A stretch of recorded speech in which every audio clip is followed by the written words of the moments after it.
Good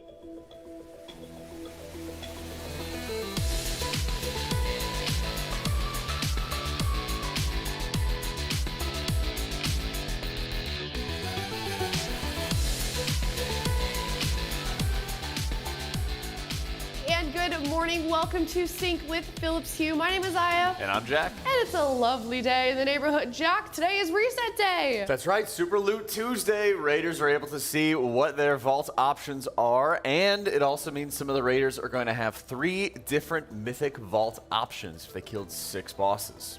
Yeah, excited to see what exactly everybody's going to get. Obviously, there are a couple Raiders here in the building. THD saying, a couple of them kind of coming in, getting their vaults open. You've opened yours as well. What'd you get? That's right. I have an option between Mythic Tier Shoulders or between an Astral Antenna Heroic. Big trinket for me. I didn't get a full vault, unfortunately. Been a little busy. You know, no one wanted to do keys with me, but I got some shoulders. I got some tier shoulders. There we go. You know, that worked out in the end. It's good. It's good, and it's also a big day since we have Gamescom going on as well. True. I've gotten a lot of questions already this morning. Are we doing a React Andy moment for the trailer and showing it here? That's the tentative plan. If we cover up anything important, we might not do it, but we might do it. So definitely stick around, because obviously, you know, we're nerds. We want to see the trailer as well. That's right. So hopefully, that's the answer that we have at the moment. But let's check out the menu of the day, Jack. Sure. What is Chef Josephine cooking up this morning? Oh, we got the tater tot sausage casserole alongside some fresh fruit for breakfast. Ooh, and for lunch, we've got a buffalo chicken wrap, fries, fresh garden salad. Oh, and for dinner, we got that baked rigatoni with sausage, green beans, roasted garlic, and some more salad. Help us stay nice and strong. Yes, very excited. Her green beans are delicious. Yeah. I ate like a whole plate of those. And the broccoli too. I gotta figure out what she was kind of using to season and like prep the broccoli and everything when I get home. Yeah, gotta get that recipe for sure. I'm sure she'd give it to you. Make an official Race World First cookbook. we One of need these it. Tiers. Well, that's tough to do, to cook in mass for 50+ people. Yeah, definitely is, but she's doing a good job. And I'm excited to have that breakfast because I am hungry. Me too. All right, speaking of hungry, terrible segue. Our Zenni THD of the day, of course, today this is a second time around. Back at it again. He, of course, did get the Zenni THD today earlier this week for his Silly Week aura, but this time it's a little more serious. That's right. We needed to rely on Dryny for the bubble just to help with some of the tank swaps on Fractalus, and that continued for the very end of the encounter when he had to use bubble to survive the hard enrage, add what damage he could, and help the team survive. Originally, he was using it a little earlier to help with some mitigating damage for the Spirit Link totem at the very end of the fight, but as you can see here, they're down to 10% onto Fractalus, and they've made the final tank swap. So Yips is the solo tank on the encounter, and he needs to make sure that he has bubble. You can see it just to the right of his camera, where it's just coming off cooldown as the fight is going to be wrapping up. We had to use bubble and Blessing of Protection to help out with some of those tank swaps on the encounter so that Yips could reset his stacks, but it also was a critical moment for healing Dryny and keeping him alive. Here you can see his bubble going up at the very end, and he is surviving and persisting and killing off Fractalus. Ooh, congratulations to Dryny for being Zenni THD of the day. If we can give 2 of them, I feel like it'd have to go to Yips as well for that boss. That's right. Liquid tanks are no strangers to surviving to the very last possible second and making sure that kills get clutched out. So true, and being very nice also. Of course, of course. That definitely helps. And as is THD. That's right, as is THD and his new Zennies. Yes.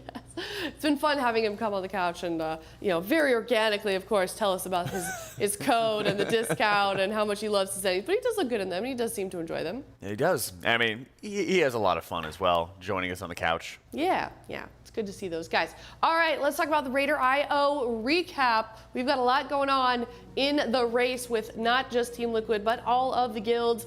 EU and CN Race World First Mythic update, Echo in the lead with a best of 35.94 in Phase 3 after 74 pulls.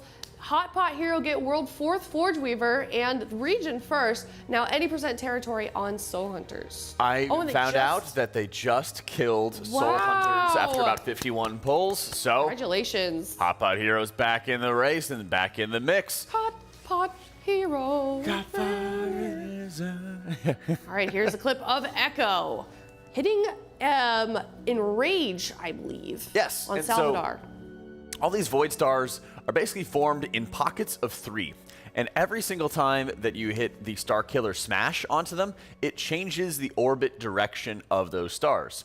So they're spawning the first round of these stars on the middle circle of the room, and then they're constantly using the Star Killer Smashes just to orient them into another direction every single time. Here, you can even see Echo hitting Enrage, trying to deal with the last bit of the fight as all of the spikes are filling up the room. Reminds me a lot of Painsmith Raznal, where just the entire room gets covered and you just try to persist as long as you possibly can. That's the very end of the encounter. As you can see, they got to just under 36%, and they've seen all the mechanics of the encounter, and now they have to find a lot of damage. But that's why we had the expectation that we're going to need another reset in order to get this boss down all across the world. What is Scene of the Crime? That's their next charity incentive goal. I wonder what that means. Is that a game? Is that a game? Maybe that explains why JB left. Oh, yeah, I did see that announcement tweet. He said this was his last day with Echo casting for them because they haven't killed any interesting bosses on stream. I think while he's been casting. While he's been casting. I think it's while he's been casting. Yeah, while he's been casting. They've gotten to world first. I don't know. I'm just trying to remember exactly what he said. But that video was, of course, to our next point of kind of how EU, how Echo, and how the whole race has kind of been tracking the health on that boss specifically. They have been. And that's been part of the challenge, of course, of how do you properly assign how much health that the boss is going to have or how far into the encounter that they're going to be at. And that's why we have our article here by RaiderIO talking about how they're calculating the entirety of the encounter, because the boss is going to be healing just before it starts into phase 3. So a lot of our Coinbase leaderboard, for example, was featuring what phase they're in and the percent of HP on the boss at the time. And that also takes into account how much of the boss is healing as it then starts phase 3 with really a ton of health. Many times it's been starting with like almost full health because they've had to use a lot of cooldowns to kill off the ad phase, and that's a very tight damage check. But hopefully with a reset of gear, all these guilds in World First will be able to pull off some cooldowns from the ad phase and be able to have it up for the damage vulnerability to mitigate and prevent some of the boss healing as much. Yes, and if you'd like to read even more about that, you can go to Raider.io. And of course, the last point is, go ahead. Oh, I mean, the last thing. Did I cut you off? No, you're totally fine. Okay. So we didn't mention yet about Reset Day, about the hotfixes for Forge Weaver, Fractalus, anything with Nexus King. At the moment, we haven't seen anything yet. And a lot of guilds, like 50+ mythic guilds, are stuck on Forge Weaver right now. Kind of adding this wall to the entire race to Hall of Fame, really, and even like top 10, top 20, where guilds are just not able to get past Forge Weaver just yet. And if that lasts for another week, that'll be very, very challenging for all of the other guilds in the world to continue progressing into this raid. My guild, we even did mythic splits, and we went in on alts, actually, and just killed the first 2 bosses on Mythic because it was a better use of our time than smashing more time into Forge Weaver when 5 guilds have killed it in the world, something like that. All right, well, like I said, if you want to check out more of that, as well as all the handy tools that RaiderIO has for the Race World First, you can head on over to Raider.io, and that was your Raider.io recap. Thank you so much. Absolutely. And, you know, yesterday was a big day. The RaiderIO recap is so great because it shows us all of the things that happen. Some days it feels like multiple days have passed over the scope of just one. Yeah. 'Cause yesterday, we got our World Third Fractalus. Yeah, Whew. we certainly did. We could check out a clip from that moment as well.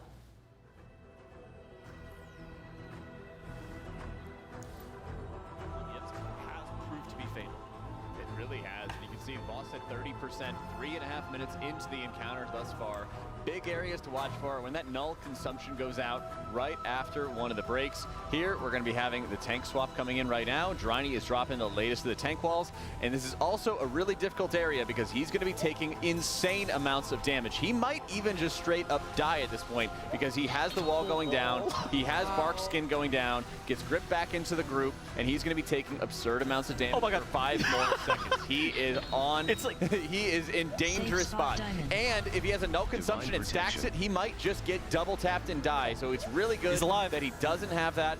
and I believe he just activated his Diva Aura to kind of carry him through the last bit of that incoming dot. He stays alive. It was a big linchpin moment for him. 20% HP on Fractalus. We are looking at a 5-minute and 14-second Hardened Rage, which then at that point it's basically going to be Yips versus the world, where the boss is going to be ticking down to dots for a couple seconds, and then the boss will wipe. What happens at 5 minutes and 14 seconds is that the walls connect those beams that you can see at the bottom of the screen to the boss itself. He immediately kills off most of the raid. That's right. As you can see, they have another round of clears going out. Really important to have some big defensives for everybody. Aura Even some Mastery. Zephyrs going out. He does not have Aura Mastery. 30 for this seconds. one. Has to hit Divine Protection. Even is putting up his Beacon of Virtue on a couple of the lower health players who don't have defensives for the extra 5% DR onto them. Get a little bit of extra safety, and this is a huge spot healing moment just to make sure they live 15 through it. seconds. 6% left up on the boss. We're about to be getting into that Hardened Rage. They got Spirit Link 10. and they've got Darkness at the ready for this last bit of clear. 5 more seconds. All the walls are deployed. Oh, here's the Spirit link. Link's going down. 1% left up on the boss. Here's the Enrage. 0.5% Enrage, and they got Oh my God, it! Yips killed it. Yips and Dryny killed it at the very end. And Oh Bubble my with Yips God. just barely living. Dryny Oh my made a- God. He made a big move with I like Dryny's reaction to that. He's just like, yeah, okay. Well, when you hit bubble, you Yeah. know that you're going to be fine for a while. No, And I that's think true. Powerful button. It is, and he had like 4 or 5 more seconds as Yeah. well of that duration for bubbles. They were really trying to maximize the amount of time that he could persist and just kind of stay alive throughout that enrage. Yep. So congratulations to them. And then, of course, they did move on to the boss that we currently are on. Well, I mean, we will be once we get through that re-clear, of course. Sal Hadar, Jack, like you were mentioning earlier, and we can take a look at the best pull from that boss as well. Let's check it out.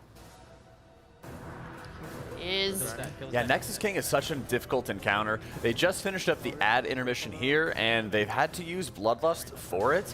It's not ideal. They've had to use Bloodlust and a lot of major cooldowns just to get through that phase, because it does have a Hardened Rage. If you don't kill the Titan in time on each platform, it self-destructs and wipes out the raid.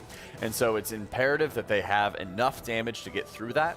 Then they kind of repeat some of the phase 2 mechanics of these Dimension Breaths, where you have to go between 3 different points. You can see here they're on the outside of the room.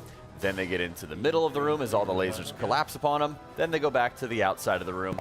And it's basically the entire raid shifting into these positions that are so specific to survival. Then this is the intermission, the second of the intermissions that we have, where the boss is consuming the Royal Voidwing. And the remaining health on the Voidwing by the time that the King's Hunger ends is going to then heal Nexus King Salhadar. It's a really big part of the fight where you ideally would be using damage cooldowns, because the Royal Voidwing is taking additional damage during this period. Problem is, they have to have a lot of cooldowns at the ready to make sure they get through the ad intermission, so they don't really have that much damage here. You can see that the Nexus King is at 56%, then heals up to full as they enter into that intermission phase. So if they were able to have Bloodlust, if they were able to have all these damage cooldowns, they would be in a much stronger position, but the way that their gear is at the moment, they don't quite have that option. Here, we're having a new round of these rifts and the Void Stars coming through it. They start to spawn 6 immediately, and this means that they are putting them onto multiple different rings throughout the room, and then they have to get back into the middle because the Star Killer Smash is going to go out pretty soon, and they'll have to aim those at the inner ring Void Stars. By doing this, they then change the trajectory, the orbit of the stars, cause them to go into the opposite direction, and every time that that Star Killer Smash goes out, they are going to need to aim it directly at those inner rings. But when they have new rounds of stars, they have to place those on outside rings. So they already have some of the markers down for some of the positioning that they have, and here you can see that they're going to get another round of rifts spawning in just a moment. If I'm not mistaken, we're going to have another 6, and so they have to be very, very careful for the positioning of these every single time. And you can see, I think they even spawned one, unfortunately, in the inner ring at this point. And what makes it really difficult is that you want to be changing the orbit of the inner rings alone. And so if you have the change of trajectory for those inner ring Void Stars, then they're going to crash right into that 4th one and then fully wipe the raid. If you fail to aim a Star Killer swing at any Void Star, it also instantly wipes the raid. Boom! Ooh, oh, you said. Can you hear them saying boom as well? Yeah, last phase of that. I feel like it's a little bit easier than the first two phases. What do you think? I think it becomes a lot more on the rails in that you have very specific positions that you need to stand to drop off your rifts, and it's sort of just a muscle memory type setup where you need to find a way to be in the right position, the right time, and not walk through any other Void Stars because they instantly kill you in the process. And once you see it a few different times, it's not going to be the hardest phase of the encounter, but finding a way to maximize your damage while being in the right position, that's going to be another story entirely. Because we did see Echo get to the hardened rage of the encounter, and the boss is only at 35%. Yeah. We've seen, like Queen Anzarek, for example, getting to the very end of the encounter by World First Guilds, and they were at like 15%. And then they would spend multiple days trying to find the rest of the damage that they needed just to kill off that fight. Here we have Super Loot Tuesday, and so we're going to have a full reset of gear, a lot of splits, a lot of ways to figure out how we can get a bunch of extra gear. And it's sort of making the ad phase easier by having more gear, makes the King's Hunger phase easier because then the boss is going to heal less, and then that makes the final phase easier. But we still have a long way to go for all the World First Guilds. Yeah, so I'm going to put on my chatting hat, Jack. Are we going to see Mythic today, or are we going to see Mythic Dimensius today? Nope. Oh, no. Afraid not, champ. All right, we've got Yips in the building, well, in the European building, across the pond, opening up his vault. Did we see anything? I missed it. I did too. I didn't read fast enough. He's got his backpack on still. He's excited. Well, yeah, you have to drop what you're doing and go open that vault first thing. Wow, he's like barely sitting in the Blacklyte gaming chair. Come on, Can open it we again. get like a computer? Can we go back in time? Yes, rewind. And figure out what that he had? Yeah, well, they said no. the viewers will have to tune in later, of course, through the main broadcast to see what exactly everybody got in their vaults and what they're going to be getting throughout the course of the day. So we'll certainly follow along with that. That we will, and it will be really interesting to see what upgrades. I wonder if we can even get like a little chart of the potential upgrades they had as well. Ooh, maybe. We will certainly see. Production's like, oh my God, this guy giving us more work. All right, of course, if you're just now tuning in, good morning. This is the Sync Morning Show, and of course, our sponsor for this is the Philips Hue. And if you'd like to, look at that. If you'd like to win your own Philips Hue starter kit, 2 E26 60-watt light bulbs plus a dimmer, you can head on over to teal.gg/hue and check that out. Enter the sweepstakes or RWF15 for 15% off your purchase. They have so many different options. I'm really a big fan of like those wall washers, adding a bit of illumination and not having anything, too sharp or anything. We're kind of under sharp lights all the time, and so having something a little bit softer, just to better illuminate your room. Yeah, no, definitely appreciate all the coziness that they have been bringing to the Race World First. Some of the employees, like Malia, our lovely talent manager, she has her own Philips Hue by her desk, and she's matched it with her mouse pad and her, the keyboard wrist pad and her little, back. It's real cozy over there. It looks real nice. Kind of jealous. Oh my God, a very cute dog just walked in. I'm gonna pet that dog later. Okay. But first, we got to tell you about the Philips Hue sweepstakes that we have going on at tl.gg/hue. We'll be giving away a full starter kit with light bulbs and the control center, which you can, of course, use to control as many lights as you'd like. I think it's like 50 different options. Yeah, like that. up to 50 on the actual app, which also connects to Google Home, Siri, Alexa. You can hook it up to, there's an Elgato plugin if you want to sync it up to your alerts on Twitch if you're a content creator. There's so many things that you can do to really make yourself feel like you're in the moment or in the game or in the movie.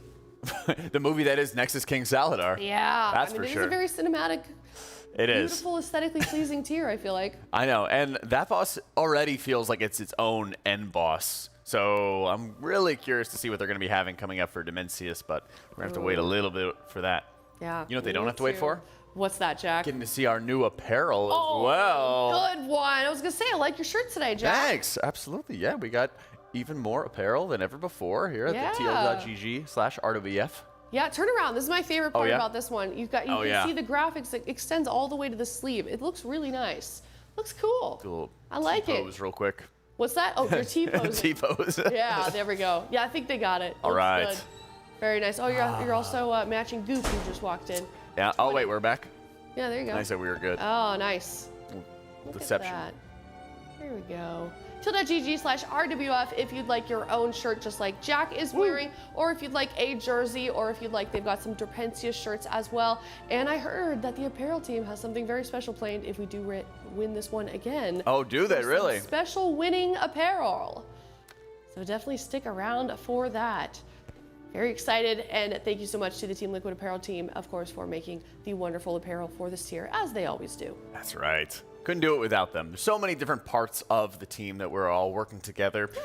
And a lot of great causes that we're also working to help throughout the Race to World First with our charity partner in the Santa Monica Animal Shelter. We are at $12,000, which means we are really cooking with our donation. Teal.gg/donate if you'd like to have your pets featured or your transmog submitted, you can do that. And this is where we currently are, almost at $15,000, Jack.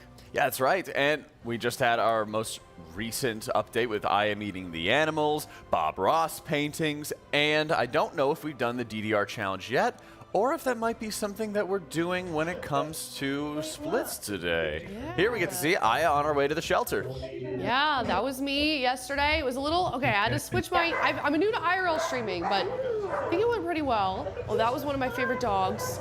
His name was Choppy. He was new. He was very sweet. Very good boys and girls. They were very well taken care of. But of course, you know, being in a shelter around all that barking and simulation can be stressful.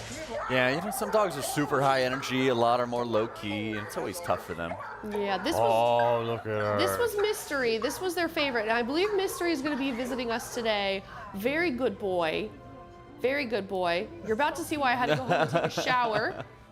But so he's excited. Very sweet. Apparently very good with children. Very good with little small animals, small dogs, big dogs, people. Small people Small like Aya. people like me. Yeah. You can go to teal.gg/adopt and look at Mystery. Here's some kitties that we saw as well. They had 60 cats at one point, Jack. They just got him down. But they had a bunch of kittens. So cute. It's not easy to be able to take care of all of them, and that's why we've been partnering with them. I think this is the third race in a row, right? Yeah, third race. Yeah, last year was Pasadena Humane Society because of the fires, but fourth tier in a row working with an animal shelter. Third tier working with Santa Monica specifically, and it takes like 5 minutes to drive there. That's great. Okay, so guys. Right around the corner. Yeah. You know, it's the time of They year. were Kids so season, spring, sweet. I got to hold one of we them. get it every year. They were all meowing, the little mews. Oh. I don't know if you can hear it. Cycle Are works, you they siblings if they're together? Or typically we keep litters together, yeah. So they probably came in as a litter, and we try to keep the litters together until they're big enough, and you know, then we'll separate. Oh, I wonder if they're. I was so excited. You got you. This one got stuck on my shirt. Oh, she didn't want to leave. He did not. too sharp. He Yeah, was they get so sharp. sweet. You gotta trim those up. And then, see, this is where he didn't want to get off. Didn't want to leave. Want to go home with you. This is Nicole. Nicole. She helps make all of our like pre-video content for the Race World First. She's amazing. And this kitty leaped to go meet these kitties. I don't know if you'll be able to see it, but like she's crawling up her shoulder. Oh, production, I think they Wants to make the that. jump. Yeah, literally like jumped out of her arms because she wanted to be friends with these other kitties. They're kitty nails. Oh my gosh. Oh yeah, they cut it out. They were nice. Here's some of the adult cats, I believe. Oh no, these are still the kittens. They're so sweet. So many of them available for adoption too. Chat asks, does any of the money made from Max's stream get contributed to the charity drive since he gets the majority of the viewers? No, that would be up to him. You guys can pressure him to donate though, if you're a viewer. Till.gg/adopt, is that what you just said? That's right. We have Absolutely. TL.gg/donate. If you'd like to check out the Tiltify, it goes directly to the Santa Monica Animal Shelter. And if you, of course, would like to help them out and start clearing out some of all the animals that they have, find them their forever homes, TL.gg/adopt. These are the adult. Oh, this one was so cute. So chill. They're so sweet. Hello. You get a bunch of yappers in there. This one especially. They're social. I Hello, don't know if we'll broadcast. Hi. We're live from the Santa Monica Animal Shelter. Let's Go. go. GG/adopt, because all these kitties need homes. Like, right, Maggie? All of our viewers that have donated are watching now. Do you want to like say anything? Not to put the pressure on you. Thank you. The first thing is thank you so much for donating and for helping support I put the him on the shelter. spot. Look at the cat trying to Jamie steal. said all the You animals see here that? need homes. The ones that are here waiting for adoption, they need medical care, they need food, they need supplies. So everything that gets donated and all the money gets used to care for them while they're here. So want to again, love thank you so so much. badly. And if anyone needs a great dog or cat, please come to the Santa Monica Animal Shelter. And again, thank you for thinking of us, and thank you for any donation. We appreciate everything. Yes. Yes, greatly. Oh, you got me. You got me. He bit my finger, but like in a playful way. Oh, that's a There's our German shepherd. Okay, this was my favorite dog. Her nails were painted pink, and she's wearing a shirt that says, "I still live with my parents." Yeah. I don't know why. And then that German Shepherd is really cute. He was playing with his this toy all day. Apparently Dash fell in love with him. Oh, I get it. Nicole, I swear, was about to walk out with this dog. The little one. See, there's his toy. Ah. He just wants to play. Yeah. That was fun and really sad. Also, all those animals need homes. Teal.gg/adopt. Go. That's right, go adopt. Yeah. Yes, teal.gg/adopt. All of those animals need homes. They were really stressing that, especially the big ones. That little dog in the shirt, so cute. Also needs a home, of course, but those ones get swiped up so easily because obviously small dogs are a little bit easier to place, especially in a place like LA. So if you can have a big home and you are or a big dog and you are available for that, teal.gg/adopt, or cat, senior cat. Or they also have a rooster. You have a rooster? They have a rooster, and he said he just adopted out a tarantula that someone found on the beach, like a pet tarantula. Huh. I don't know.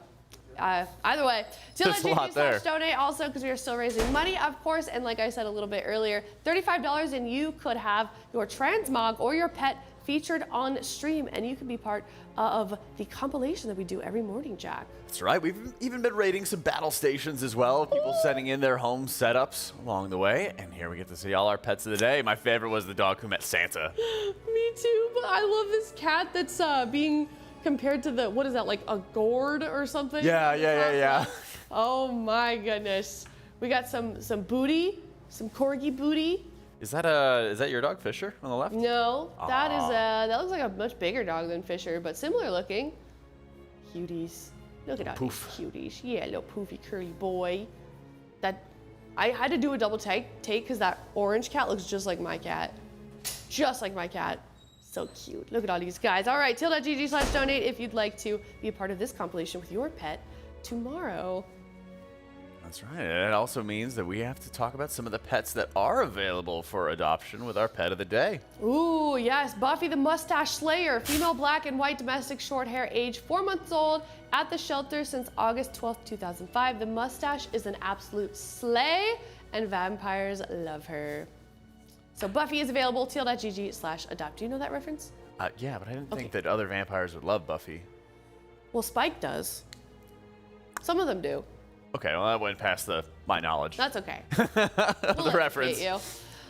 All right, teal.gg/donate or teal.gg/adopt if you'd like to support the Santa Monica Animal Shelter. Now, as we've mentioned, and we're getting a lot of questions about it today, also Gamescom is coming up, and today they are revealing the midnight trailer. So we're gonna look at chat. We've got it over here. We want you guys to tell us what you're speculating, and we can kind of go back and forth, take some ideas from the crowd on what they're excited for and what they're speculating about for midnight. What about you, Jack? Any speculations? I hope that they have some kind of conversation about the third Demon Hunter spec. Okay. I mean, I'm sure that we're going to have Xalatath being really evil and somehow not on our side once again. Are we going to trust her again, though? Well, it was our fault as players to encourage Illyria to team up with her and everything like that. Mm-hmm. So I was a little bit worried about, like, the capital city getting nuked again, because we've seen that as like a trope multiple times Yeah. over.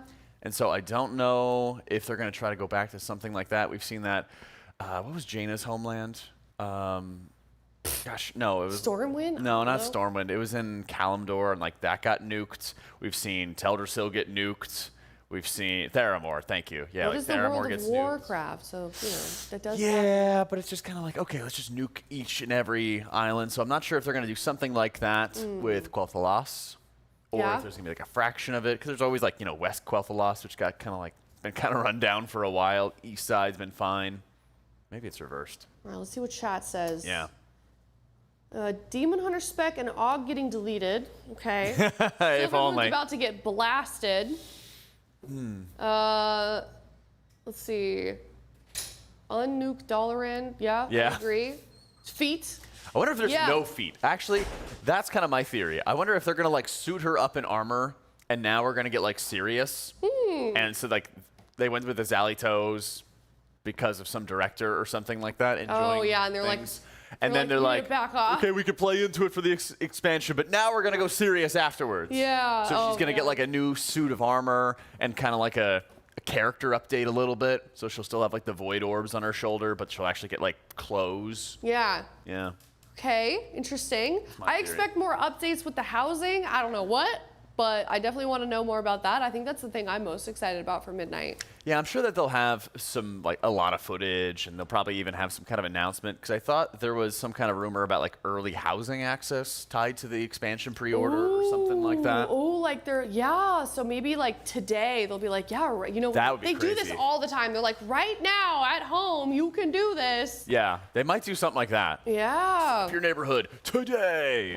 I'm excited for that. Yeah. So there is the creator clash going on where they're going to be showcasing some of that stuff for the housing, as well as they're doing some PvP and some PvE competitions as well. Definitely go check that out. Lots of exciting stuff. I have a little bit of FOMO. Don't know about you.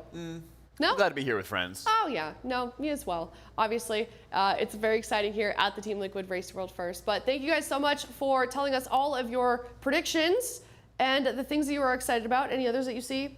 I'm just seeing a lot of feet. Somehow all Murlocs. I like that one. Oh my God. Go ahead. I hope that there's like another zone or part of the expansion. It won't be announced with Midnight, obviously. Yeah. But one thing I really liked in Dragonflight was having those like side quests, which were just like not serious at all, and they were like related to the time ways, and it was like the Murloc Dragon Oh my Soul. God. I was gonna reference exactly that. Yeah, that was my favorite part of like the quest line. So it won't be announced or anything like that, but I hope that there's like a very big chunk of the leveling experience, which is just kind of like goofy and wacky and all kinds of stuff. It does feel like we're kind of getting back to that, especially if you compare it to like Shadowlands and how dark and sad everything was. Yeah, I think having some bright spots to it is really nice, just to kind of mix it up a little bit. Yeah. Either way, definitely can't wait. Once again, that is the goal, hopefully, to be able to react alongside you guys to the Midnight trailer as it goes live. So definitely stay tuned for that. And that is it. That's all we have for this morning. That's right. Better get your Yeah. snacks and get ready for Gamescom. Definitely. We're going to go get some breakfast. We're going to open some more vaults, look at the players open their vaults as well. Thank you guys so much for watching. This was Sync with Phillips Hugh. My name is Aya, And I'm Jack. and we'll see you later.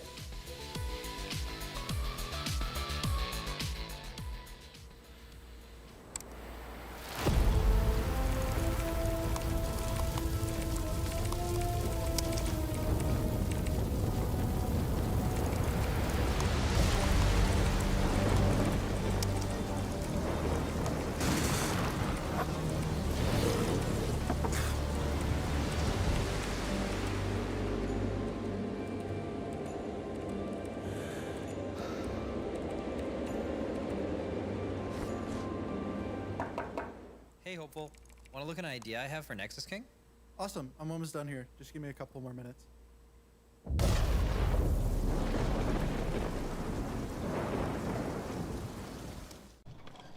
Oh, excuse me. How much do you pay for rent in LA? I don't pay rent. I'm a professional World of Warcraft player. I live with my parents. Oh. Can we see your plays? I can show you where I game. So this is my setup. Nothing too crazy, but it does have my Alienware 2725Q monitor. Nice. Liking the vibe. Yeah, and then here I have my manifestation station. It's where I like to envision myself winning the race to world first. Totally get that. What's that? Oh, that's nothing. That's just my Alienware shrine.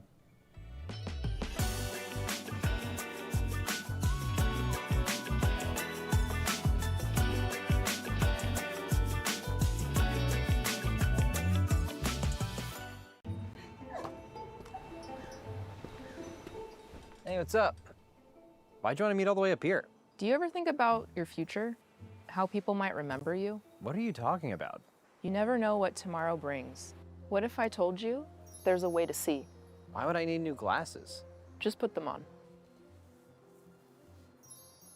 I don't see anything different. They're just regular glasses. Huh, that's weird. It's almost like I'm seeing the future. Whoa.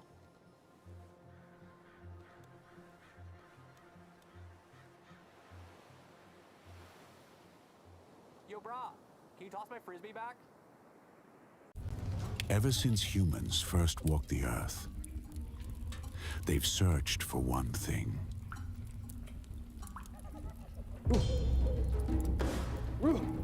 Civilizations advanced, yet suffering continued. There seems to be a strange curve in the lower vertebrae. I'll call this the lumbar. We must give it support. But doctor, I'm seeing spots. We mastered silicon chips and cathode ray tubes, but comfort was still offline. There really should be a chair made for gaming, with cushions and maybe wheels. Until we got it right. Man, I wonder what my ancestors went through before this. Elevate your space with Blacklyte. Hey, psst. Have you unlocked your blue yet? This is my blue. Sharp, stylish, and ready to win. What's yours look like? Quests are easy, like watching our matches or just repping Team Liquid online. Rack up points and flex your grind. I'm keeping an eye on the leaderboards. I'm watching you. Join my blue today. See you there.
fine.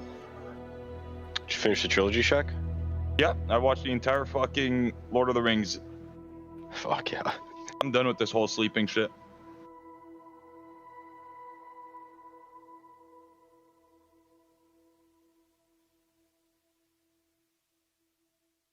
Well, this character in this split is complete. Okay, so Fired Up just didn't do 8 delves then. Yeah, gonna get my hero pieces in there. Okay. He is straight clueless.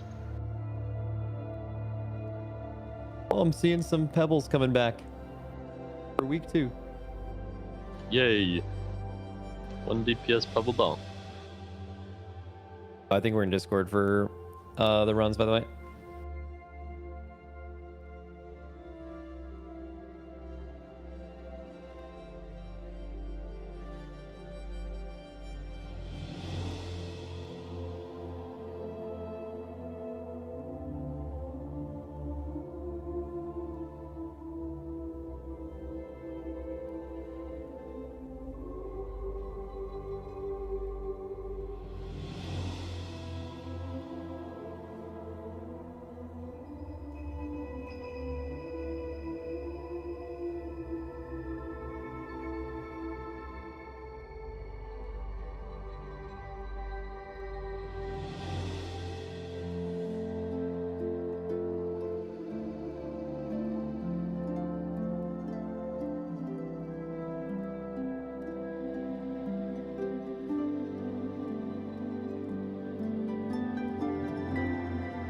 Well, our group is a little overfilled, huh?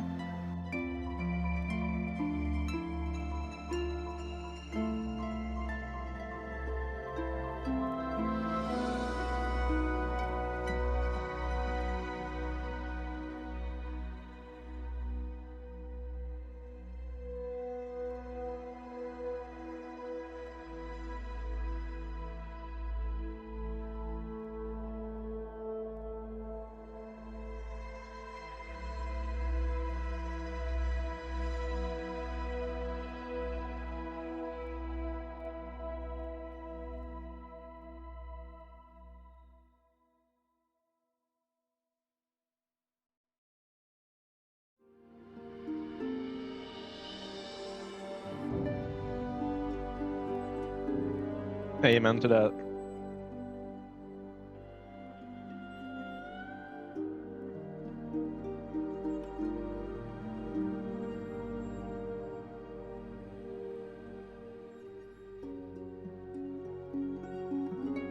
Mellow.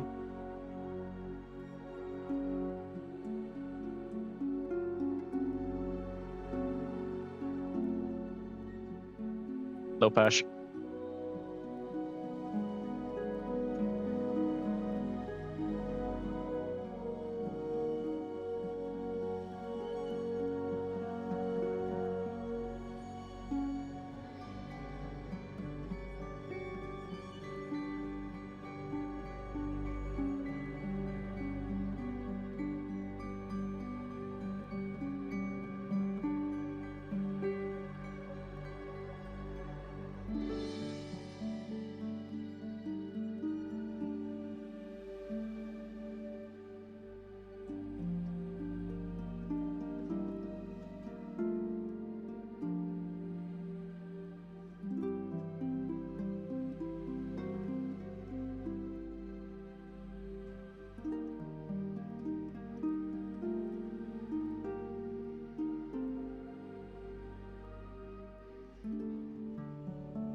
The carrots have gone in the bin.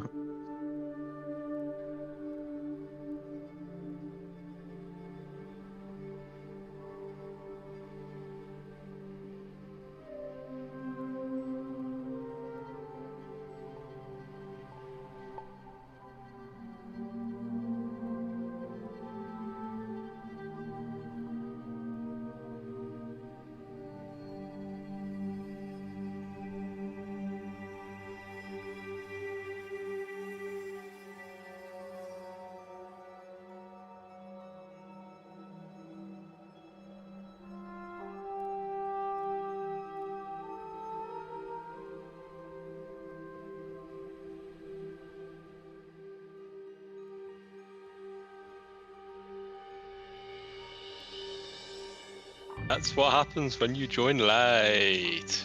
I was here 1 minute before we're supposed to start. Perfectly planned.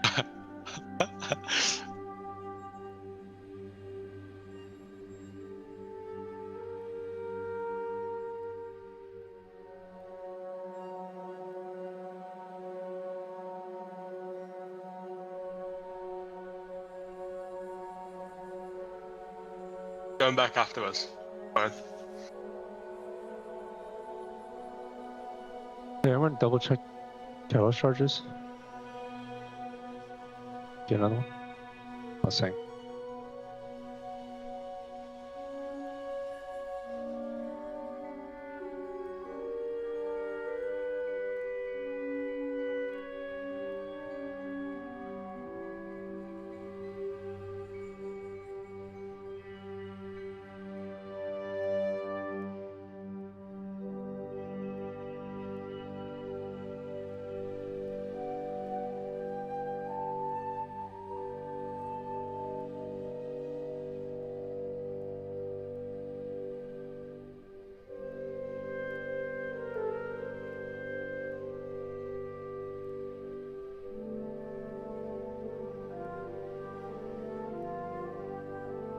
Yeah.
Can't enter yet.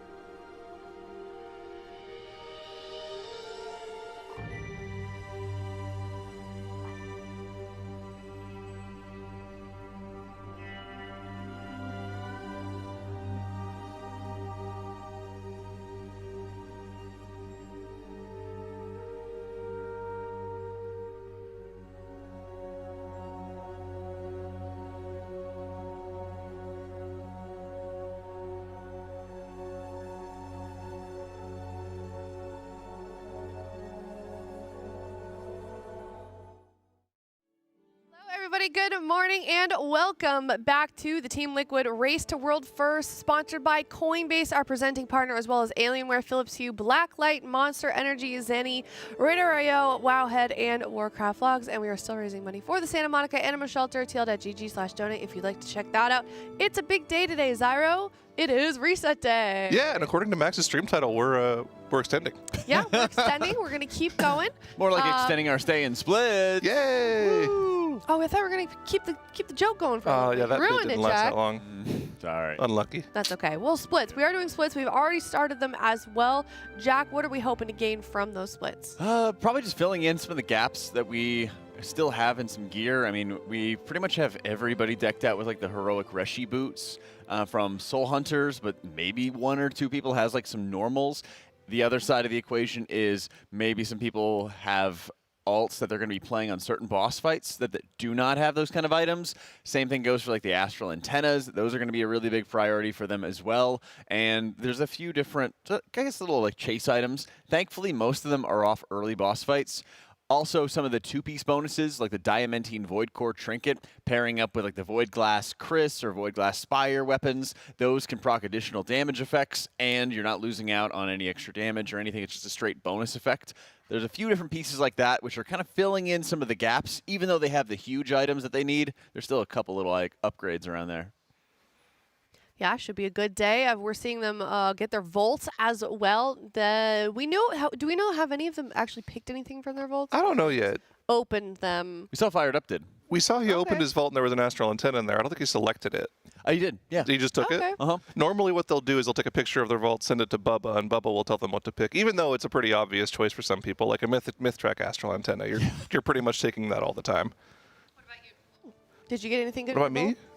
My Warlock kind of got nothing, just tier upgrade, which is okay, I guess. It's better than just taking a socket. Was it a Mythic upgrade? Yeah, it was like Mythic legs, so it's pretty good. My Shaman got a Mythtrack Parapodia. Ooh. Yeah, it's huge. Good trinket, yeah. Well, here's Hopeful. Smile on his face. He looks very excited. Sackbrood. Oh, that's really, really good for fire. Wow.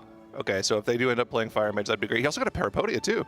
Yeah. And a staff. That's a crazy vault. That's a really good setup. You can even see all the people gathering around him to take a look at his vault. Banger. Oh, Pacemaker for Lip. Not sure if that's still something they're interested in.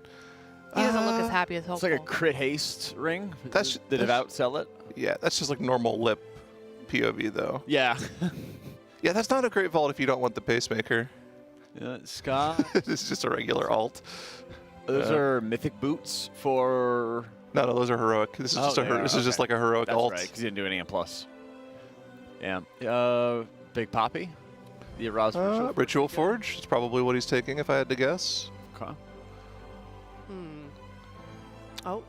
That was Lip again. Here's Driny. Sunglasses on. Oh, probably Mythic transition tier lenses. chest, perhaps. Oh, is Logic Gate Omega not good for What's the HPL? stats on it? It's heavy crit. Oh, no, Omega. That's low haste high mastery. They could run with that. Yeah, I mean, I believe Paladin prefers mastery as the second best stat on hand. Is Mythtrack Lily not good for Lily's a Holy? minute half timers. Yeah. When Wings is 2 minutes. Oh. So I don't think it would be pairing off that well with it.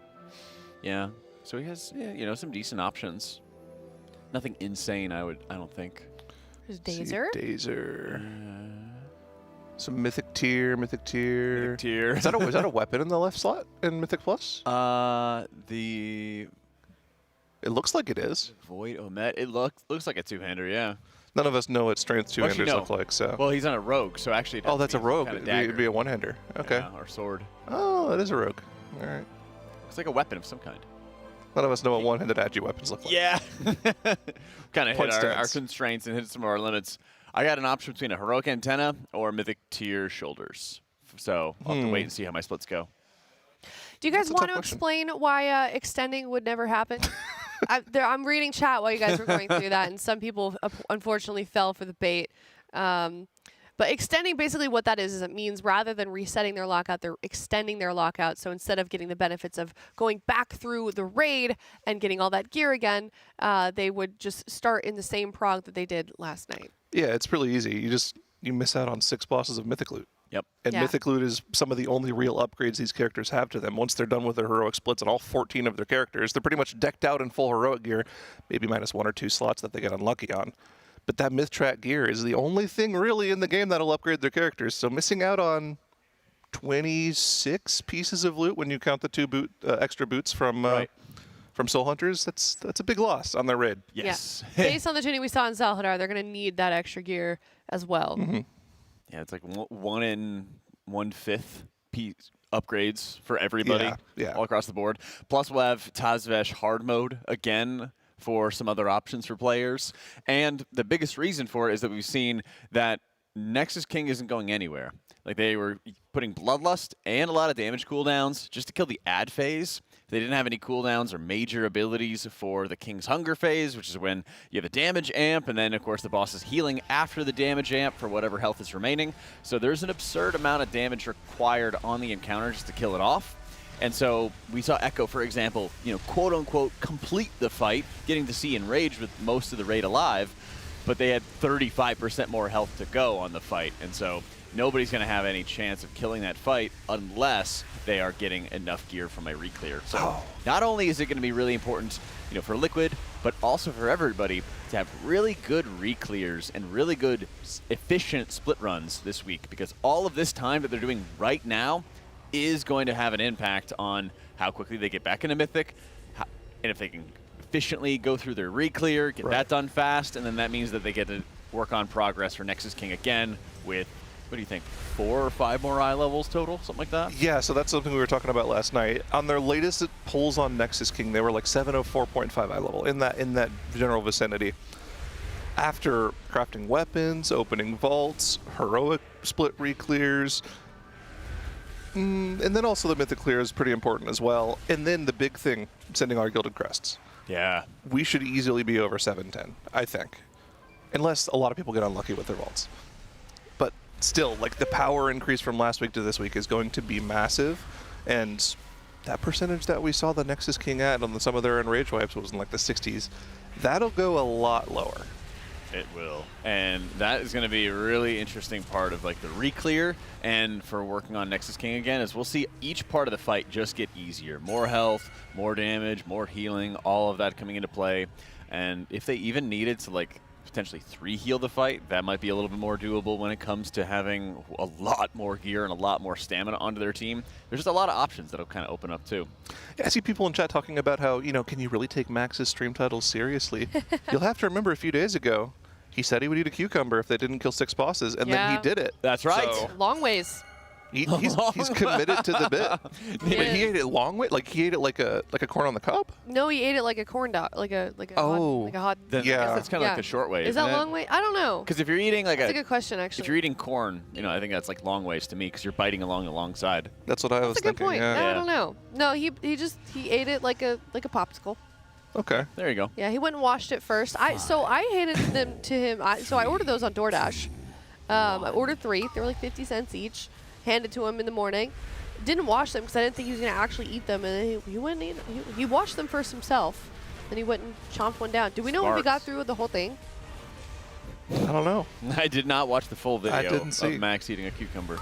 Speaking of watching videos, I know you got a chance to watch last night the After Dark show. Oh my god. I saw it as well. Jackie saw it as well. crying. For those of you who are here early in the morning, I'm assuming you weren't up late last night because it's not possible to be a late night person and a morning person. No. Last night was the Fever Dream episode of the After Dark. Are they not all Fever Dream episodes? They are, but some of them are more so. Production gets one silly one in every tier. If you didn't get the chance to go back and watch that, I highly recommend you go back and watch it. It's hilarious. It might be my funniest bit. My favorite bit from the night show. Before it was the Dora the Explorer thing. That one's good. But that one, they were doing a court case on Judge was Cams. Yeah. And then Dratnos and Tettles were the plaintiffs. I don't know what you want to call them. I think Dratnos was the plaintiff and then Tettles was the defendant. Right. Yeah, because Tettles is being accused of bricking a key. Yeah, allegedly bricked a key. Yep. Yeah. Tettles coined himself the accusant at some point during the bit. And Dratnos is like, yep, that's a new word. I agree with you. That's what you are. Were you specced into Gorfine's grass, Dratnos? That is a damage. that is a damage loss, Your Honor.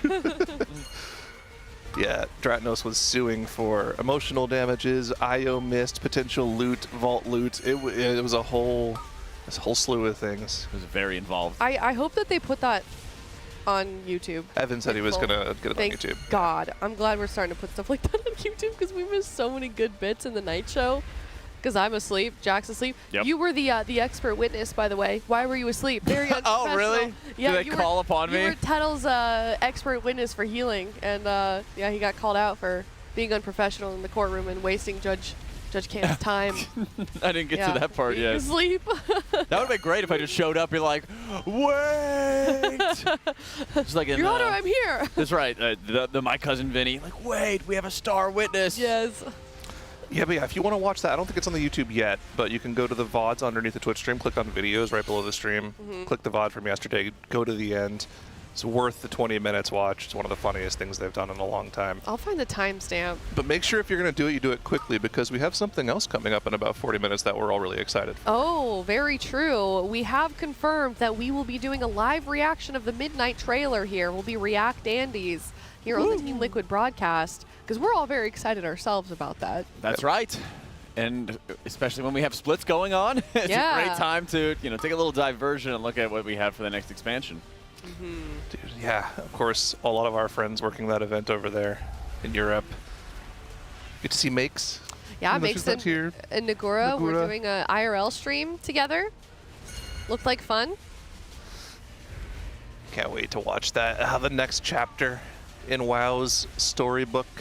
Yeah, it looks like it's going to be pretty serious of an expansion launch.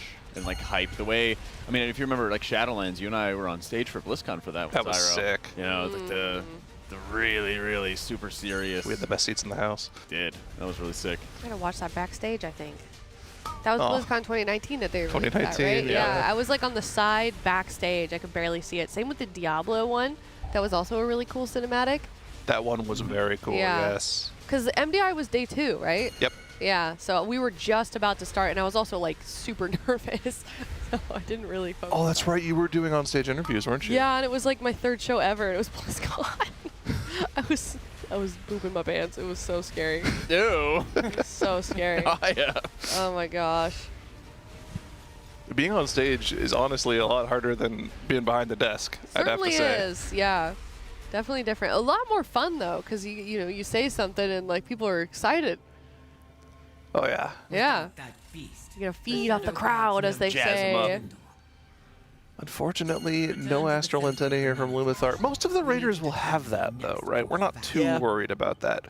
What kind of chase items do you think we're really searching for in these splits, in these heroic splits, mind you? I think there might be a couple of people running like normal antennas and like you fill in a couple gaps because there's a couple different times players have been playing like 2 different classes, and so like they might have a normal on like the other one. But I think some of the biggest chases would probably end up being like after they filled out all the heroic tier, maybe some like the rings, neck pieces, some like jewelry, better itemizations. They could play like different specializations with the stats that they want. In the next chamber, Araz uses his machine. Where do they go with? I'm trying to think. Like for Midnight. About what? Where do they go with the story from here? This is the first time in a long time I feel like that we've had a villain from an expansion actually carry on to the next one. The last time it was Gul'dan, right? And that was like 4 expansions ago. Yeah, and that was a lot of foreshadowing of like Gul'dan getting sent to our world to start causing chaos. Wait, Tracy's in chat saying y'all see the mythic nerfs? Yeah, I saw that. Oh. It's not on Wowhead. Well, at least not on the Wowhead news and Discord. Let's see.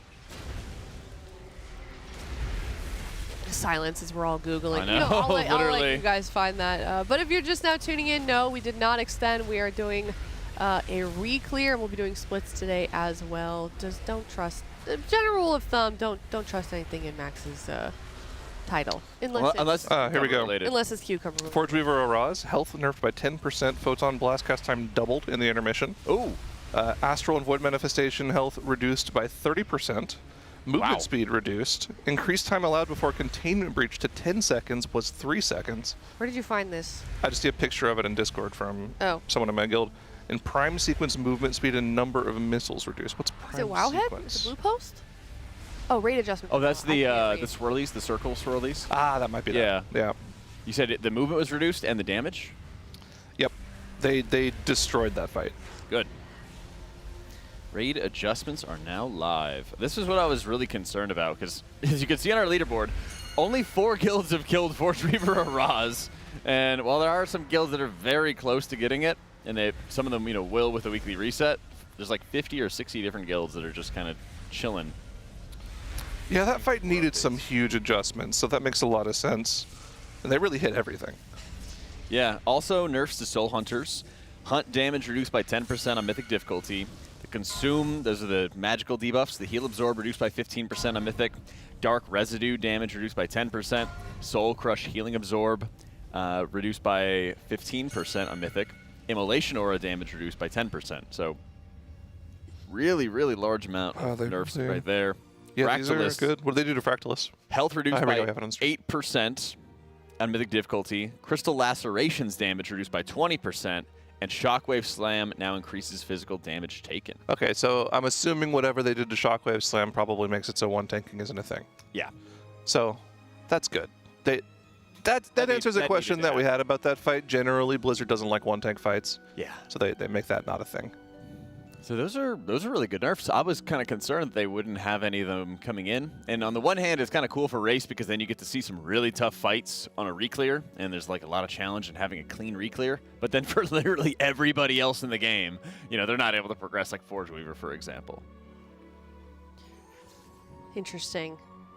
I thought it was fun watching them one tank it personally. It's cool to do, but I think it's really bad if that's the standard strategy that every single guild afterwards follows through with. No, that's fair. That's a good point. He was our Zenni MVP of the day, Driney. The THD of the day? THD of the day. Yeah. I've been watching the Liquid Guild Twitter. Yeah. Yeah. You'll notice one thing is missing from this, though. What? There's no Nexus King nerfs. Not yet. Ooh. Good. I think that's good, too. Good. I think, I think that's good, too. Yeah. I think they tuned it pretty nicely, I think, from a Race World First perspective. What do you think? I think so. I've been watching Echo's attempts a little bit today, and you can see on our leaderboards there they've actually gotten it pretty low in P3. I think some of their best attempts were near the 30-35% mark, which, with an extra reset of gear, I think that boss is in kill range. You have to remember the damage over the fight stacks up quite a bit. You can maybe do a few extra percent in P1, maybe a couple extra percent in the intermission, but the big thing is actually being able to mostly kill the dragon in that intermission so that the boss doesn't actually heal at all, and that'll go a long way towards killing that boss. There's a massive difference in having the gear to kill off that ad phase without having to commit Bloodlust, without having to commit all of your major damage cooldowns. I'm sure that they're going to have to commit quite a bit, but not nearly as much as they had before. I mean, at this point, they might also just be taking all these tokens and just giving it to, the raiders they expect to be in to farm for, like, tertiaries as well. I had, like, this awful revelation last night that I was going to ask Max about during the interview, but I didn't because I didn't want, like, Bubba to hear it and be like, oh, we should do that. What if they did, like, 20 heroic splits of heroic Dimensius and just gave all the tokens to the same raider so they could roll them at the vendor for a socket on the helm? Yeah, might as well. That they could do that. Would it be worth the time? Bubba to hear that? Because I don't want them to actually do it. I want to get into Mythic as quickly as possible. So selfishly. Okay. So you can be entertained, is what I'm hearing. They roll sockets on the helm with avoidance, and then they 3-heal the fight, and then they have insane amounts of damage. Curios don't roll tertiary. Well, that's where you're wrong, Fame, because that was a change to this patch where when you get a Hungering Curio from the boss, what you do is you actually trade it into the vendor for an item that would create the tier just like from the other bosses. So you can roll tertiaries and sockets from that vendor now. That's right. Got him in chat. Yeah. You one-guide me, but I one-guide you. Get rolled. They made changes. That was a change this patch, which is a good change. It is. It is, and it didn't really make too much sense of, especially the bonus items that you get from the last boss having no tertiaries on them or no chance to. So now you just buy that specific item and then roll it again. We'd love to see it. No one is ever extending again.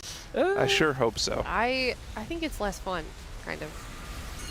I mean, it's really fun if everyone's like super close, but with how the reset works and the time delay, it's not ideal. Like I think the sweet spot for race is like a 9-day type setup where everyone's gotten through their re-clears already. Well, you were in that tier where they decided to extend, right? Yeah. Dark time? Yeah, what are you gonna Zyro just looked away in sadness when I asked him that. So good. Am I bringing up dark memories? Yeah. Well, see, we always bring this up about how, like, oh man, Limit could have won that tier back in the day. But, that was Method's first foray into streaming their race. Imagine if they had lost the first race that they streamed and they decided to never stream their race again. Oh, wow. Yeah, we might not be here. We wouldn't be here. Yeah. Straight up, we would not be here. So I'm glad we lost that race. Ooh, clip it. Soundboard. Yeah, I think these were the circles that we were looking at. And also got the health nerfs. These are always really important. And a lot of the speed nerfs. So a lot of the dodging is going to get way easier. I'm kind of surprised they even went as far as they did on the encounter, but it'd be pretty exciting because the rest of this raid is really, really cool. Yeah, dude, okay, is it just me? Am I getting older? But like, in the raid, I lose my cursor more. Well, than I normally do. I haven't lost it yet. Get the rainbow. I hate the swirls. I really don't like the mouse cursor circles. Yeah. Yeah, I don't know if it's the color scheme. Maybe it's being away from home. Maybe it's being on a much nicer monitor. I'm not used to the vivid colors of the Alienware 4K monitor that we have. Yeah, your eyes are getting lost as you're watching the cool effects of the raid. Chat saying it's because everything is purple. Is that what it is? Maybe. I can see that. The purple is fine for me. Lumathar was the problem last night for me. Yeah, the pink. It's like super bright in that room. Yeah. This is a good tier for pink and purples. Especially this boss. It's like you can see it illuminating off of Scott's face, onto Scott's face. Yeah. He has that digital vibrancy amped up. Oh, yeah. Oh, dude, Dash asked me to help him with it, and we completely forgot. Oh, right. With the digital vibrance on his monitor. No. Wow. We can help him whenever he You don't need that for Rust. Come on. Maybe you do. Maybe you can spot enemies faster with that extra pop. How does that game work? Is it like Daisy? No idea. It is a lot like Daisy. Okay.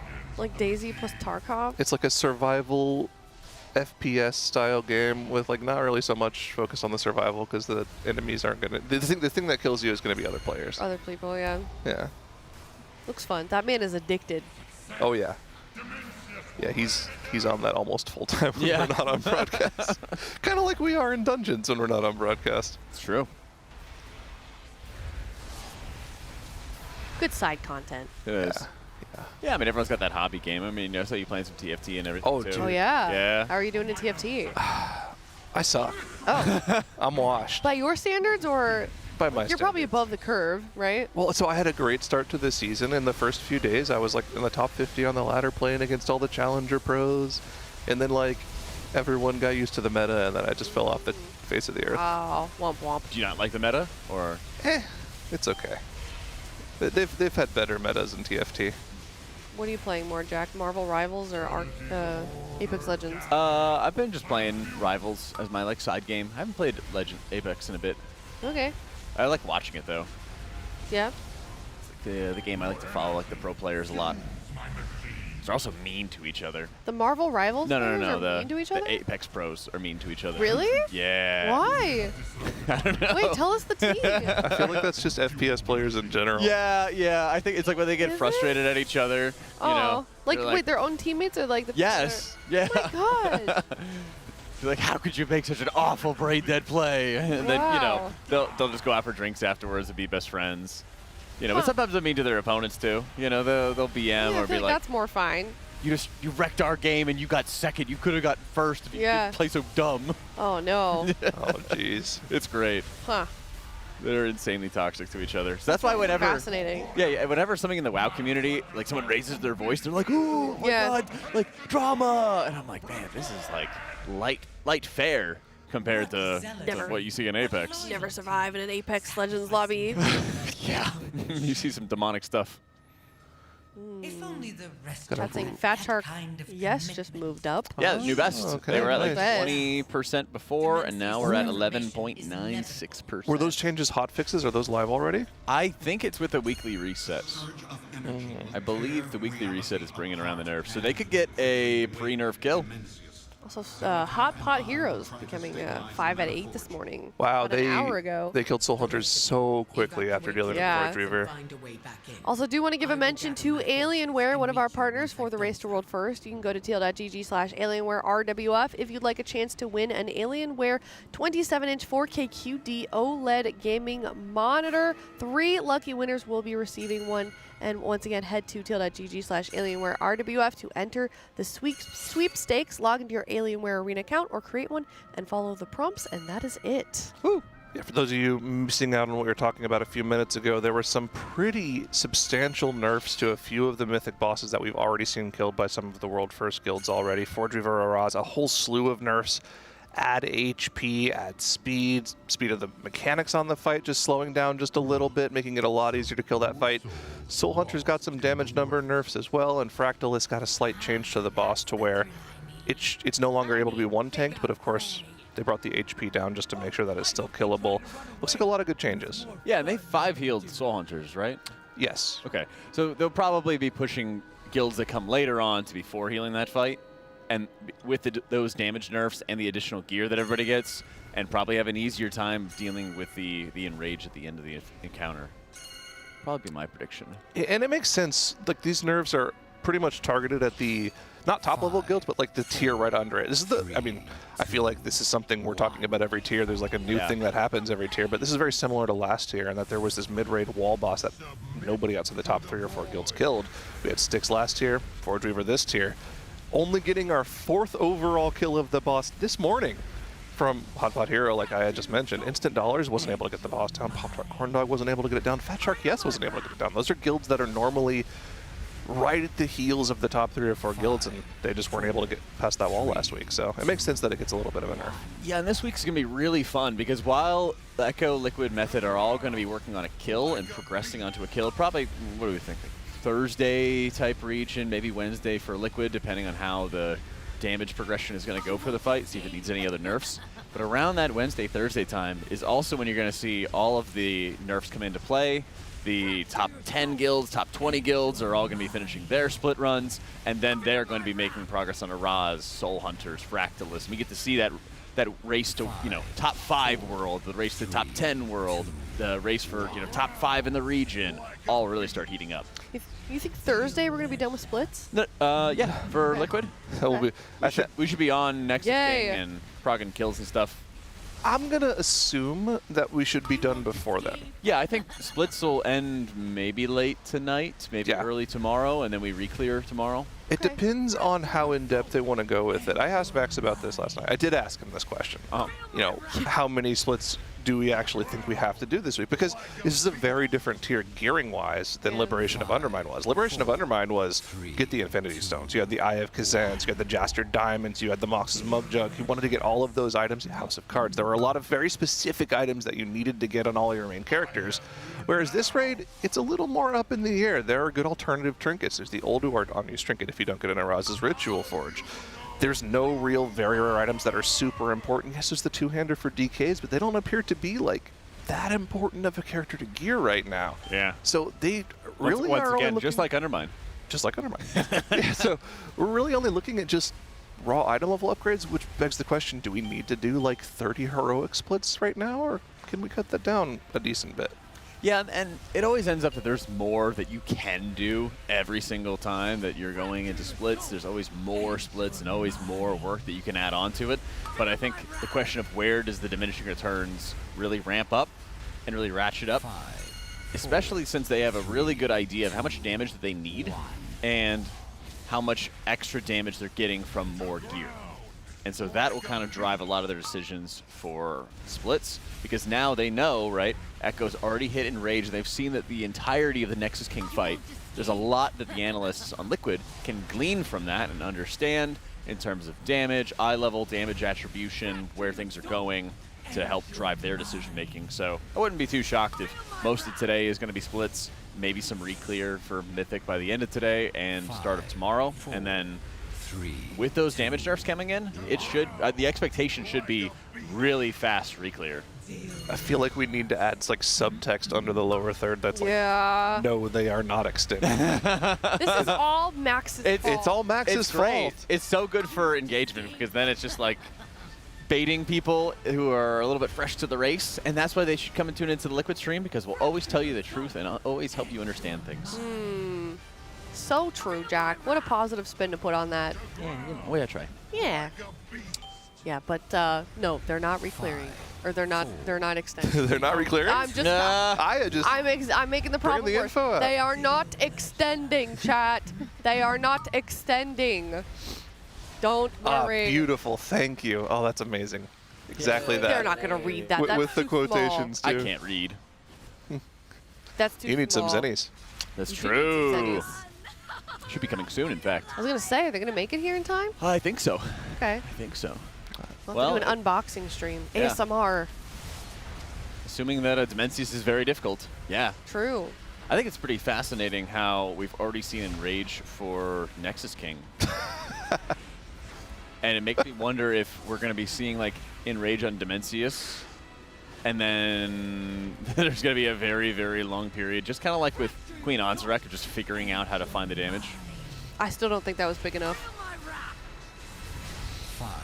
Guys, we're 20 minutes away from the midnight reveal. Ooh, here we go. Any predictions? Any expectations? Any hopes? They love the trope of like nuking a capital city. We have Theramore, Dalaran, and Teldrassil. So I kind of hope that they don't go for number 3. It would be kind of sick if there was like a split. Well, there already kind of is a split with the Scar, I think is what it's called, tearing through Quel'Thalas. So maybe they kind of have like a new like front, and you're fighting specifically for Quel'Thalas.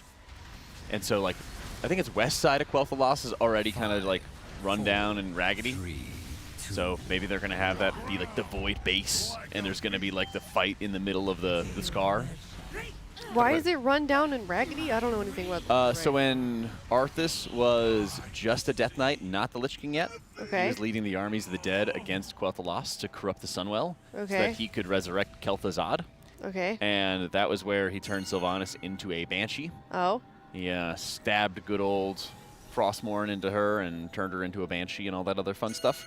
And so he basically ripped apart Quel'Thalas in the process as the horde of undead left a scar. Oh, that's the big scar that's there. The dead scar, Oh, And okay. there's still undead walking the scar to this very day. Oh my gosh, maybe Silvermoon is our new capital city. Yeah. So. Or it gets nuked. Well, that's why I say the west side, I'm pretty sure, is what's already run down, and the east side is the one that's kind of built up. So they probably do like a Quel'Thalas revamp. West side is like the battlefield where we're trying to prevent Xalatath from invading the Sunwell and corrupting it yet again. Remember the Sunwell. What do we think the world is going to be for Midnight? Because War Within, we got an entirely new zone. We went underground. It was pretty sick.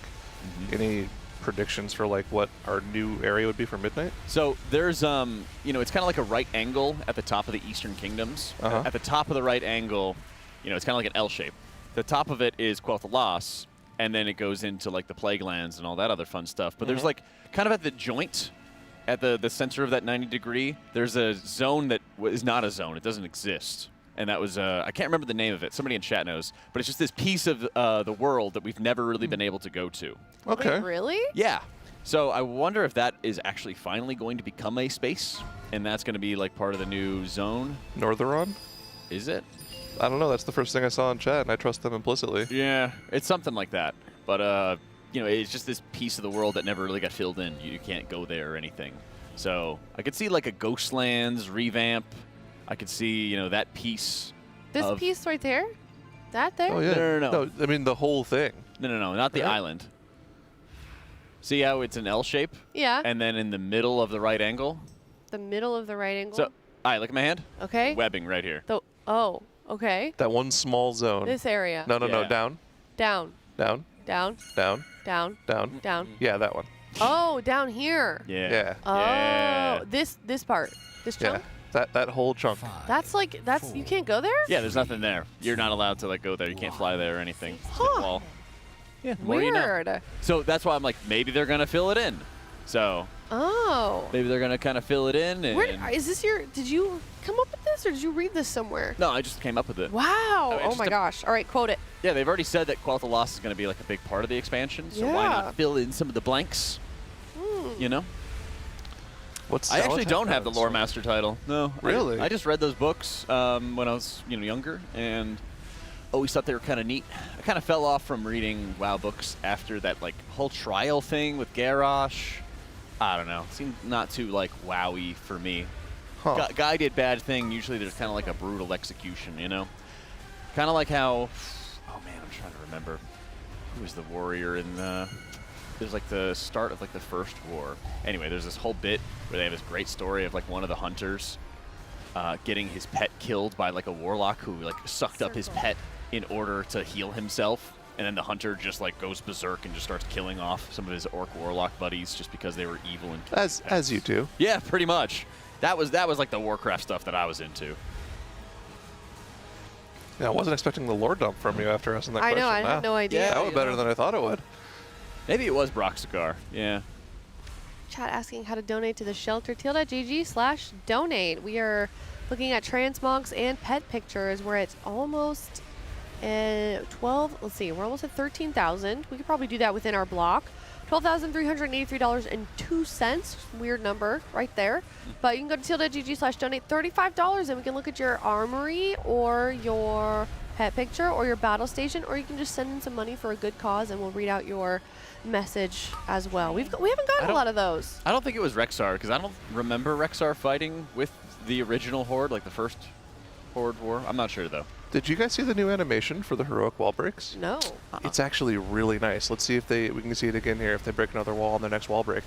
It used to be just a whole filled-in circle, but it looks like they changed it to just be the outline animation. Oh, that's which is really nice. That'll be easier to see.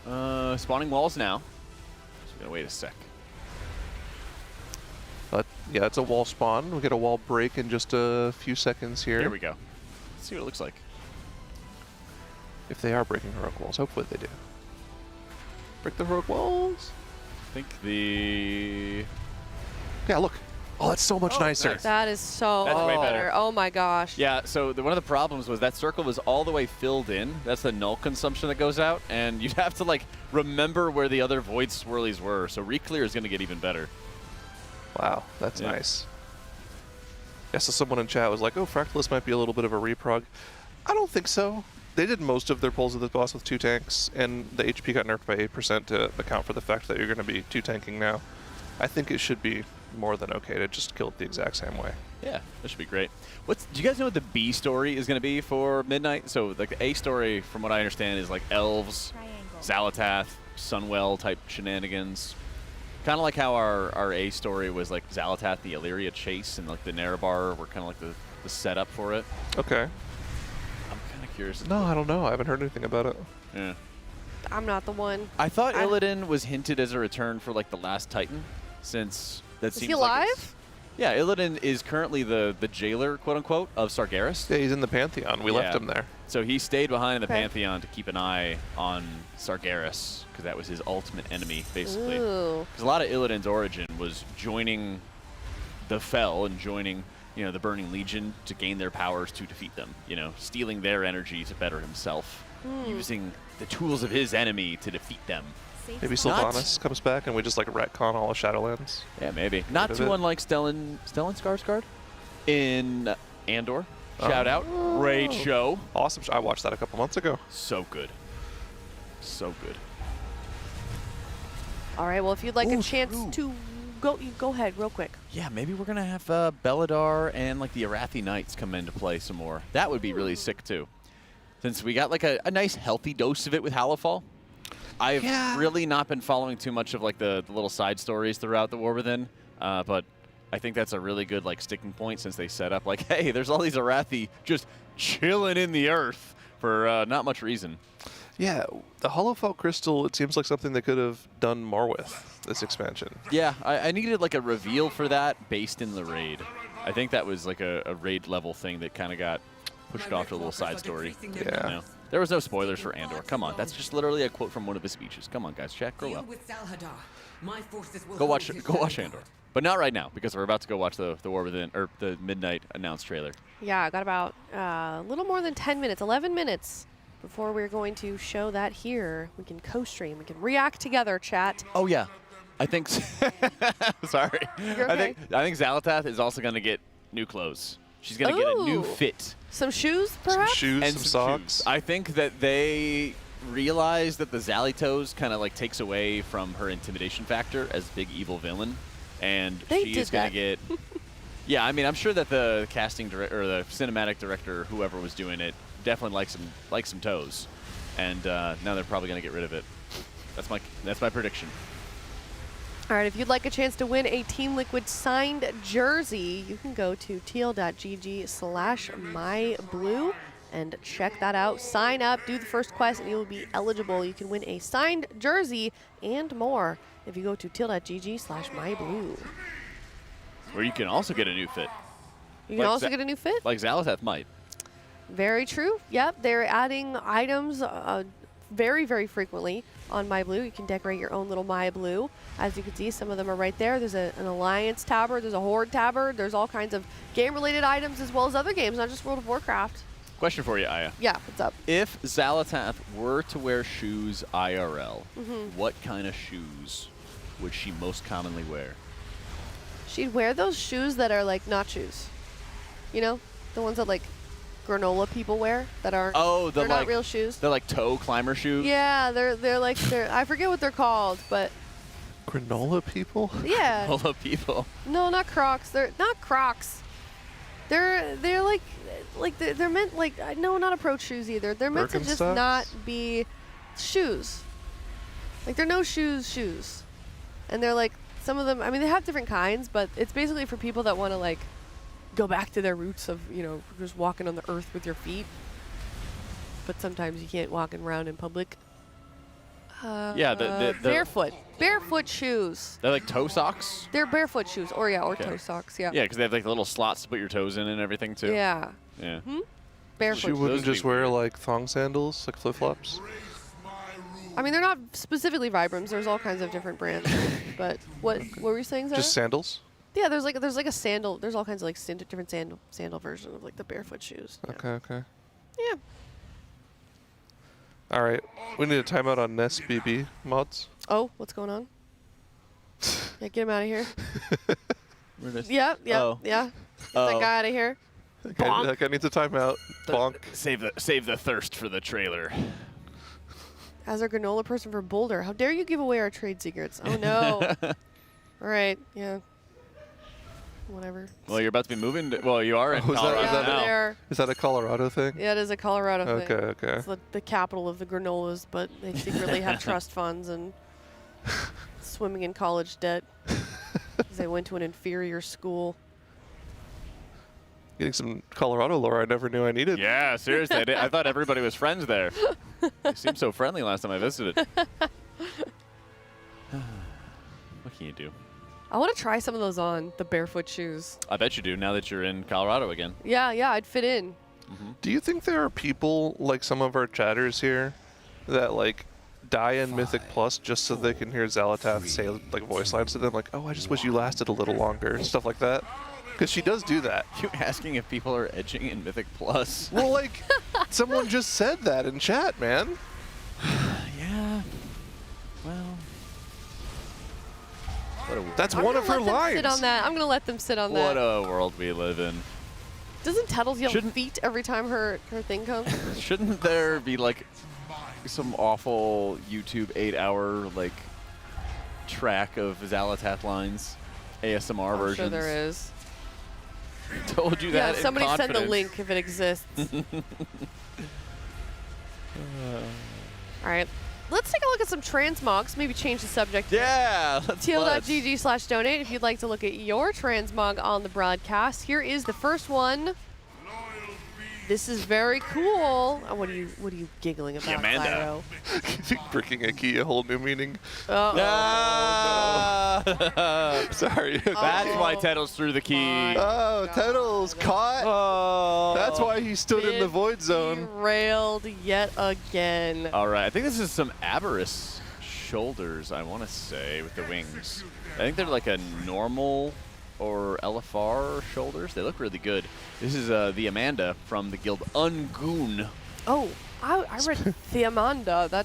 The Amanda makes way more sense. Okay. Nice. Ungoon. Maybe you should join that. Very topical guild name. Yeah. That's right. Came right in the nick of time. All right. I like this you're mog. The priest. Yeah. Tell us your thoughts. So I think this is. I'm pretty sure it's also like a normal or LFR weapon from Aberrus. I believe those are also the Aberrus shoulders. I love the wings. So they're like the lighter color. We got the back piece, probably from one of those Jailer's gauntlets back at the end of Shadowlands, I want to say is where it is. The boots are really cool too, like the wraps around them.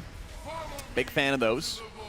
Okay. We're kind of encapsulating some of the Holy Priest vibes, but a nice little bit of like the white, blue, and gold coming around into it. Very, very good.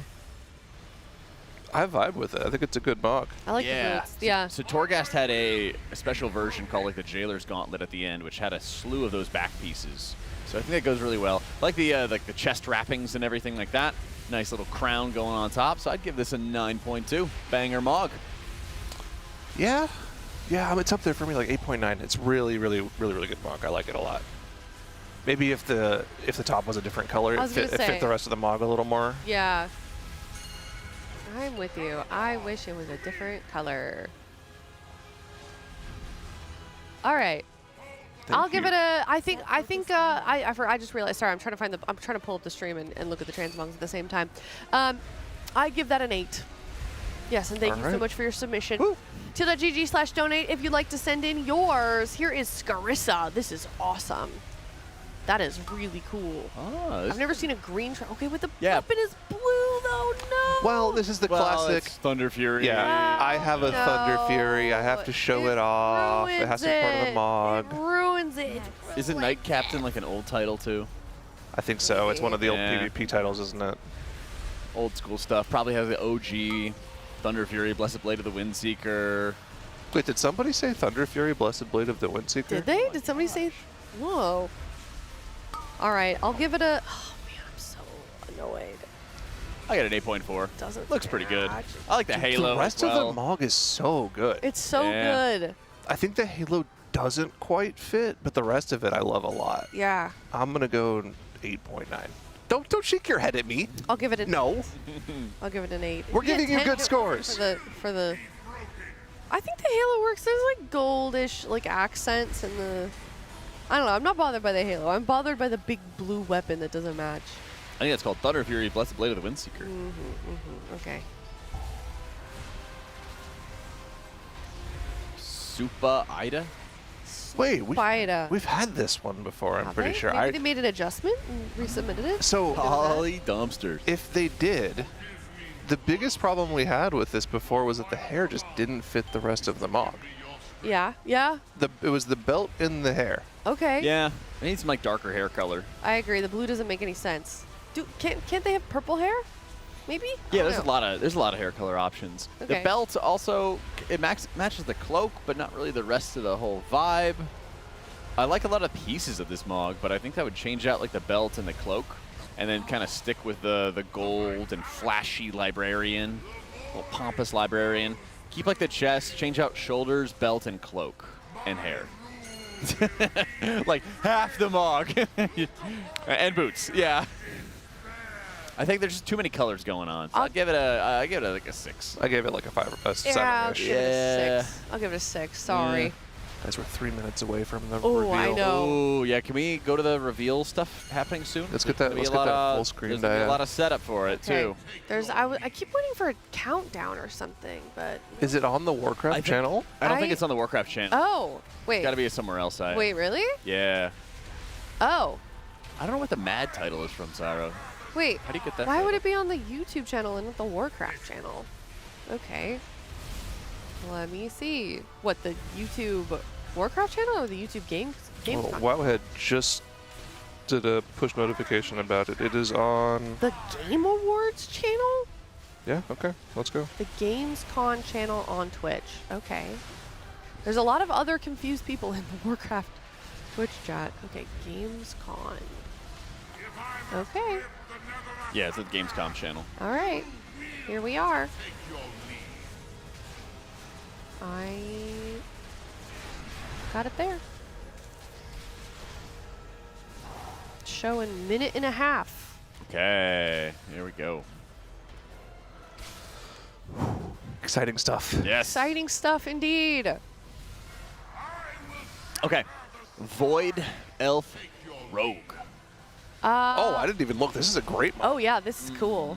Dark colors, got the dark blue accents with and the hair matches and the eyes. too. This is a great. They did a great job. Oh, the back attachment looks awesome. That's a new back 10. Mog.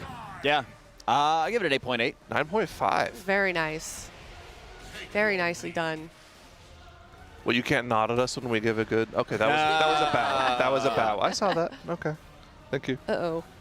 That's a good time for a wipe. I need to go press a button on my computer. All right. No, I'll wait. It doesn't matter. It's okay. Wait, what? Well, I was going to go turn it on my own thing. Oh. Selfish. Meanwhile, wiping the Nexus King. Not great. Yeah, not great. Ideal. No, not ideal. Maybe they're all just excited to watch the reveal of Midnight as well. You're like, all right, it's time. Wipe it up. We're getting the sound as well into our ear holes, right? Oh, do I need to unmute it on here? I think. That probably makes sense, huh? Okay, I will do it. Okay. Not sure how the It's production side is. I don't gonna know work either. to it. I'm not sure. Hopefully. We'll find out. 'Cause there's probably going to be some dialogue. Yeah. All right. Momentarily, we are going to be watching the Midnight trailer right here. So don't go anywhere. We'll take care of it. Hopefully we don't get an ad. Could you imagine? Yeah. We'll Apparently there's 125,000 watching. On Stuff's happening. Oh. Stuff's happening, Sorry. production. Oh. It's time. Well. There's a guy walking out. Oh. What's he gonna say? Oh, I can hear it. There we go. Ooh. You guys ready? Yeah. Who's this? No idea. Abend. Welcome to Gamescom. Yay. Woo. Oh, that's Jeff. All right. This is opening night live. Hello, everybody, and this is the kickoff to the biggest games festival in the world right here in Cologne, Germany. We've got over 5,000 fans in the hall here at Cologne Messe tonight. Welcome, everybody. And by the end of the week, more than 300,000 people will walk the show floor, which for the first time has more than 1,500 exhibitors. It turns out that E3 didn't die, it just moved right here to Germany. They're not going to go straight into the trade. How does this work? I have no idea. Of course, there are millions we're also just doing watching splits, so. live around the world. No matter where you are, we're all connected tonight as Like one us. global We're connected. community to celebrate That's the us. art, creativity, and joy of games. From the boldest indies to the biggest blockbusters.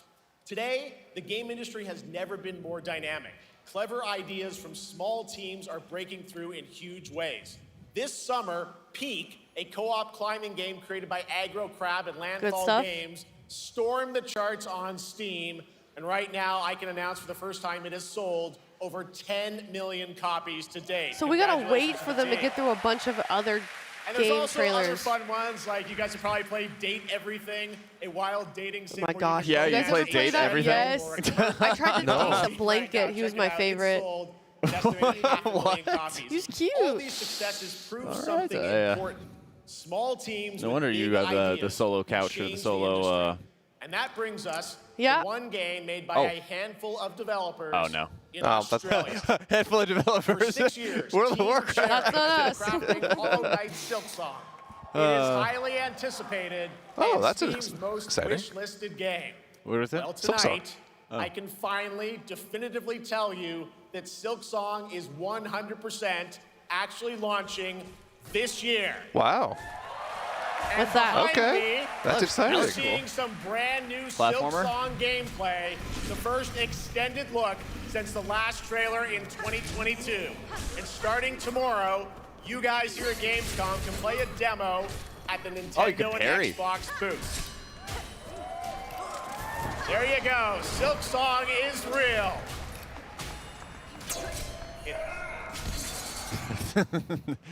And on Thursday, Team Cherry is going to be sharing some news as part of a YouTube premiere on their channel, so make sure to check that out. Tonight, we'll give you a first look at this holiday's biggest games, like Call of Duty Black Ops 7 and Woo. Ghost of Yote. They're on plus 7. major news on What's Prime Ghost of Video's Yote? Fallout Season 2 That's arriving like a in Souls-like, December. I think. And later, Ooh. we'll have a special performance of the music of Claire Obscure Expedition 33, one of this year's most celebrated games developed right here in Europe. Plus, a brand new look at Resident Evil Requiem from Capcom, and the world premiere of the opening cinematic from World of Warcraft Midnight from Blizzard. World of Now, Warcraft as mentioned. always, O&L is also about surprises, and we do have multiple brand new AAA game announcements and reveals over the next 2 hours, so stick around right until the end. This is our biggest opening night live we've ever done, so let's not waste another second. It all begins with this. Let's see. So it looks like we may not be getting Midnight for a minute. So if we're not doing Midnight stuff, guys, we're going to go back to splits. And when Midnight stuff does come around, we're going to go do splits. But not to worry, I've got it up on the laptop here. Production is also keeping an eye on it, and we will make sure that we aren't missing any Midnight reveals. Don't worry, Yeah, chat. so we only have the clear to show World of Warcraft specific stuff. Yeah, that way we're not watching like every single thing and leaving you guys in doubt and stuff. If you guys are just here for WoW, like just chill here. We'll have the Midnight stuff when it comes around. We already have all the production parts set up, and then we'll be chilling. If you guys want to watch other games, there'll be other games in the Gamescom stream. Yeah. That way it's just WoW here. Yeah, a win for the games industry is a win for everyone. Yeah, they really like having, they're like, oh my god, here's our trailer, and then we're going to take like 30 minutes to talk about it. Yeah, and then, developers out. That way you guys aren't, lying around and wait. And then the second the second that the stuff happens, we'll get you covered. I don't know why I thought it was just Warcraft specifically. Not I thought it was. I don't know how Gamescom works. Maybe in order to have their thing on the main stage, Yeah. or like use your AAA publishing to, announce it, plug us. Tell your community to watch it this time. Yeah. That way, there's all the cross-contamination. Just kidding. There's a Plus, they know. I mean, if you guys remember the opening ceremony for last BlizzCon, all the WoW stuff was at the very end. They know their audience. They know their audience. Yeah, they know those WoW suckers are gonna wait until the very end to watch their trailer and stick around. You know. Gamescom has been the largest gaming convention for like a long time. Well, Yeah, of course. I don't know how it works though. I'm sorry. That's why they have the clout. Yeah. You know, because they're like, oh, if you're gonna get your trailer on the opening ceremony of Gamescom, well, then you also want to like plug it and have your fans wait around and watch all the stuff. Yep. Yep. Yeah. Right now, this looks like what, Call of Duty? Are they really on Black Ops 7? Yeah. Apparently. That's insane. Man, you guys feel old. Black Ops is my favorite IP when it comes to Call of Duty. Really? I started with Black Ops 1 way back in the day. That was my second Call of Duty game. I started with Modern Warfare 2, like many people did. Yep, absolutely. I have very fond memories of the original Black Ops. Played that way too much. Isn't COD a dead game, says chat? Definitely not. It's doing really well. CDL does really well. They get really good numbers. And they keep pumping out expansions, so. I was going to say, Really people keep not. buying it. Game so. after game after game. For me, it's one of those seasonal games that you can get a good 2 weeks to a month of really fun multiplayer gameplay out of, and then it's just like, okay, on to the next thing. Yeah, I think a lot of games have become very seasonal, and there's a lot of good competition. And so as a result, it's sort of like, okay, well, oh man, I hope they aim that Star Killer smash. Okay, thank goodness. Don't want to wipe again. Yeah. That'd be a waste of time. Yeah, if any of those Star Killers don't hit one of the stars, then it just is a raid wipe. And you could see all the stars getting deployed, and it's going to be okay. It's working. It's working. That's the trouble with splits. You have to make sure everybody's on the same page here. Yeah. Something I wanted to pay attention to is what exactly we're doing right now. How many split characters are in each of these runs? How many helpers we have? Just to try to get a good sense of actually how many splits we might be doing here. It does look like there's quite a few helpers in the raid right now. And there's a difference on Heroic from last week, where when they split this boss on Heroic and Dimensius, they just did full 30-man Raider ults. Yeah. And I think that's a smart way to do it. And they might end up doing that again, because any moment that they're spending doing these splits is also time that they're not re-clearing, and then time that they're not doing Nexus King Salhadar. So I think they have a game plan for what's the... I wouldn't be surprised if they even try to make sure they're doing the absolute minimum amount of splits so they can go back and re-clear. If they're looking at, I believe Echo, last I checked, was 3 healing it, and they got to 17% on the boss. So I would not be shocked if Echo can get pretty close to a kill.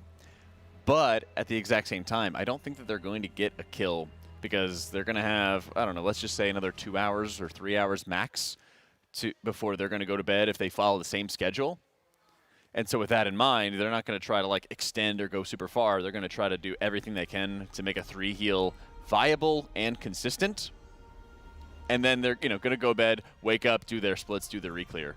So I think with that in mind, that gives Liquid a nice bit of thought, I guess, because if they're saying, wow, they can get that close without a re-clear, without splits yet, then we should make sure that we're being really efficient with our time, get the absolute musts done, maybe a little bit of the extra work as you start dipping into diminishing returns, the split runs, and then go into that re-clear so that we can learn what we can from what Echo's done so far and get back and start progressing Nexus King again. Yeah, that's a good point. Again, at the same time, they saw the whole fight yesterday. Right? True, they did. And it really, at this point, it's about getting there consistently. Oh, they just swapped to 3 heal now. So they got to 17%. Wow. Oh, I believe, okay, so they're 30% P30. Okay, so I guess they've updated it a couple times with the leaderboard. We're watching what you're watching here. So if they're still getting to 30%, and now they're going to try the 3 heal, then yeah, they're going to have some time to see if it's going to be viable and see if it's work. It might not. But that's also a good advantage for Liquid to start understanding, okay, how far can we actually push this? You know, and the extra work of 3 healing it also involves some reprogress as well. Yeah. Fiddling around with healing cooldowns, defensive cooldowns, just adjust how you play the game in general. Like everybody across the across the raid just taking less healing, and that's going to be very difficult for everyone to do. Yeah, the HP check on this fight seems pretty silly right now. Yeah. But after a reset of gear, and a reclear. And a reclear and crafted items, I think it looks more and more doable. You have to remember that pretty much every top-end guild right now is holding their crafts to try to be as efficient as possible, because we, in the US, have unlocked our second spark, and for so many of the classes in the raid, it is incredibly valuable to craft a two-hander with that spark, because you're only using 60 crests on 2 slots of gear to upgrade it to almost max item level. That's a huge efficiency of crests. So most people didn't send any of their sparks last week because they wanted to do that this week. So everyone's holding back on that power. Now that 30% number, that's still a pretty hefty number. It's not going to be covered by the weapons alone, but a large chunk of it will be. The vaults on top of that, the Ruthic Reclear, all of that will fill in the rest of the gap that we hope. Hopefully it doesn't need an HP nerf. Yeah, and at the same time, you're going to have some people crafting weapons, and some people are going to be getting the Void Glass weapons. And so you'll have a nice just bit of variance between who are the sort of like chosen ones to get those mythic weapons, who has to craft them instead. Healers, probably, if I had to imagine. And then you can kind of just bounce back and forth and sort of min-max for the entirety of the raid. Like, I don't think like Echo has sent crafts or anything like that as well. So the closer that they get, right, they get to put forward a lot of progress and sort of figure out how deep that they can get onto the encounter with all this work and all this min-max that they'll probably have to do even after they end up crafting and after they end up reclearing. They actually end up doing mythic splits last night? Liquid? Yeah. They did the first 2 in a split, yeah. Yeah. They did first boss and then Soulbinder. Simultaneously, or? No, just...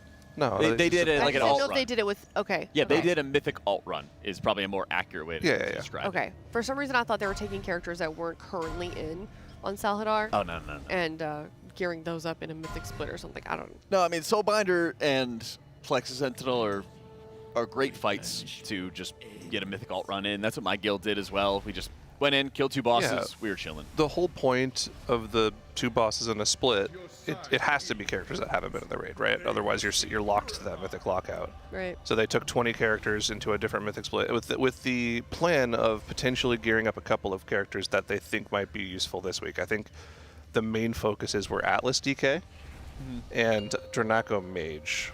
Yeah. Both good candidates to be in on Nexus King because and Dimensius. And Dimensius potentially.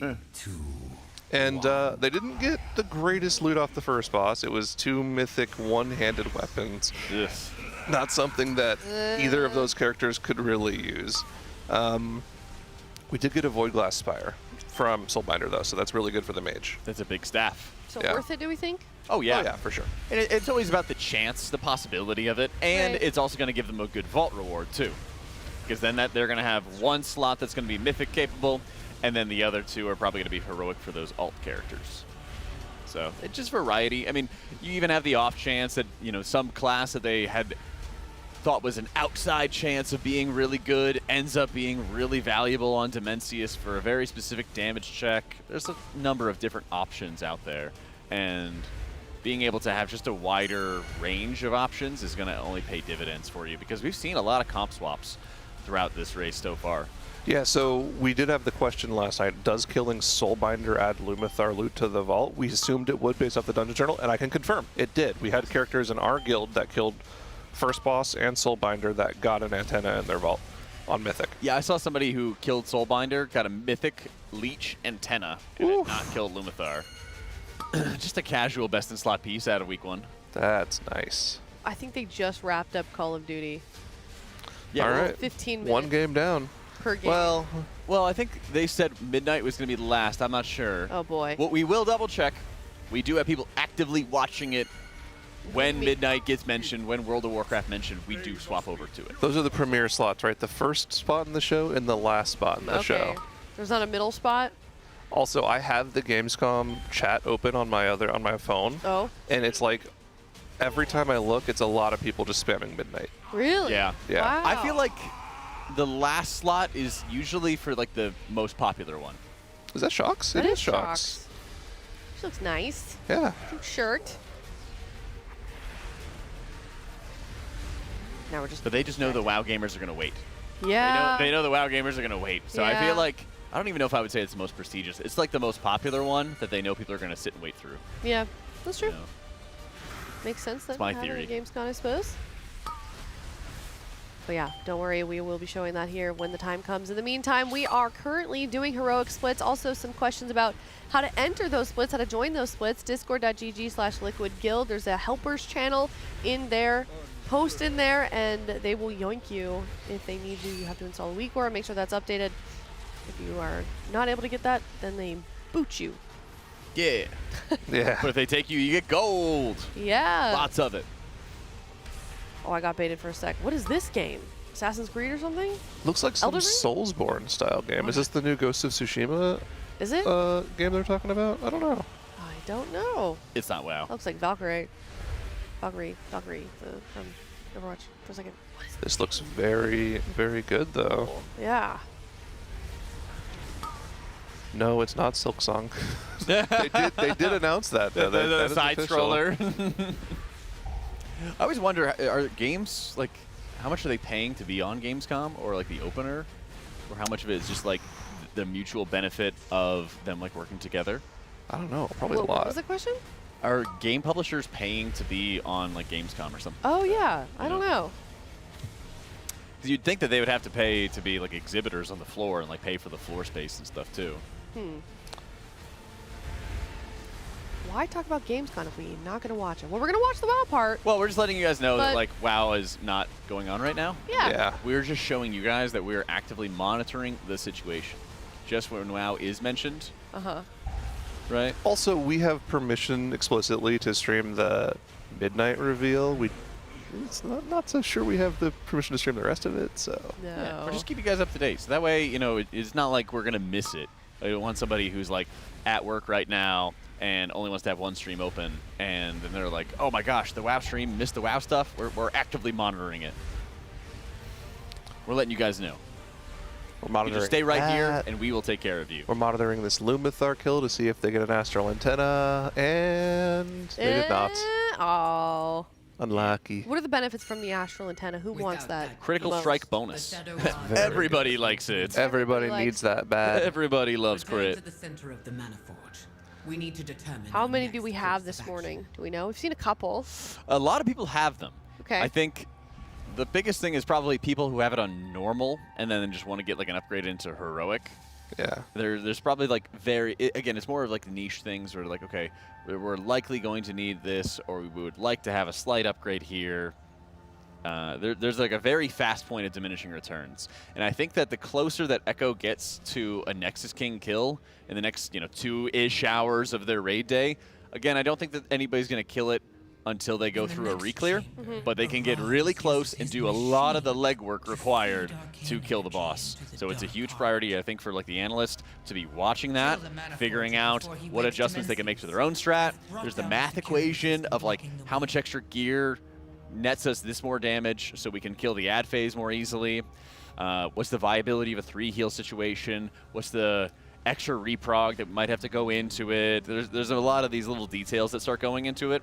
And I think it's going to really yield them doing a fast set of splits, only what's absolutely necessary, and then getting into Mythic as quick as they can. Why is Dazer's boss HP bar blinking like that? Because he's doing so much damn. Look at the nameplate HP bar, the nameplate. It's Yeah. just That's a flashing. good question. What is that? I think he just needs more stimulation. Oh, it's a stimmy. Oh, yeah. Oh, that makes sense. I'm just That would making make it up. a lot of sense. I'm just Yeah. straight up making it up. But like, I don't know. I think it's a good guess. He just requires mental stimulation constantly at all times. He sets up a little like electric trode so you can just zap his fingers to make them work faster. Yep. It's good that he's got those massage chairs right behind him. Yeah. Oh yeah, those were great. Those used to be out here. I've taken naps in them before, but now they're back there, and that'd be weird. Just They go- napping, watching the Raiders. You Yeah. just gotta alpha them. Just do it anyways. Take the chair. Go back there. Have you ever sat in it? It's a 0 gravity chair. It tilts all the way back. I have not. Ooh, that sounds Nice. fun. They're really nice. I'm worried I'm gonna fall out. It does kind of feel like you're gonna fall. During Fractalus, the night before they killed it, we had Dryny, Hopeful, and Dazer just lounging back here, watching the pulls. Uh-huh. It's good. Behind Dazer? Behind Dazer, yeah. Hopeful and Dryny were in the massage chairs. Mm. When do we think this is actually going to end? Is that too early to ask? We've just started. Oh, no. I know, but like, what's the estimation here? I think we would be ecstatic if we were back in the Mythic by dinner. Okay. That'd be hype. I think there are a lot of splits to do, so Yeah. it's hard to... We're going to be here for at least a few hours. I think if we're around dinner time and they're doing Mythic Reclear, that'd be sick. Okay. Let me check something. When does the race end though? When does Dimensius die? Oh, Sunday. The Lord's Day. The Lord's Day. next Wednesday. Next That's Wednesday? You crazy. think it's gonna make it to a second reset? Maybe. Or are you hoping it makes it to a second reset? Maybe. That'd be sick too. Hmm. I think a Sunday angle seems more likely, Sunday, okay. based off no information on Dimensius. Yeah, that's. I mean, I know that it's so hard to likely. tell now. I have but no data to back this up, yeah, but we're you just know. guessing, just vibes, based off vibes only. Yeah. Why not? Yeah, sure. It's kind of like just guessing, you know, the weather tomorrow. There's no way to predict it. You just guess. Isn't it based on quite a lot of science, Jack? No. Oh. It's just all guessing.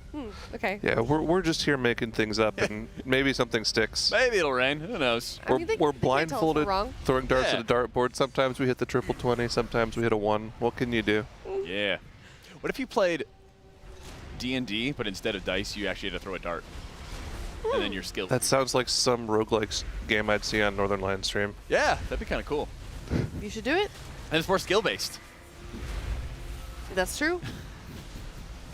Isn't that based on, like, you roll the dice when you're, like, making a decision for Well, don't you make kind it... of attack you're going to do or something, right? Or, like, you riz somebody up. Oh, okay. You know, you use your, like, charisma skill. Right. You guys ever play Expedition 33? I didn't play it, but I watched a ton of it. Okay.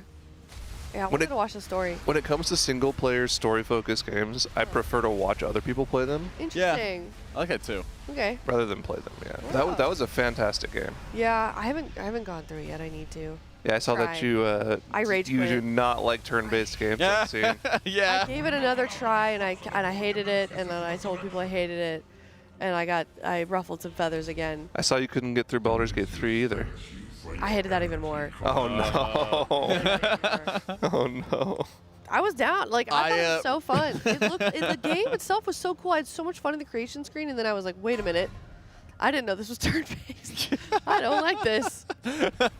You get through character creation, you're like, this game's going to be great. Yeah, well, because that's all I'd seen. It was like a thread of people posting their Baldur's Gate characters. And I was like, oh my gosh, this game is beautiful. So I went and bought it, and I played it, and I started streaming it, and I lasted 10 minutes after the character creation screen. Average TikToker attention span. Yeah, I'm not a fan. I mean, not saying it's a bad game mode at all by any means. Did you try playing Expedition 33 at all? Yeah. You didn't like the parry-based gameplay? I thought that was even worse. Oh no! Dude, Okay. it's like they're like, oh, but you have to actively pay attention between turns. It's like, that's horrible. What is the point? Just make it make it a soul game, please, God. That'd be so much more fun, in my opinion. In my opinion. Anyways, let's take a look at some transmogs. You can bash me in the chat if you think I'm wrong. That's fine. Smarts. This is Lightforge Draenei. Hunter as well. I like the eye patch too. Me too. Never really That's seen Draenei with a with an eye patch. Are hunters allowed to be smart? That's smarts. How could you say that? Okay. I think we just had the character model shake their head at us. Yeah. Kind of looked like it, yeah. This is like a refined hunter. It's like a bougie hunter. Okay. Well, I like the Mog. Looks good. The Mog is really nice. The bow fits too. Yeah, I agree. This is a 8.5. Yeah, I like it. It's like a 9. I'd give it a 9. I'm with you. I'm up there.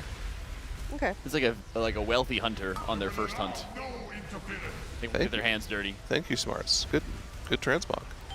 Ooh, Dua Lipa. Dua Lipa. Dua Lipa, of course. Dua Lipa. Love Dua Lipa. Yep. Oh, an orc as well. Moghar orc. This is the. Oh, that's so cool. I've never seen that before. I am respectfully gonna go low on this one. This is all the trading post. I'm gonna go high. This is a trading post set. I'm excited. This makes me want to do a summer mog. Yeah. They're just ready for a happy day at the beach of just ganking people, you know? What can you do? That sounds fantastic right now. We need to get 4. some sun. Walking up to people at the beach and throwing the flag down, going for some 1v1s? Oh, yeah. Just got to strut your stuff along the beach. Yeah? 4. You get a 9.5. Ugh. 8.5. Yeah. They were clearly going for something and they hit it. Why do casual raids and raid teams ever have... Hold? Never mind. Sorry. Do casual raid teams ever have like a transmog night where everybody has to like go and be on theme with the transmog? I thought that would be fun. I feel like during like Christmas time, everybody kind of has their little Christmas hat. Yeah, I kind of wish more guilds did that. Yeah. I love the Argus Scythe. It's one of the best weapons they've made. It is. I like it. That's cool. That's so good. I like the I guess it's like the blue-black coloring that you have. It's like a gunmetal, even. Yeah. I like that a lot. I like the guild name. French toast. Love me some French toast. Yeah. Even, I think some of the bits of the Mog are like Throne of Thunder shoulders. I think these gloves are from... Where are they from? It almost reminds me of like Rygalon. Yeah, people always ask the question, pancake or waffles, but I'm more of a French toast Oh, guy. same. I agree. Yeah. I don't know why French toast is never in that conversation. What about you, Jack? Big pancake is keeping them down. I'm probably more of a waffle person. That's fair. I like the texture. I like the firmer consistency of it. So if I want to take my time eating breakfast, which I usually do, I don't have it go mushy on me with the syrup. It doesn't take down the constitution of the... You get the little pockets of syrup as well in the waffle as well. Pockets, you know, a little dipping if you want to dip some fruit into it as well, if you're having some fruit with it. Ooh. You know? We've had waffles a few times here. Yeah. We have. Race. We had the French toast bites yesterday. Oh, yes. Those are really good. Love the French toast bites. Yeah. I think I'm going to give this an 8.7. I like it. I like the use of the scythe. I'm with you. I'll give you an 8.5. 8.5 as well is what I was going to say. Okay, wait. Sniped. Sorry, there are a few in here that is funny. Somebody earlier said my raid leader made us do a transmog for Galliwix. I think it was what I read. And then the next one, my guild once had a transmog night that required a backstory and everyone went up and gave their story before we voted on a winner. So there you go. That's pretty sick. Maybe you should implement that in your guild. Yeah, I might Sounds have like to. Fun. I might have to. Get the morale up. We should probably do something where somebody gets like an extra cut for like raid sales or something if they have like the best Mog. That would be pretty sick. I'm seeing some chocobos. Ooh. What is this? Ooh. It's Cactar. Cactar. What's happening? What is this? Oh, is it like a Monster Hunter Final Fantasy thing? It's a collab. Ooh, that's exciting. Okay. Sorry, we're watching Gamescom on the side. We're monitoring the What's going on? situation. We're actively. monitoring the situation. Yeah, I got debated a little bit by Warhammer. I thought it was World of Warcraft for a second based on that cinematic. They're adding Omega to Monster Hunter.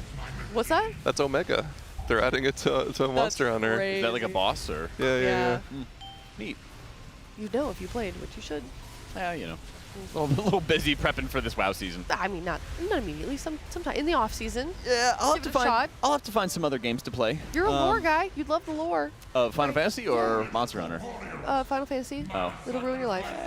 I mean, I've played. I've done Frog for 3 tiers of Final Fantasy. Oh, okay. Yeah, but do you pay attention to every cutscene and watch the entire story? Clearly I not, did otherwise- for the. I started in Shadowbringers, and then I watched everything up to Endwalker. I didn't play Dawn Trail, so I had to fill in some blanks and context clues and everything. But I kind of got what was going on. Honestly, you didn't really miss a lot, Dawn Trail. I hate to say it. I haven't. Yeah. No didn't spoilers. play I haven't Dawn played it Trail. yet.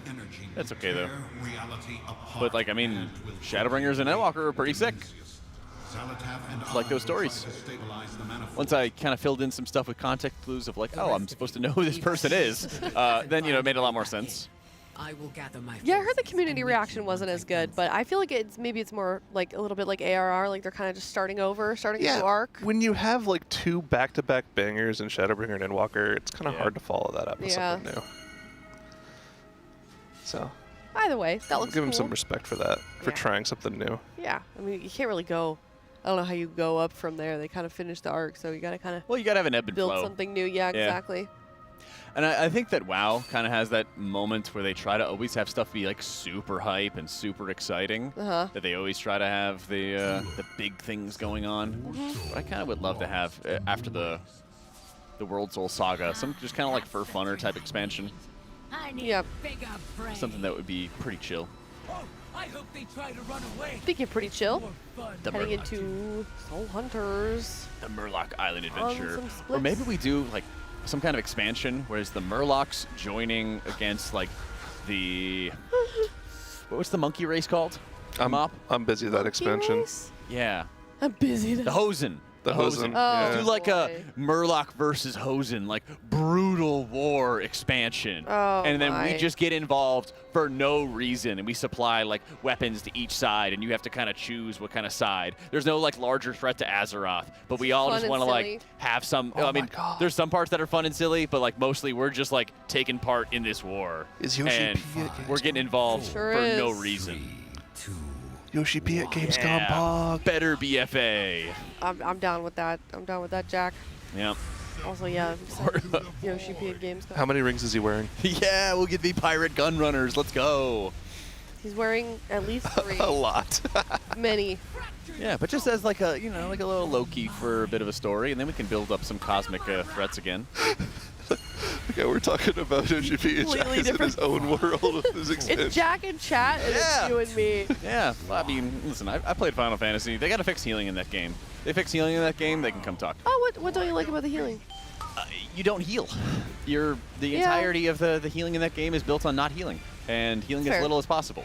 The healing spells in that game are fun, but you like top when people off you with, have like, to a press button. them. Yeah, exactly. Like make the fights where you're encouraged to press healing spells, and I'm down. Because the alternative is you just spam smite all the time. And I'm No, spending, like, you have a dot that you have to keep oh, up. I gotta put up Shattered Pain. Okay, so you put up Shattered Pain, you maintain that, and you cast Smite. You know, like the healing spells are fun. It's pretty dynamic gameplay you have, but I don't want 60% of my activity time playing boss fights. You should be play casting Smite. You should play Astro then. I did play Astro, and then I was Buff also me. still casting Smite. Buff me. Yeah, I was doing that too, and that stuff was fun.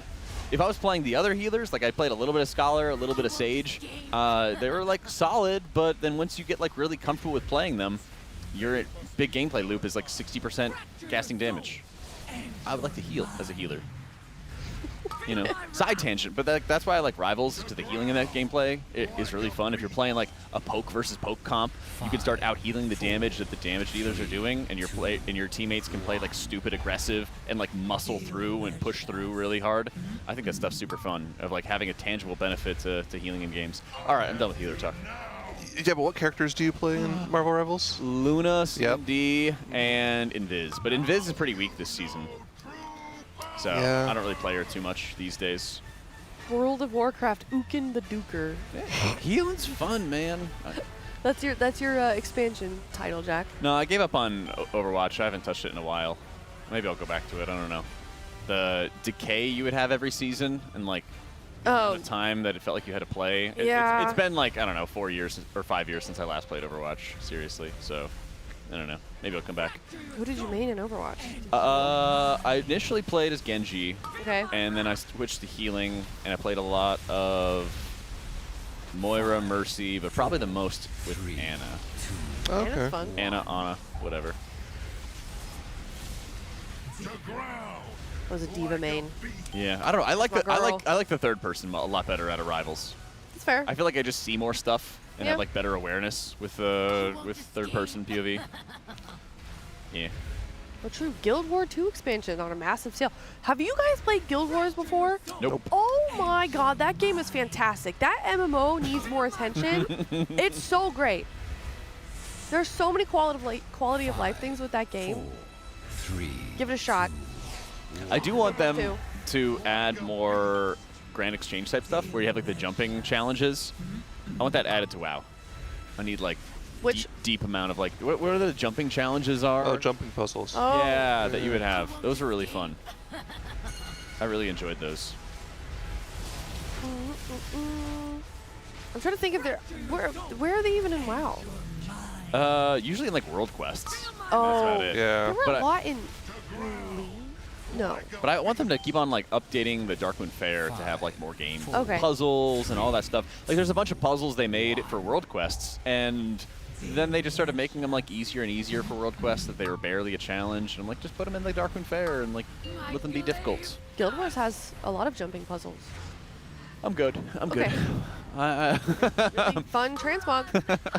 This is kind of like if they made a new Diet Coke Aya, and they're like, you could try this and it's more Diet Coke. But you'd probably be like, nah, I like my Diet Coke. Okay. Well, I personally prefer Monster, but you know, it's okay. Yeah. Which one did you go with this morning? I'm just keeping it vanilla with some water right now. Healthy. I haven't cracked an M yet. I got my water too. Yeah. I don't have anything. We're taking a sip, chat. What were I missed the world quests that, I don't know why it's completely blanking my mind right now, where a lot of the world quests were just puzzles. Yeah, that was Legion. That was Legion? Well, also in BFA. Yeah, BFA. In Najatar. Also. You had Pattern like recognition. You had a lot of those puzzles where you had to like put the colors together, like Candy Crush type stuff. Yeah. And they were like pretty tough at first. And Yeah, then they they made nerfed them less hard. I know, they were so Yeah. fun. Or the ley lines that you had to untangle. Legion had a lot of fun minigame was quests. the Kirin Tor quests, right? Yeah, with the Kirin Tor. I miss those. Like, I want those kind of quests to come back and be very regular and constant, and then also give a plentiful amount of Valor Stones. That's how I want to farm up my Valor Stones. Yeah, the puzzles that you're talking about are like the connect 4 puzzles and then untangle the web. The things that Lorgok is not really good at. Yeah, I love the famous Lorgok untangle. clips. I love the untangle the web. Wait, what is those are this great. clip? So, you know what the web untangling thing is, right? Yeah, the ley lines. Yeah, he had a clip where he could not untangle the webs, and he kept putting two nodes back and forth, back and forth, back and forth, and yeah, it's a good clip. That's the danger whenever you're doing any sort of brain teaser games. Do you oversleep one night, or you wake up, you're all groggy, your brain's not on, and you start doing that on stream? Oh yeah. You get memed to oblivion. Well, it's like the fired 6 up years clip later. In Shadowlands when he kept going back and forth. Yeah, we couldn't find the way out. Find the door. Oh, right. I've done that. Still no midnight, Schultze. We're still monitoring the situation. The second we see any hint of WoW content, we will swap to it instantly. We will not miss it. Yep, don't worry. We are taking a look at it on our second monitors here. And in the meantime, we are looking at some heroic splits as we just had reset this morning. And no, chat, we are not extending. Ooh, is this a new Resident Evil? I don't know, but it looks sick. Or this might be the new Ghost game. Ooh, this could be something really What is good. this? Situation being monitored. Yeah, situation being monitored. Whenever we have WoW stuff, we'll be like, tab in, look at this, and then we'll let you guys know. I'm sure chat will let us know too. I'm sure a lot of them have it on their second monitor Yeah. as well, because we're main monitor content. Yeah, that's right. We're not second We're monitor definitely content. main monitor content. We're on everybody's main monitor. Yep. There is nothing wrong with being second monitor content. No, not at all. That's right. Most streams are, I feel like, if we're That's being right. real. Shout out to people working from home right now. Yeah. Hope you're having a lovely Tuesday. Yeah. Hope you have a great gaming setup / work setup. Yep. I hope that when you're on your Zoom calls that you have like crystal clear audio and video, and they're like, "Why, Jimmy, you look so nice today," and then everybody else on the team has like awful, like cruddy, corporate, no brand name, webcams and stuff like that, and just icky stuff. Sounds like a very specific situation. Yeah, speaking of setups, I mean, that's something that we've been starting to see submissions of for our charity incentives. I love seeing them because it gives me a lot of too. ideas. Because I'm going to move soon, and my cable management's awful, and I'm going to commit to having better cable management. I'm going to do it. I'm so bad at it. I'm going to figure it out. Or I'm going to see if some friends are in town and they're engineers or electricians or something with tech, and they'll help me out. Maybe we can help this guy out. Finley Snort, he says, you guys are my only monitor content. Oh. Well, you could always get a monitor. Yeah. How would you get a second monitor? That's such a good question. Thank you for asking, you guys. Teal.gg/Alienware RWF. Log into your Alienware Arena account or create one and follow the prompts, and that's it. And you can be eligible to win one of 3 27-inch 4K QD OLED gaming monitors from Alienware, one of the sponsors of the Team Liquid Race to World First. Ooh. Wow, get in on that. And nobody else sign up. Let Finley win. He's only got one monitor. Yeah. He needs a second one. That's right. Give that guy a break, yeah. But thank you for, even if it's not your choice, for us being your main monitor content. Appreciate it. Yep. Sadly, this stream is tertiary monitor content. We'll take it. We're glad you're here with us. Yeah, we're glad We you're here love with the us. third monitor. Yep. My I third kind of want monitor to change. content is Gamescom. Yeah, now that I'm thinking about it, I want to change my third monitor from being like left, middle, right. I want to have it like up top and see how that goes for a little bit. Now, when you say you have left, middle, right, are they all landscape or is one of them portrait? Hamburger, hot dog. Okay. Vertical hot dog. So like landscape, portrait. Yeah, from left to right. I'm the same setup. Yeah, I like that a lot. But I want to try above because I find that I'm just like turning my neck a lot instead of turning my body to look at my left side monitor. But I turn my body to look at the right side and then the middle. Trying to kind of hurt my neck. This is a good tech. You're in my head like a podcast on my phone while I work. Ooh. Wait, what's in your my head? heart like a podcast on my phone. So while I they've got like earbuds in with us playing on their phone, That's what I assume presumably, they and they're do, just but listening to us? I don't know what the heart part means. Either way, that's a good way to watch the Race World first. Just kind of listen to it. That's when I first started watching, when you guys were in the Red Bull facility. Oh. That was my first tier, watching the Race World first, and I would just have it on my second monitor. Remember in like the early 2000s when, well, I guess late 2000s when apps started becoming more of a thing? Yeah.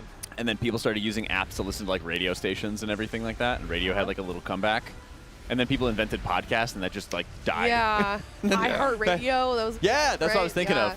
That's what I was thinking of. Sirius XM. Because I would have that and I'd listen to it, you know, in my car because I didn't have like an aux cable, and so I would do like the workaround with like the FM radio adjustment and everything like that.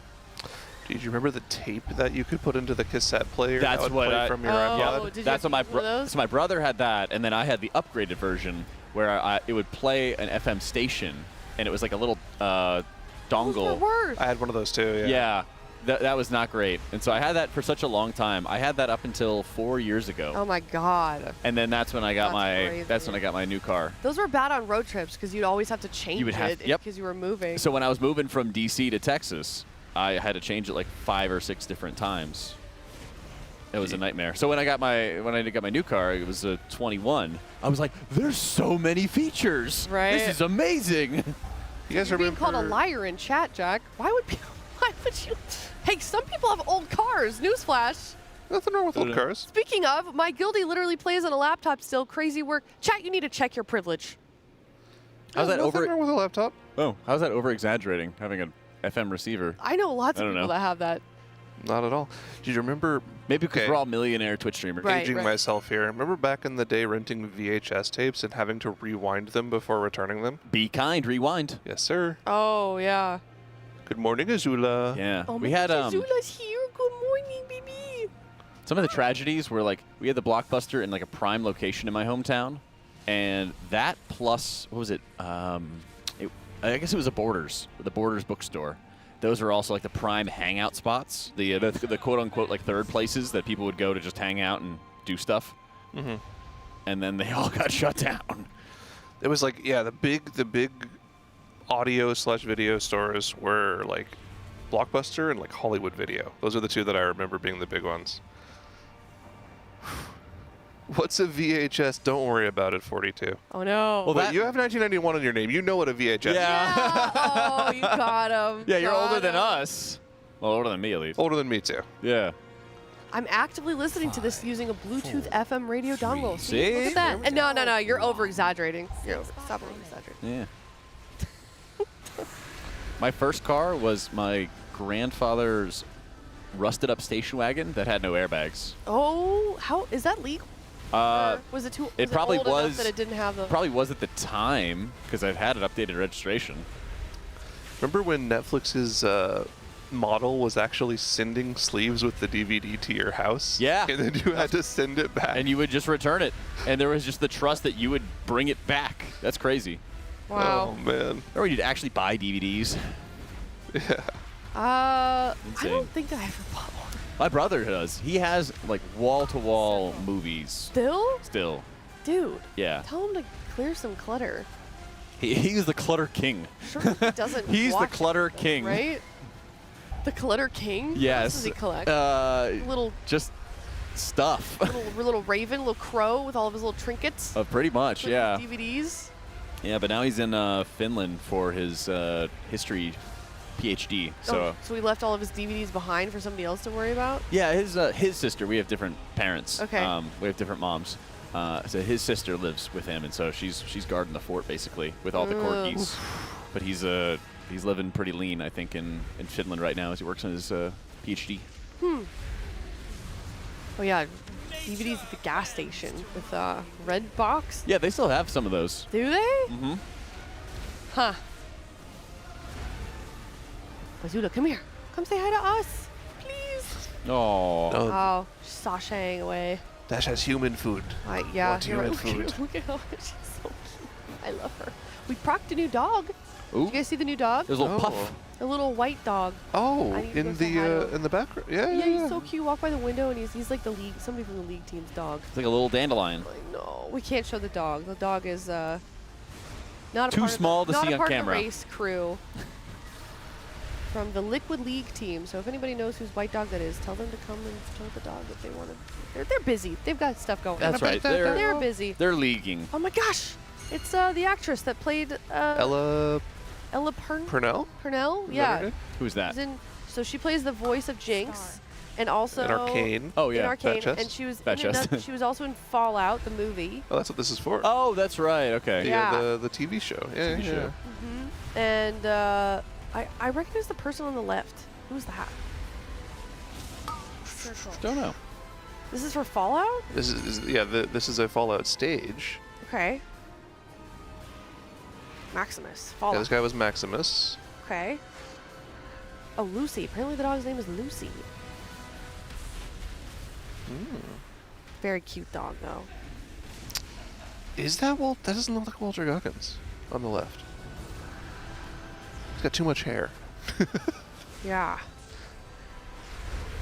Okay, well, you know what? We'll keep an eye on it still. It's no World of Warcraft. Not yet. Not yet. Situation being monitored. Being monitored.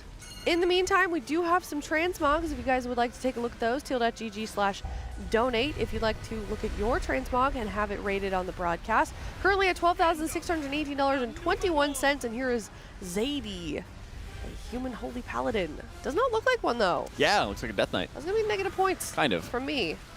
Oh, but the glasses are good, though. People Glasses are love good. these under-rimmed glasses. We've seen this so many times. It's a good mog piece. It is. Humans get a Flexible. smirk. Look at that little smirk. Probably with the updates. Oh, yeah, you can lean now. Yeah, I like the lean. Okay. I like it. This looks like someone that could fix Tettles. If such a thing were possible. True.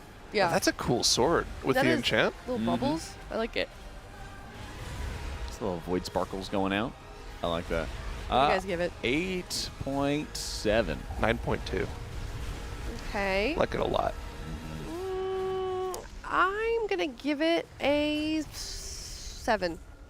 Just because it doesn't look Holy Paladin to me. Okay, this is Hell Reaper, a Worgen, a Oh. Blood DK. I like this. Yeah, Okay. hashtag all fours.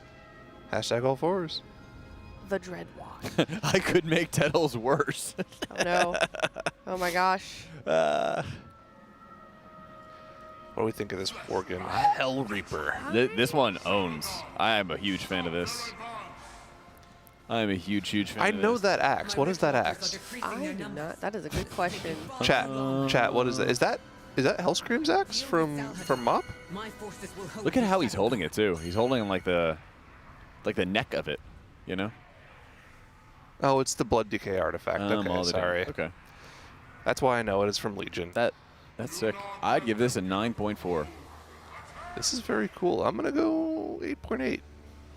8.8. I'll give it an 8.5. I'm with you. Also, chat asking, what do you have to put when donating? Link to your transmog. Your WoW Armory. Your WoW Armory. Thank you. Your WoW Armory. Specifically your WoW Armory. Yes. Make things a lot easier. Thank you so much for your submission. Let's take a look at the next one, if there is another one. I'm not sure. Aha. Ooh, whoa. Wow. Okay. Presto Shaman. How do we feel about that? That does not look like it would heal me. Not given Presto Yeah, Shaman. that guy's not healing anybody. Really cool though. This is like the major pain version of a healer. Yeah. It's like, you want to take your mind off that pain in your leg, and he like breaks his finger. Yeah. He's like, oh, the leg doesn't hurt too bad. Sure. This is crazy. This is terrifying. It's really good though. This is really cool. The harm assist, yeah. Oh my This is good. He might have just logged into Resto one time just to be the healer because they forgot to invite one or something. Yeah, this looks more like an enhanced shaman mod. It looks very enhanced shaman. I like this a lot. I'd give it a 9.1. I'll give it a 9 as well. Yeah. 8.8, also 8.8. I like this one a lot. Dude, someone in chat's talking about, just saw Taco Bell had a new Mountain Dew Midnight flavor.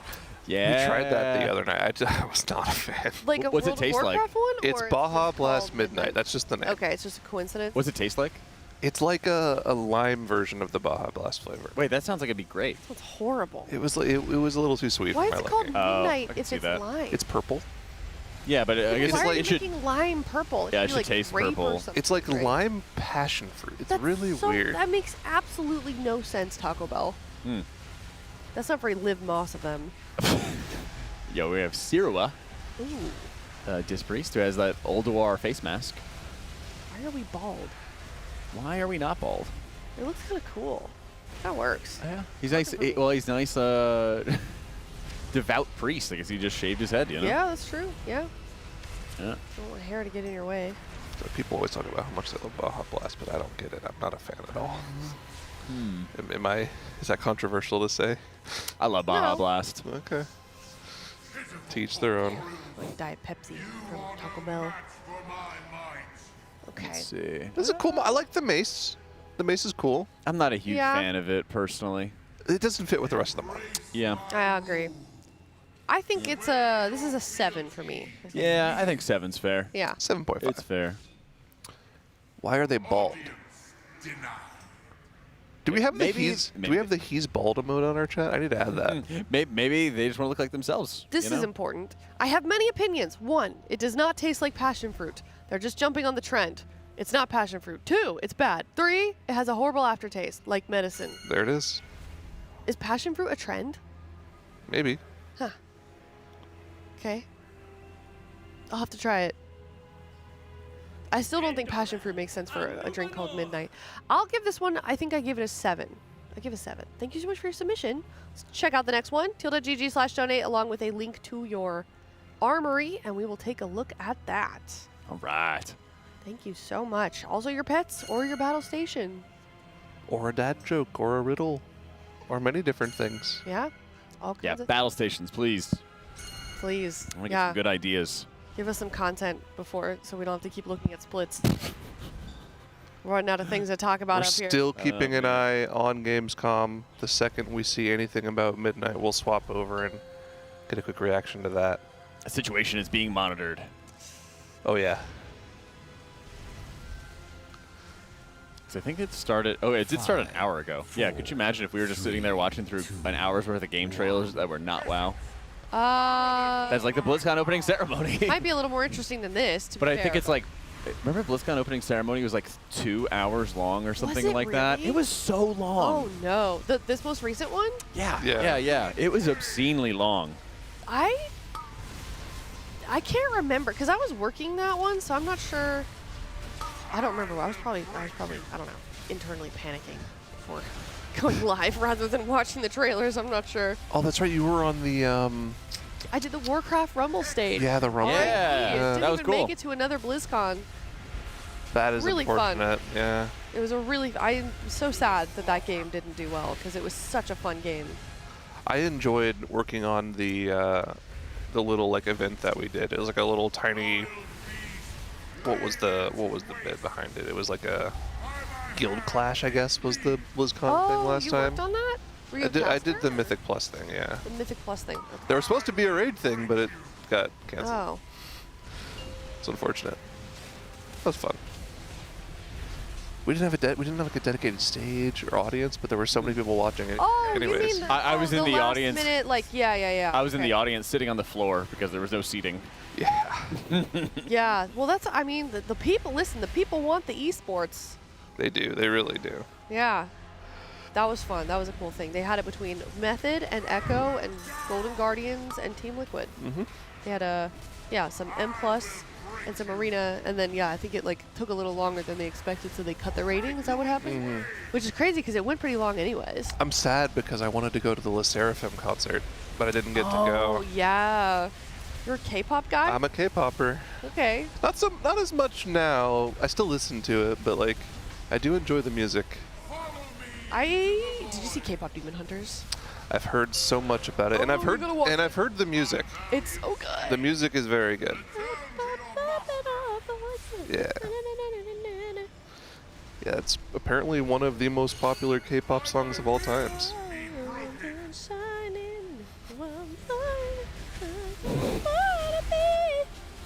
It's a great song. It's so good. It's too short.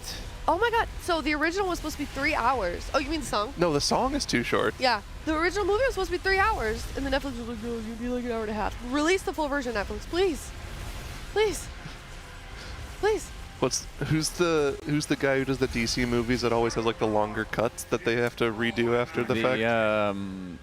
Zack Snyder, yeah. Give us the K-pop Demon Hunters Zack Snyder cut. Please. Ugh. Yeah, it's Are those good. even worth watching, the Zack Snyder movies? Yeah. No. I've never really. Pretentious. Because didn't he also do that, like Broken Moon or like Blasted Moon type of series on Netflix? I don't. It was like his version of Star Wars kind of thing.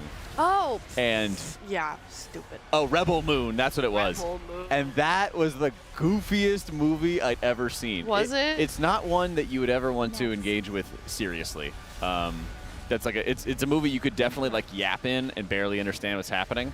Yikes. They had a point where like everybody has like laser guns and stuff, and you know like the good guys charge across the choke point, and suddenly like somehow none of them get gunned down by the laser guns, and then they all just like fight in slow motion and like yeah. Star Wars ripoff, essentially. The Deus Ex Machina happened, and it featured literal mechs to save the day for no reason. You know, just all kinds of weird stuff going on. We're seeing some struggles in this group. It looks like we are doing these heroic Nexus Kings with a decent amount of helpers compared to last week. We did 0 helpers last week, and we're having issues in some of the groups killing the Manaforge Titan. I just had one of them explode to the self-destruct cast and kill everyone off. And I know this is one of the most frustrating things that can happen in splits, is just wasting time due to wiping. So we'll see how long this lasts for. Yeah, and we'll see how much value there is in having lots of helpers for all these runs as well, because it's also, like you mentioned, going to eat into their time. And that's going to make it a lot more difficult for them to get back into Mythic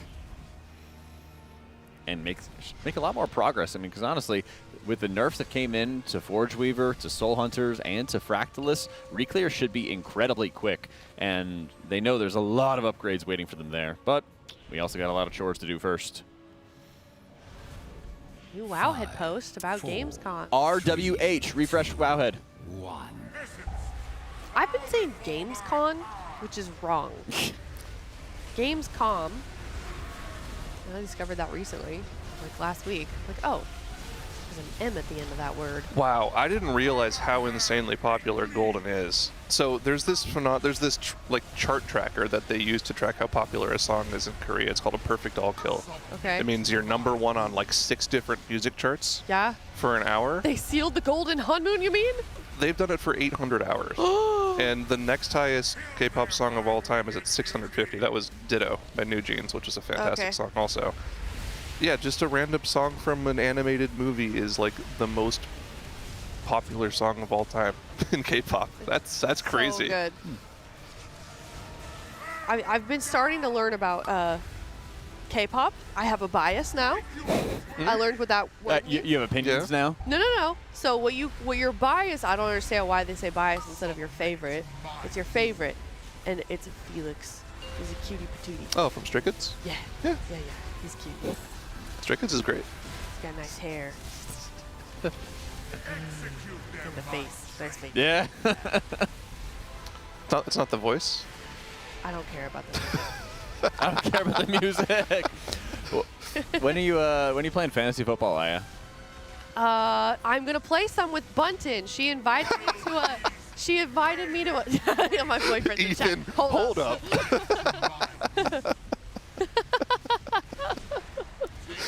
Also, Muji?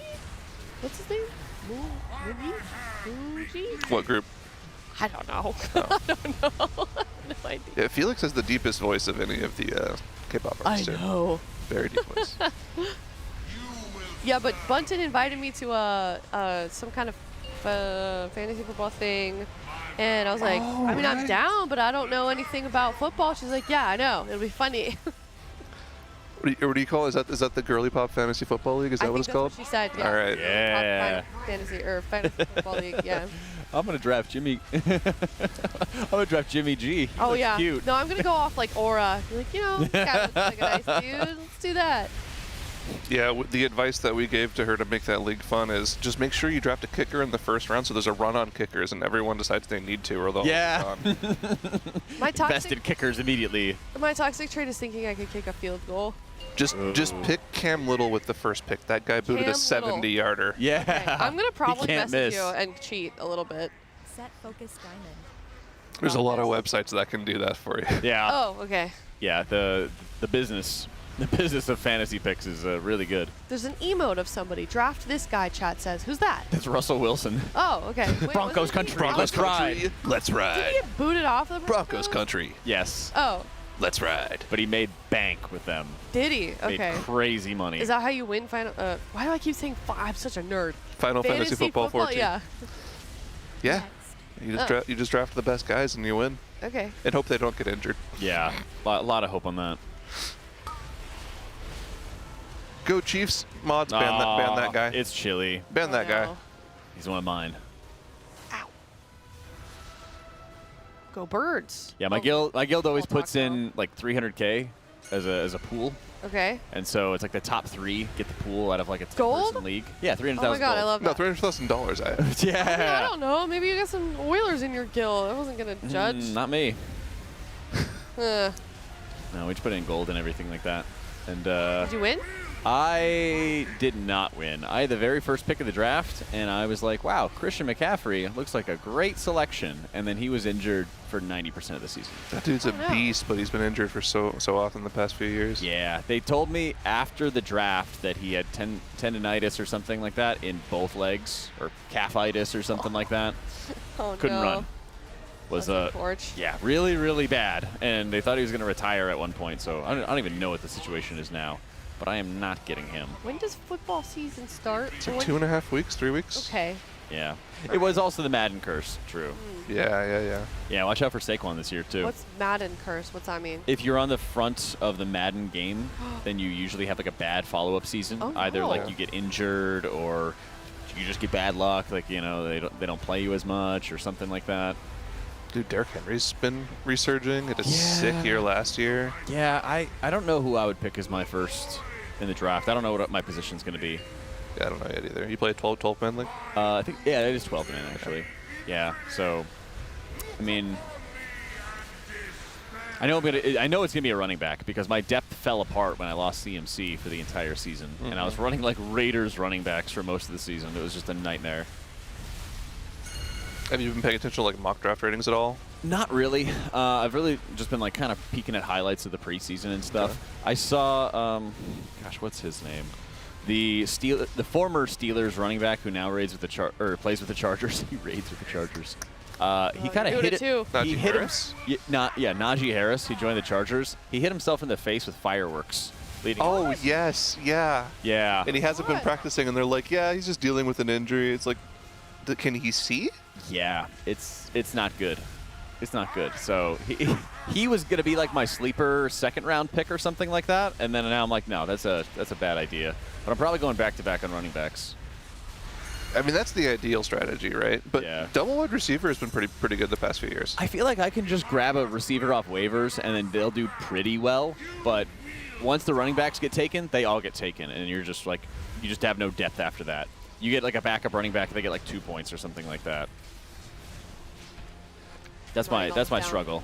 But like I would pick up, you know, a third-string receiver or something like that, especially with all the receiver injuries last year. Yeah. You know, you had like Mike Evans get injured, you had Chris Godwin get injured, and so like their third and fourth string wide receivers were still catching good passes. I've heard the Bucs have a new good rookie wide receiver. Yeah, he caught a touchdown pass in the last preseason game. He looked really good. Plus, I mean, he could be good, but he also, if he plays with insanely good receivers, that's just going to open more opportunities for him too. Yeah, I think that's him right there. GPS at him, yeah. The Egbuka. Egbuka, yeah. Because I mean, like, you're going to double cover Mike Evans. The guy's gotten 1,000 yards for like the past decade plus. He's getting a little old. Listen, he missed like 3 or 4 games last season, and he still got 1,000 yards. Even, you know, there was like a respect, because there was the play where they needed to get him like 12 yards, but they could have finished the game anyway or something. And there was like the respect. They're like, they let him get the pass kind of thing. Yeah. But, you know, that guy's still going to the Hall. But do you know what your league is going to play? You're going to play standard, half PPR, PPR? I have no idea what it Jack, is. what about your league? I don't remember off the top of my head what we had. We gave like a lot of points to kickers. And I got like the Cowboys kicker or something like that. Okay. But I got him like 2 years in a row. 2 years ago, he even carried individual games for me. This past year, he did kind of mediocre. Because he was that like British soccer player or whatever it was that he came to America to kick the football. Something that bothers me with kicking scoring is like the default standard scoring for kicking is 30 to 39 yards is just 3 points, 40 to 49 is just 4 points. I like it when you just get 0.1 points per yard. So like a 44-yard field goal would be 4.4 points. Doesn't that make the most sense for kickers? It does, yeah. And then like I think right now anything over 50 yards is just 5 points. So if they kick a 70-yard field goal, it's just 5 points. Right. Which doesn't make any sense. I think we have a different modifier for our league, though, because I got like a couple like 60-plussers with Brandon Aubrey, and it like won me multiple games. Okay, he picked like 2 of them that were like around 60 yards in a game once, and it just carried me. Yeah. The scoring I was talking about is for receptions. Normally, running backs and receivers get points based off of how many yards they go, so it's 1/10 of a point per yard. But there's some leagues that value having multiple receptions. So like if you get a catch, it's just half a point or a point. That's what half PPR and PPR are. I think a lot of people. I think the standard now is half PPR. Most people will do that. Okay, I'm gonna let Bunton take care of that. You could also do like an auto draft as well, Aya, after your first couple picks. We had a couple people get like top 5 off auto draft. Oh, and also look at how much you get out of your waiver. You get like money that you can spend on players. And so basically like the week rolls around and you can kind of like buy a player that's available, but you have to bid against other players. Yeah, you're fab. And often you can't see what other people bid. So you might have like $100 and so you don't know, like you put in $20, but if somebody bids 50, you won't know it and they'll just get that player. So it's pretty important to use that early, usually. Get somebody good. Jack and I didn't bring this up. I brought it up. We're just helping her out. That's right. That's right. No, I'm writing all this down. I need to win my my girly pop World of Warcraft fantasy football league. So who else is going to be in that? It's you, Bunton? I don't know. You don't know? Okay. I don't know. Those are the only ones that matter. I'm not sure. Yeah. Those are the champions. She's on the case though, so yeah, that should be fun. Let's go. In the meantime, though, if you're just now tuning in, hi, hello. We are not talking about World of Warcraft because they're doing splits. Don't worry, we're tuning in. We're keeping track of things. We also got Gamescom on the other side. As soon as they start World of Warcraft stuff, we're gonna flip over to that and do a live reaction, and you guys can follow along with us. Also, do want to give a quick mention to one of our sponsors for the Race World First, new this year as well, Philips Hue. Tilda.gg/Hue. Philips Hue is giving away 10 starter kits. If you'd like some cozy lighting of your own, you can be eligible to receive one of 10 that Philips Hue is generously giving away. That is 2 E26 60-watt light bulbs plus a dimmer switch which can have up to 50 devices keyed up to it at once. You can hook it up to your Elgato Stream Deck. You can hook it up to Alexa, Siri, Google Voice. All kinds of good stuff to make it automatic and great for your specific lifestyle and needs. So if you're a content creator also, great thing for that. Tilda.gg/Hue. Go check that out. I'm going to need to get a resupply whenever I move. Yeah, I'll need some of those lights as well. Yeah. Because there's like way too many, especially in my apartment, there are way too many like bright overhead lights. They're just kind of glaring, especially in the evening. You want to know what I use for my... This is really bad. Oh, I have my lights and I shine them on the wall. I do the same thing, but the actual light that I use is this giant, like, huge... It's supposed to be an outdoor floodlight. Oh. My God, no way. But it generates so much heat, my cats will just, like, always lie next to it. So I don't mind it too much, but it's probably not great to use that. Not one of those, like, construction lights. No, right? no. Okay. That'd be good. I can't imagine it somehow. But it's like, speaking of fantasy sports, Uh-huh. what if we could put something together for WoW? I know, so... I've always wanted something like that. Something that I know a lot of people in like the Instant Dollars friend group will do is they'll do like a raid draft. It's not really a draft. What they'll do is they'll do like a prediction for like the top 15 guilds. Okay. And they'll all bet like a WoW token's worth of gold. Okay. And whoever gets the closest to the actual top 15 ranking in a raid tier just wins the whole pot. Oh. That's a fun idea. Yeah. I think that'd be fun. Or maybe you could do like a fantasy draft of the raiders in the different top like 4 guilds, 5 guilds, and like whoever is in for the most bosses gets you the most points. If they're top the meters, they get like a bonus point or something like that. Okay. That could be cool. I'd be down. I'll join. We need a trial of style liquid edition. Ooh. I agree. That'd be fun. You know who would lose? Who? Max. Yeah. True. Yeah, well, unless Tettles is in there, because he's a fan of bad transmogs. Like troll transmogs. Does that go against any rules from Blizzard? I'm pretty sure you can do whatever the hell you want with your golden game, as long as you aren't exchanging it for real world currency. Yeah. You're chilling.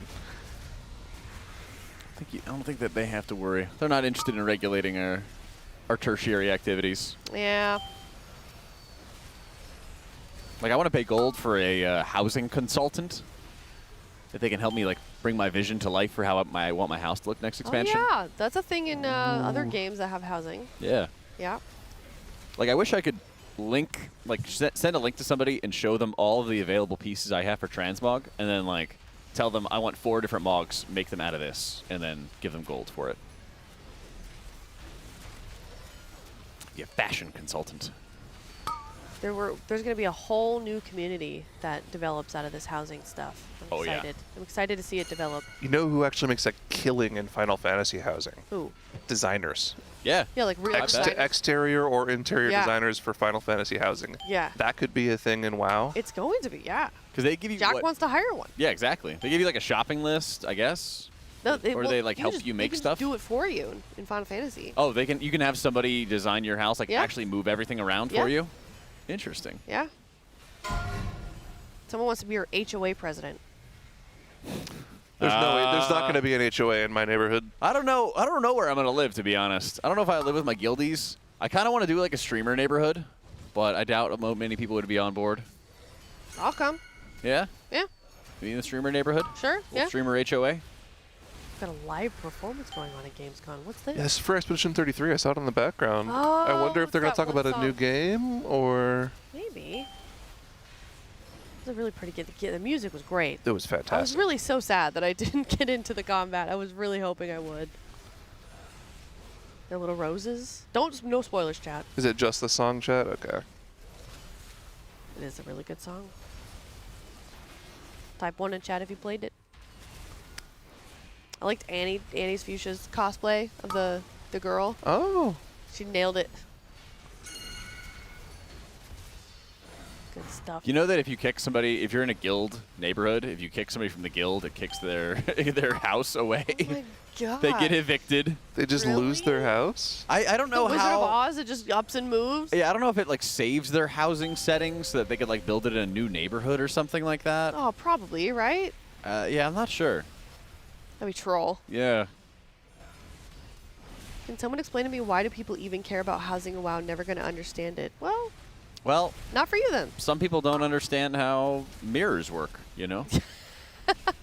How do they work, though? Like, when you place a cloth up against it, how does it know you're behind it? Because the mirror is refracting light from all directions, reflecting light from all directions. But how does it know?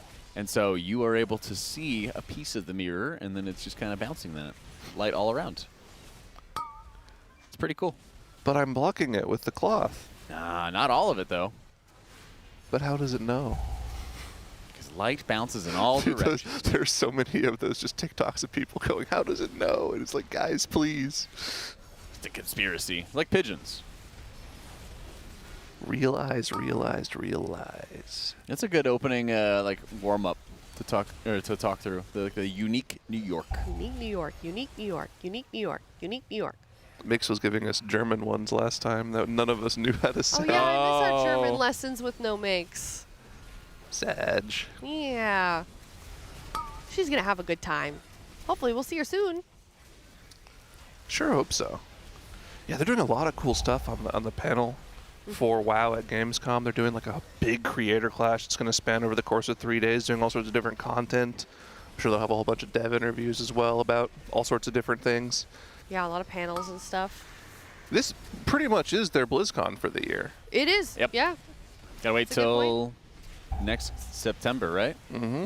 Is that when the next one is? Yeah. They said they would do it next year. That was the big announcement about BlizzCon this year. Did they even give a date? I don't think we got a date. No. Okay. September. Huh. No antenna. Unfortunate. Irish wristwatch. Irish wristwatch. Oh, yeah, that's hard. Irish wristwatch. Irish wristwatch. wristwatch. Yeah, that's a tough one. You go down, you go Irish wristwatch. Irish wristwatch. Irish wristwatch. Irish wristwatch. The one that I liked from last tier, and it's also this tier too, in Operation Floodgate, Giesel Gigazap.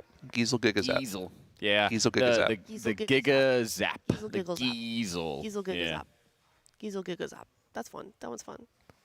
It's the last boss of Operation Floodgate. Seashells by the seashore. Seashells by the seashore. That one's a little easier. Oh, we've got an actual scientific explanation. A photon can come from any direction and reflect in any direction. A single photon has a value/probability to be emitted in any direction, which allows you to perceive that light from any angle. But how does it know? But how does it know? I still don't get it. Help. Red leather, yellow leather. Red leather, yellow leather. Easy. Next one. Red fish, blue fish, one fish, two fish. Isn't that a what is it? That's a Dr. Clown Seuss novel. No. The clown people? No, the insane clown posse song, like the mirrors. How do they work? Oh no, that's Yeah, magnets. That's magnets. Magnets. Magnets. How do they work? Sheep. Yeah. Oh, now our entire chat is just, hey, you know, if you'd like us to do Tom more has tongue twisters, send them into our donation instead. Oh, Tom has 10 tan tents. Yeah, we won't make it 35 for a tongue twister. Let's do like $15 Yeah, for a tongue whatever. twister. Just send in some nice. Everybody, you know, you can donate just for funsies. It can be a nice message if you'd like. The sixth sick shakes sixth sheep's sick. Yeah, I gotta go for That one's one. tough. Yeah, that's about the max speed. I think I can go for that one. $10 donation from Tim Horton. No relation to Canadian coffee chain. Yeah, sure. Where do you think that money came from? Oh yeah, bud? sure. Eh? Oh yeah, sure, bud. You know, they actually put a Tim Hortons really close to my my apartment right now. It was like an invasion. Really? Yeah, Texas. Well, got you heard invaded. the coffee over at Tim Hortons really went downhill after they sold the formula to McDonald's up there. Oh, did they really? They sold it to McDonald's. Oh, what a shame. It's like right next door to a McDonald's too. It's crazy. Yeah, the coffee at McDonald's pretty good. That's pretty solid. It's been a minute. I don't mind it. You know what is good though? Little LDC, little large Diet Coke. I bet. I bet. Not my speed. Afraid not. They don't. I don't think they. Do they have cold brew at Tim Hortons? Yeah. That's kind of all I'll drink. As a coffee connoisseur yourself, what do you think about this message in chat from Professor Dory? All coffee is just beans. No. Horrible. Well, at their core, yeah. But it's just like. Beans isn't bad. But it's also like all food is just carbon. You know, Yeah. like yeah. All food is just calories. Actually. Yeah. We're all just made of carbon. Ethan Elbreth says it's not. It's trash. The Tim Hortons. They do. It's cold brew is trash. Trash. Ah, yeah. Yeah. He's been a real cold brew pursuer lately. I see that. I see that. Yeah. Just speaking of coffee, I actually saw a funny clip on Twitter that it was from Dexter's lab way back in the day. Ooh, love that. When, you know, Dexter and Dee Dee are sitting at the breakfast table. Their mom and dad get up from bed and they're just they're zombies. They're adults in the morning, right? They're like, I'm so old. Uh-huh. And they have a sip of coffee and they pop into their normal selves and they're nice and happy again. I vibe with that nowadays. What commercial is that? It's just from Dexter's lab part from, of the show. from back I in the thought you were day. talking about- Okay. Yeah. That's funny. I think that was also like Fairly Odd Parents too. I think they did that in that as well. Is this Apex Legends or what is this? That No. is not. Okay, I saw three, and I was That is confused. the closest thing to a Mercy ripoff I've ever seen, though. Is that like a hero shooter? It looks like it's a new hero shooter. It's kind of fun. What is this?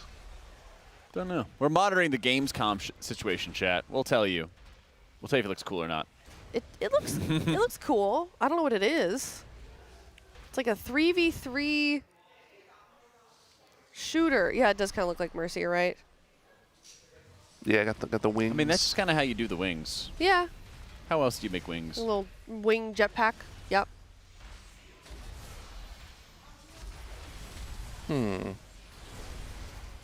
We're all kind of just enticed by this. What is this? I have no idea. Time Takers. Takers. Oh, I think that's like, hasn't that game been out or been I don't announced know. before? You can Steam playtest it though. Huh.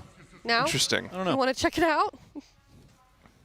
I played this fun game the other day where it was kind of like you were playing Russian roulette with like 3 players at a table, and then and you could see how many like blanks that you had or how many like real bullets that you had, and if you like shot a blank at yourself, you'd get currency, so you could kind of like power up your next shot at another player. It was actually super fun because you had to like play probabilities and like the likelihood that somebody would take certain actions. Was it like Liar's Bar? It's very similar to Liar's Bar. It was like a Liar's Bar, but with a little bit of shotgun roulette in there. Yes. Okay. Yeah, I'm trying to remember the name of what it was called, but it was very, very similar in that regard. It was like a super fun like party game because you could play like 2v2, or you could play 3-player free-for-all, and then every like 2 or 3 turns they'd set up a special event, and so if the game goes on too long, you get hit like sudden death, where everybody gets like an execution bullet, and so like you could just insta-kill somebody. It's pretty sick. Ooh, It was like Hunter Roulette. That's what it was called. Hunter Roulette. We procced another dog. That Who's is Mystery. Nice. He is from the Santa Monica Animal Shelter. I think yesterday. He is their favorite. I heard a lot of funny stories about there. So for chat, we got in the Santa Monica Animal Shelter. They're visiting us today. They brought an adoptable dog, TL.gg/adopt. If you go there, Mystery will be listed, and we will be meeting Mystery, I assume, at some point. This dog is really, really sweet. Needs a home. Big boy, but really sweet. Good with kids. Good with little dogs. Good with people. Really calm demeanor. Really lovable. Apparently, they have like a playground where you can meet animals there, and apparently, like sometimes they'll let dogs just kind of like chill there and hang out. Apparently, he'll escape and then go and sit in front of the office. He just wants to be near people. Aww. Yeah, when he could totally just like run away, but he doesn't. He just wants to be near his people. He's a sweet boy. He's a sweet boy. Oh, apparently I got tricked. Apparently Tim Hortons didn't even sell to McDonald's. They just sold to Burger King. Oh. That's even worse. Same thing, basically. Now even the corporations are collabing together. To be clear, Mura, I said we'd be happy to enter splits at Mythic after dinner. They could always do fewer splits, or they could do more splits. That's true. We're really just kind of spitballing here on the desk. We don't have any extra information as of yet. We have the same information y'all do. I think dinner is around a good benchmark of like when they could do it. Yeah. Because especially when you're able to keep an eye on like Echo's progress, you're at around 30%, hitting that hard in rage. You've seen the entirety of the fight. They need tons more damage. We'd heard last time they were experimenting with 3 healing. That may or may not be a possibility. More gear is going to help with that a lot. And so either way, I think there's tons of upgrades, tons of progress that they can be making after they send their crafts, after they do tons of heroic splits. There's a lot of different options ahead of them. So I wouldn't be shocked if around dinner time that they are through most of their splits, maybe a little bit more left afterwards, and then they try to finish the night with a reclear. Apparently someone else's chat is also saying Max wants to do reclear before dinner. Cool. I would love to see that. That would be a great benchmark for them to hit. All right, well, never mind. We are getting we're getting the dog mic'd up. Well, the dog handler, not the dog. Oh, okay. Oh, okay. Mic'd up. We'll be ready to go. Hopefully soon here. Okay. And as a reminder, we are also keeping check here with Gamescom. You see, there's a Silent Hill game. I did. Silent Hill F. Silent Hill F. What does that mean? I don't know. Finn. Type F's in the Whoa, chat is it for like Silent a Hill, final maybe? Oh, I have no idea. expansion? Oh, Just making you guys stuff see up. the movie? Nope. I don't watch horror films. Oh, look, Azula's gonna meet Mystery. Oh. Are they gonna be friends? Who knows? Friends? Azula. Azula. Friend for Azula. What? Oh yeah, we're all staring at the dog. We're a little distracted. His name's Mystery. He's a good boy. It's a boy. She? It's a boy. The boy. Okay. It's a boy. Okay. All right. Okay. Come on. I met him yesterday. Please. Like, Mystery Mystery was a boy in SpongeBob. Mystery was a character in SpongeBob? Yeah, it was the seahorse. Oh, And they thought it was a girl, and Yeah. then they realized it was a guy at the end. gotcha. Yeah. I don't remember that episode. I Good remember episode. Doodle Bob. Who could forget? Yeah. Great episode. Next race, gold donation, Doggo GoPro POV. That would actually go hard. Somebody says that. I mean, that idea comes up a lot, but I think it's just hard to do and let a dog have like free reign of the facility. We would just watch Azula like go to everybody's desk and beg for scraps. Yeah. Yeah, that would mostly be it. Yeah, you'd see a lot of laps. I got a bit of the bell, and Azula just Oh. stared at me with her gorgeous brown eyes and She's just so cute. wanted a taco to her own. Yeah, you had a you had an extra affix on your keys last night, Zyro, right? Yeah, the Azula affix. She wanted some of the chicken I had. Oh yeah. Did she get any? Nope. Uh-oh. Nope. That is human food, not for dog. All right, well, we're going to head to a Monster Energy listen-in, and then once we come back, we will have an interview with the Santa Monica Animal Shelter. Stick around. Oh, Yep. Healing.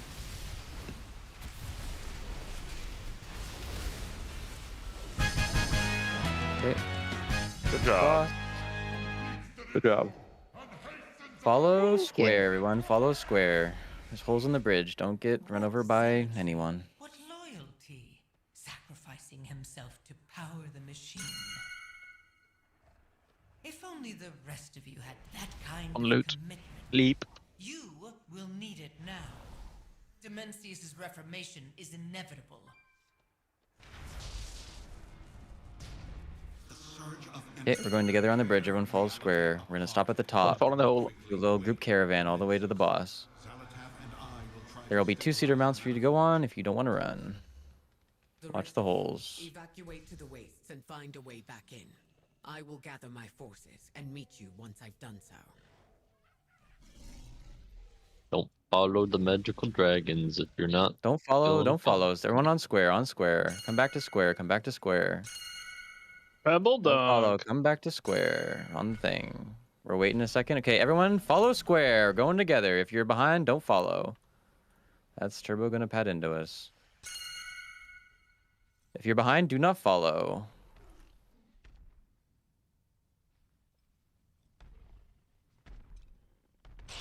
Dude, oh man. You don't even want to know, bro. I just pulled it out. Hey, send me a snap of it. Let's get a summon for Zezevoker and Zolani. I hope they try to run away. It's more fun when they do.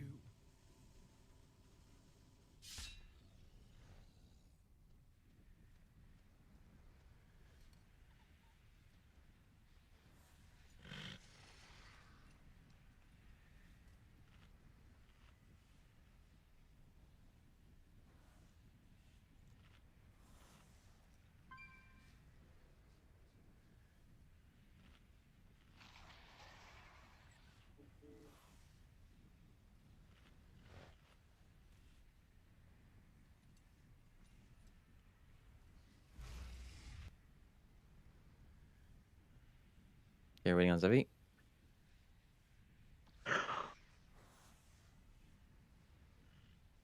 Anyone have eyes on Zevi? Nope. Just got up and left. Thank you, full quick. Zevi, what the fuck? How did that happen? Left on the no Sitting trash back down box. now.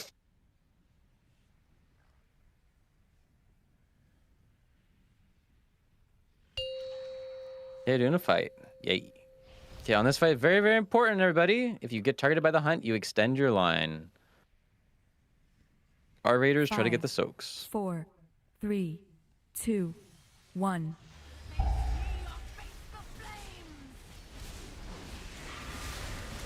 To the ground.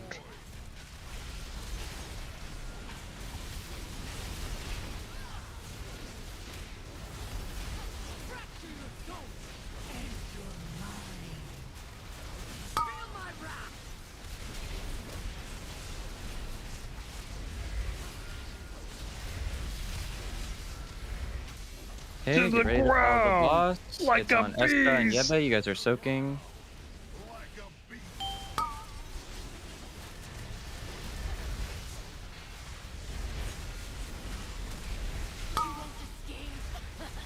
Extend the hunt. Where Liquid Raiders are in this. If you're a pug, don't be in this. Try to make it a little bit longer next time if you can.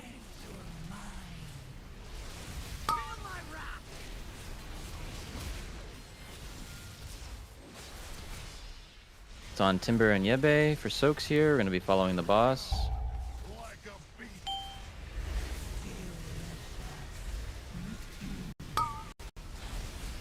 Get ready to extend the hunt. Extend the hunt, make it big and long. Liquid Raiders in, make it long. Run in a straight line. Okay, Liquid Raiders in. Good, that's good.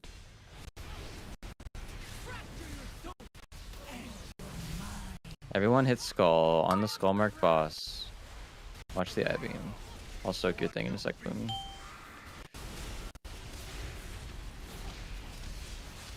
And soak, it's on Nick and Timber. Soak before intermission. We're getting intermission in a second, everyone. And we're going in the mid. We're spreading around the mid and soaking orbs as they go into the boss. Spread around middle. Don't be direct center.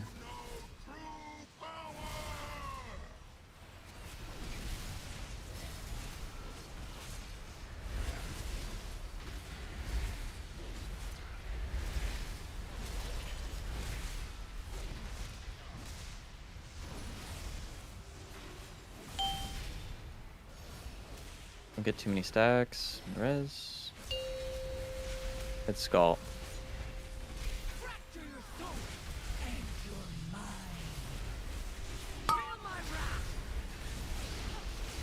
Put my souls in the back. Nick and Timber. Let's get soaks.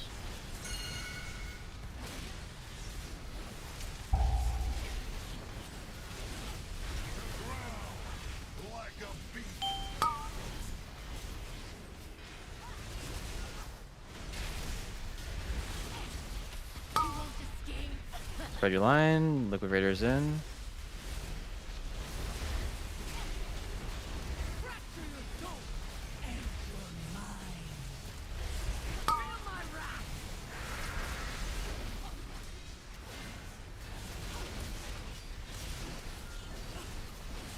Get ready to follow the boss.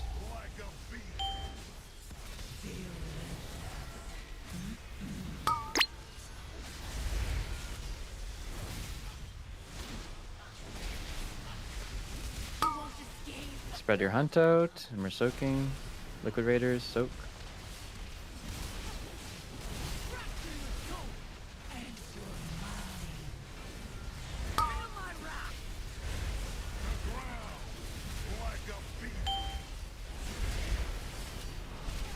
Following the boss, keep hitting skull. Smacked and Nick try to finish soaking before the intermission here. Intermission in 1.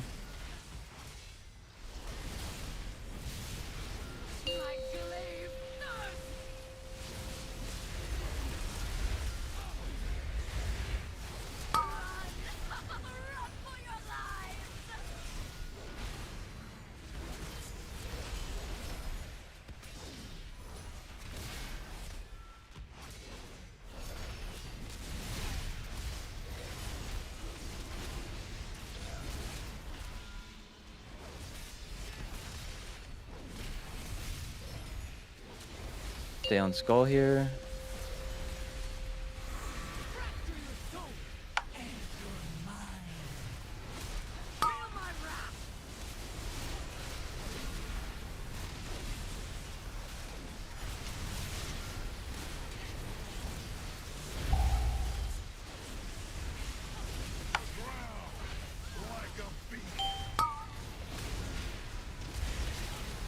What's your voice line, THD?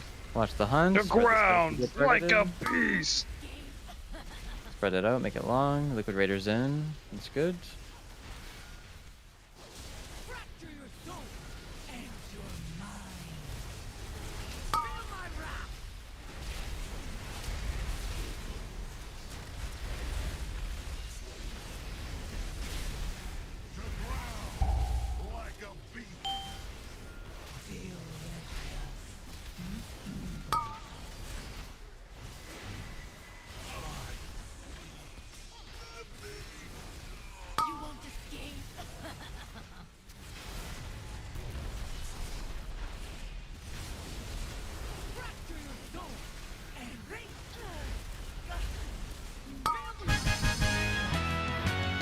job.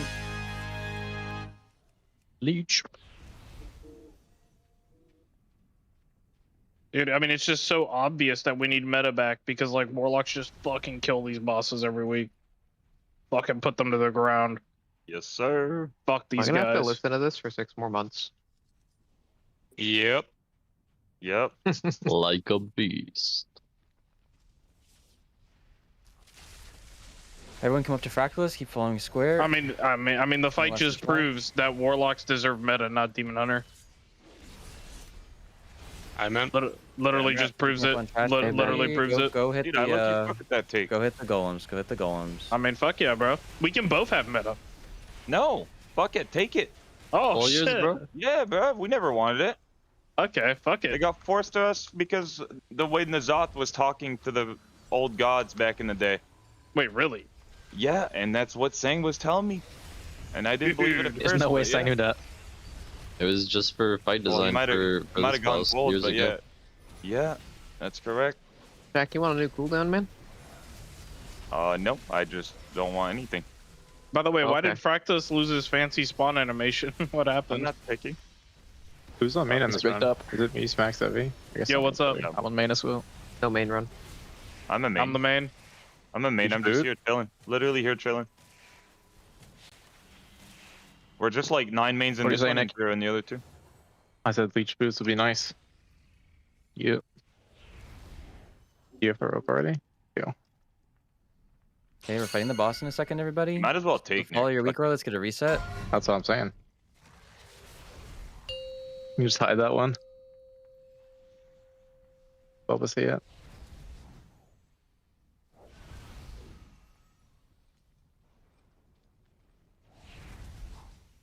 If they didn't fix the tank mech, I'm in heavy danger on my taunt, so we'll see what happens.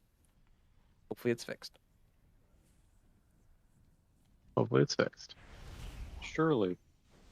But I do have two.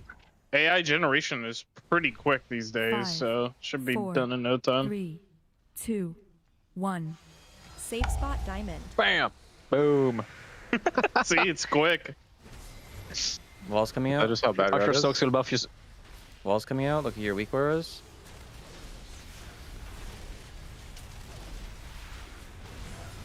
Yep. Start.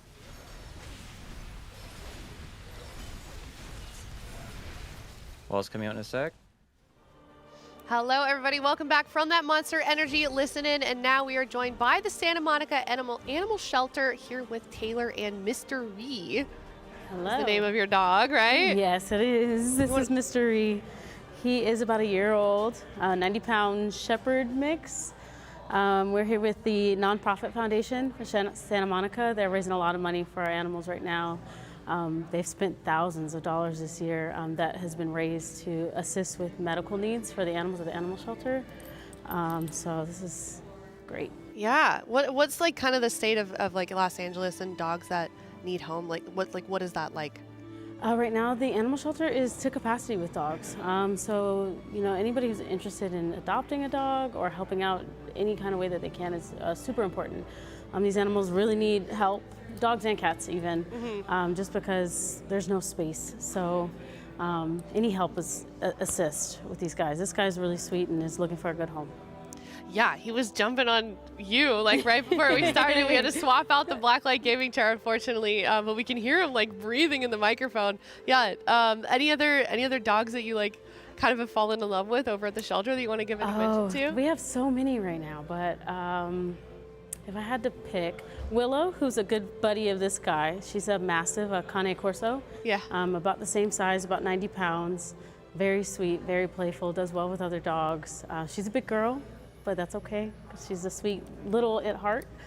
She's one of my favorites, yeah. Okay. What kind of stuff do you do specifically? How are you involved? So myself, I'm an animal control officer. So not only do I take care of the animals at the animal shelter, but I bring in the strays. I do animal cruelty investigations. I do bite investigations. Anything that involves animals and animal laws is my specific job. It's pretty cool and pretty rewarding. Yeah.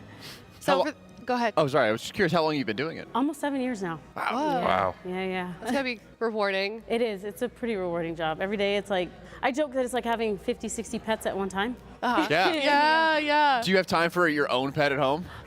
I do, and probably not as much as I spend sometimes with these animals here. I have a Cane Corso myself. Oh, nice. Yeah, Okay. so good thing he's a big, lazy, older dog, and he's like, that's fine if I can just chill at home, but... You get a lot of action with the dogs here. I do. He's always like, who are you hanging around today? Yeah, do you think that's a challenge? Do you think he gets jealous at home when you come home smelling of other dogs? Not too much, but he definitely has to check me out. Like, okay, where have you been and who's been around? What have you been up to today? Exactly. Yeah. Who is this? This guy was so friendly. He just came in. Like, everyone was instantly enamored with him. Yeah, I heard a lot of commotion, and I turned over, and I was like, oh, yes, there's a new dog in the studio. Yes. So our viewers, they've been obviously donating. I think we're at like 12,000, almost 13,000. What kind of things is their money directly going to when they're supporting the foundation? So they're going to like special diets. Some of our animals have allergies and require different dog or cat food. They go to a lot of medical care. Right now we have a dog who was hit by a car and required an amputation. And we've done a few of those through our foundation. They've been able to pay for that medical care, which is great. Medical care is one of the biggest things. And then it goes to toys and little things that they do enjoy to keep them enriched at the animal shelter, because they do not get as much enrichment as they would in a home. Yeah. So it's important to make sure that they have toys that they can use. Sometimes they need special toys because a guy like this is big, and the little toys that we get, he burns through really fast. And so we need some of the bigger toys for them. So it's very, very helpful. Yeah. All right, so like step one, if they wanted to adopt an animal like Mystery, where would they? So step one is just coming through the animal shelter, walking around, see what, kind of catches your eye. We ask that you spend some time with the animal. If you feel like it's going to fit your lifestyle, or if it doesn't, we can kind of match you with an animal that might fit your lifestyle. If you have a more like sedentary lifestyle, looking for a dog or cat to just chill, we can direct you in the right direction. Or if you're a runner and are up every morning running 5 miles, we have something for you too. Okay. So that's what we kind of ask, that you just come through, let us know what your lifestyle is like, and you can go home with a pet same day. Awesome. Wow. Cool. Anything else you want to give mention to before we let you guys go? Just come on through. Animals right now, it's really unfortunate how the shelter system is working because it's so crowded. So if anybody is able to help in any way, come on through, visit with the animals, see if there's somebody that you can potentially take home or help out in any way possible. Awesome. Yeah. Thank you guys so much for visiting. I know that probably other people in the office want to meet him as well. So that is it. Thank you guys so much for supporting us. Also, teal.gg/donate if you'd like to keep on donating to the Santa Monica Animal Shelter. Or if you want to go and check out Mystery or any of the other animals that are available, teal.gg/adopt and check that out as well. All right. Thank you. Thank you thanks so much. Thank you. Come on, bud. Bye-bye. Come on, let's go. He's so gentle, too, for being such a big dog. Very patient. Very Chad, patient. we also saw Yes. that they are live. We are live. With the We could midnight flip. trailer. We could flip in right now. There's still time. That's right. Let's do You it. want to go in? Can we go in? Production? Can we swap us over? Can we?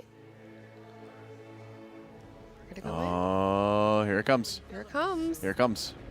Only the light can save us now. No. The time for prayer has passed. The Sunwell will not fall. Not while I draw breath.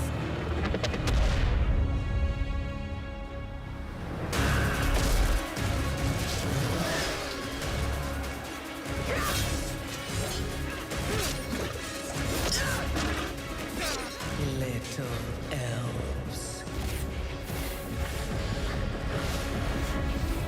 I can see you grow weary. How much longer can you hold out? But where are the feet? And She's getting shoes. Leandrin, don't. Light be with you. You see? She understands it's hopeless. Soon, you all will. The light guides my steps and illuminates my path. The light flows through me, and by its grace am I made one with all that is sacred. The light guides my steps and illuminates my path. The light flows through.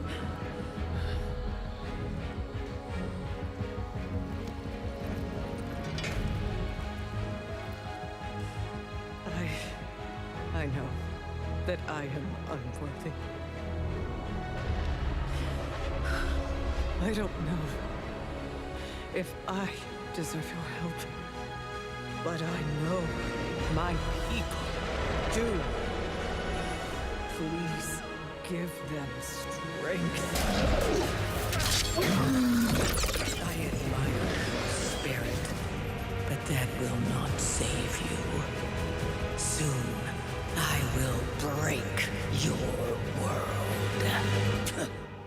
You can't even break one elf.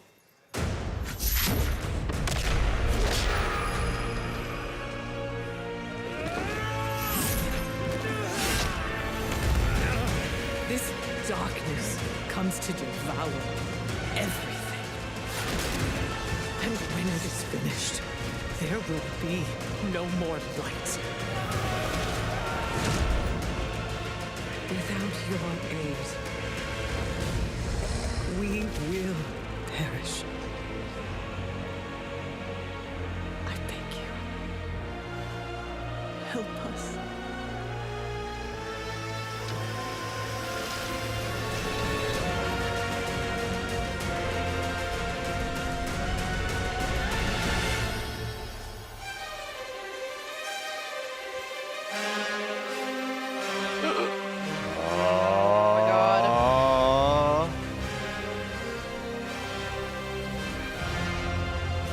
Assemble! Lightforge elves? Oh shit! What's happening?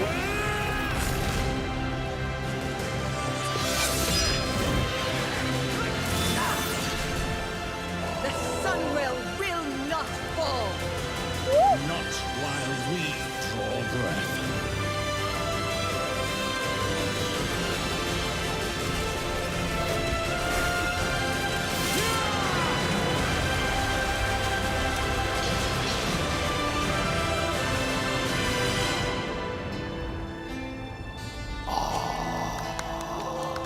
Oh, That Lothar? that was sick. Oh, the cinematic team is so good. Oh my god. So That was sick. That was so good. That was sick. Wow. Oh, I'm gonna go. There was no toes. No, there was no no. toes. Slightly, a little bit. They zoomed it out a little bit, okay? Next is the global announcement of a new project from Team J, the dev team All right, I behind think that's Delta it for now. Oh, wow. But wow. Oh, we're so spoiled because in the past, whenever we get an expansion announcement, they'll do like these quick little playthroughs where they'll do like little single panels, like new race, new zone, new everything. But we didn't get any of that. This is just the trailer. Did we miss too much with like the incoming like assault and everything? I guess like I actually just Like didn't the beginning see of it that we missed. Yeah. I'm not sure. Yeah. I'll have to rewind it. I'm glad there was not a nuke of Quel'Tha the Loss. Me too. I was really glad about that. Me too. Was there any but yeah, what did we miss at like the beginning? Was it just like a pan around to like the incoming assault in Quel'Tha the Loss? Yeah, that's what it was. I don't know. This is really similar. So Not too much? They did the same thing for the War Within, right? With Anduin sitting in Silithus, right? Okay. In front of the sword. They kind of did that same thing with the cinematic as well. Chat said it was Faces. just Holly talking. Okay. Okay. But Wait, we had face? Did I have a big check? face? I know they panned around to all of us, but cool. Yeah, that was fun to watch. Yeah, was it like Lothar that came into the cinematic? I was thinking they were gonna have like a little reveal on like who it was coming out of the Sunwell. It has to be. I thought it would be. Who else would it be? The husband of Illyria as well, but he's not really an elf.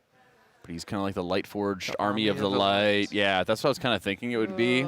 New Demon Hunter specialization revealed. Embrace the Void. Can we get a click on that link I have? Yeah. I got you. Refresh Wowhead. Oh my goodness.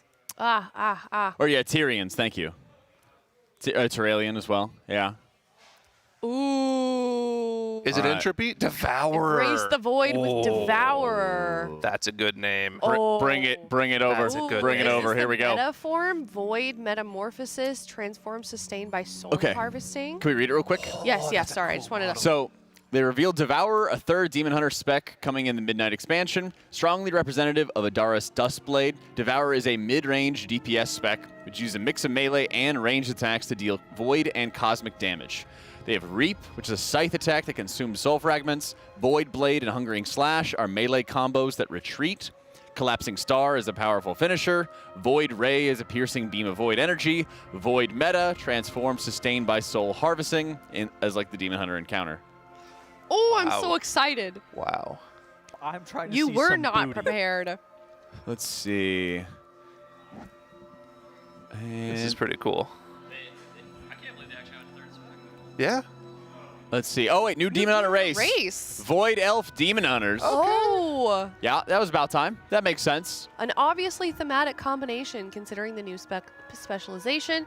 The Horde players may take exception at being left with only one choice. I mean, I get it with the Nightborn, but the Nightborn are more like arcane, and that's more of like order, and Void is more like chaos, entropy, all that kind of stuff. Wait, one sec. Go up a little bit. Stop. Yep. Okay. Originating from, oh yeah, the Void Elves. I just gave the history of the Void Elves. Okay. Sorry. You can keep going down. So we don't know the hero talent yet. Yeah. They'll have to add a third. Yeah, I think they'll have to rework the tree for them. That's good news for Demon Hunter mains. Yeah. They're going to have to rework all the trees, so they're naturally going to have to rework the specs to make it all work, because they'll probably break some stuff along the way. It would just make it so that either Havoc and Vengeance will have to drop Felskard or Eldrachi, right? Yeah. But for some new third that will mix with the new spec. Yeah. That makes sense.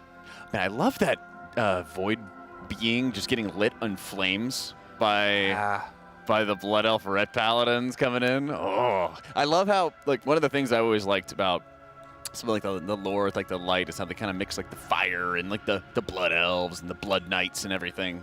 It was like a perfect little mix. Ooh. So did we get anything else released alongside that trailer? Is there a gameplay trailer anywhere? Or they probably I'm have not more sure. coming. Yeah, I only knew that this was there because of chat. They're a lot smarter than us. Well, there'll be a lot of stuff linked if we do get more. Nice thing about it is if you don't have a Demon Hunter, then you can use the Legion Remix to level 1, which is going to be making it super convenient too. Ooh, there is a gameplay trailer.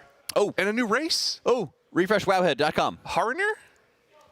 What is that? Harinir? Oh, it's the it's like the druidic people in Ashkahet. You know, they're like the Avatar people. You know? Oh. You know what I'm talking about? I need to see them.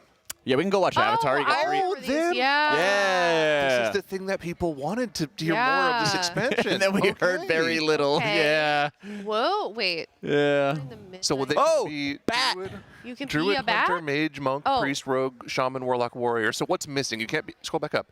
You can't be a DK, you can't be a Demon Hunter. Is that it? Is there anything? Yeah, that's it. I think. Drakthir, or An Evoker, obviously, yeah. Okay, neutral. Okay. Make it to be a bat. No Paladin. Okay, Yeah. that makes sense. Makes sense. I mean, Wow. Can you blame me for missing that one? To be honest, That's pretty Wow. cool. They would rock a Blood Troll Mog really What well. are the racials? Do they say what the racials are? I don't think so. Is that the top? I think they said that they did not know yet. Racial traits currently unknown. Okay. Yeah. Known shapeshift Quillbat. So we don't know any of the other That's cool. shapeshifts as well. But you could be a bat. Yeah. Very exciting. What if your Wow. house could be the Bat Cave? Wow. Unlocked during the main story campaign like Earthen was. This is the fun part, though. We get the reveal, all the info dump comes out. We get to learn all the information about the new expansion, and they'll be talking more and more about it over the next few days as they reveal more about the new expansion. So many questions about player housing, something people have been wanting for decades at this point, finally being added to the game. Seriously. Oh, I want to play this so badly, like So- right now, please. I want to be a Void Demon Hunter. That's right. Exciting stuff. Yeah. Because you've been bounced between Demon Hunter and DK, right? Yes, I love Demon Hunter. Yeah, I'm back to DK this time around just because it's a little stronger, but I might actually have to level a Demon Hunter for once. You never don't played a have one Demon Hunter? leveled? No, I played like all the demos where you get to do like the Demon Hunter like starter zone. I played through that before, but then I didn't do anything else. I leveled and played one at the end. They can't heal. At the end of BFA. When they had original horrific visions, because Demon Hunters were so good in there. Yeah. It was so fun to play that class then. And you had the slappy fists as well. I had a buddy of mine who tried to buy carries to get his slappy fists, and he paid like an X amount, and they says, okay, you paid X amount, we'll keep on carrying you until you get them. Oh. It took like 10 weeks. Oh, that's brutal for the guild carry. Yeah, exactly. It turned out to be a very big negative for them. All right, we do have that gameplay trailer that we can take. Oh. Let's check it out. Oh, all right. Let's see it. Excited. Oh, lock in, chat. I'm locked in right now. You have my full attention. Okay. Not a single toe sighted. The light flickers, and in its trembling glow, you still cling to hope. Is this Halifal? No, no, no. This is our home. This is the player neighborhood. How quaint. Oh, the lights.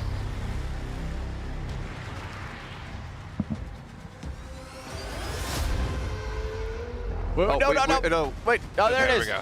New zone, Quel'Danas. Okay, okay. Oh, is this our new main scene? That's the lady from the Liadrin. trailer. It's Liadrin. Okay. Come on. Suleiman. Come on. Okay. Ooh. Arandar. Okay, Where so- is this going to be at? A Void Storm. Okay. Housing. Love it, love it. We cannot succumb to fear. We must not falter. Pray. Pray. What does that No mean? victory New without feature. suffering. Sarner, we saw that. Okay. No survival without sacrifice. Oh, there's a Heronir. Oh, that's their cat form. Okay. Yeah. Oh my gosh. Show us some of those so abilities. cool. Come on, where's the Void Beam? Give me the Void Beam. That's Collapsing Star. It's got to be. Oh, that's, yeah, there's their finisher. No equal. Come. Oh, that kind of mill looks sick. Okay, okay. Extinguished. The darkest night falls upon us. But if we Wait, that's like a stand world boss that you'd fight in that zone? Guess so. Maybe. Yeah. Come. Wait, what city is this getting? Call upon you now. Quel'Thalas is under attack. Okay. Champions of Yeah. the light. Defenders This doesn't look like of Quel'Thalas That's though. the coolest of hunters This ever. is like their neighborhood. Okay. What'd you say? That's the coolest of hunters ever looked. Oh. Yeah. Yeah. Fight. That looks like Tettles. Arms. All right, Oh. cool. That's pretty good. That's So what I was excited. talking about. Those That's quick little pretty flick sick. throughs where they go Yeah. over. That's what I love. I'm Wow. All like, right. Awesome, awesome, awesome. Can't wait. Still plenty more information to come over the next few days at Gamescom. They have Yeah. their own dedicated stage, lots of hosts. one of the things that really, this reminds me a lot of like Legion in that the zones are extraordinarily like different from each other, and but they're also following the same kind of theme of like you're having Quel'Danas of like the Bastion of the Light, but it's getting invaded by the dark. They're having a Netherstorm zone where we're gonna go fight in the darkness and everything like that.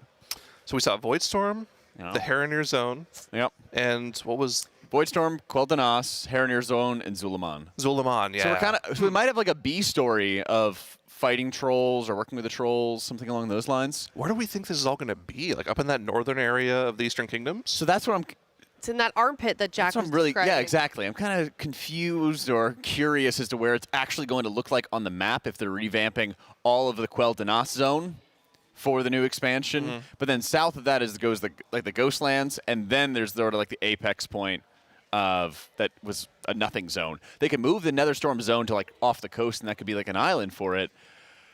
But for the life of me, I don't remember where Zulaman is. There's no way that the trolls get turned against us again by Xalatath, right? Listen, we love a troll raid. I always enjoy troll raids. Throne of Thunder was a troll Throne raid. of Thunder goat raid of all There we best go. of all time. There we go. Okay, can't If complain. there's like a one consistency, oh, Zulaman's gonna be in the Ghostlands. Oh, that'll be sick. Oh, that's in the east of Ghostlands. Yeah, yeah, Okay. yeah. Now we're cooking. Okay, so the Netherstorm could be off. The Voidstorm could be off to the side. It could be like one of the islands that are coming into it. Quel'Danas, Zulaman, Voidstorm, and then Harandar might just be, I don't know. Maybe there's like a tunnel that they tunneled underneath Quel'Danas, and like that's where they're at. I could see it. Okay, well, you know, with all of the new information that we will be hopefully getting from Gamescom, we'll of course keep everyone up to date over the next couple of days. Let us know your speculations and your reactions in chat. Jack, it sounds like you have one more point you'd really like to make. Actually, horde-themed expansion for once. True. Okay. What? Don't laugh. There's been way too much time where it's just spent on the Alliance and then the Alliance storylines, and we have to look at Anduin and doing Anduin things over and over and over again.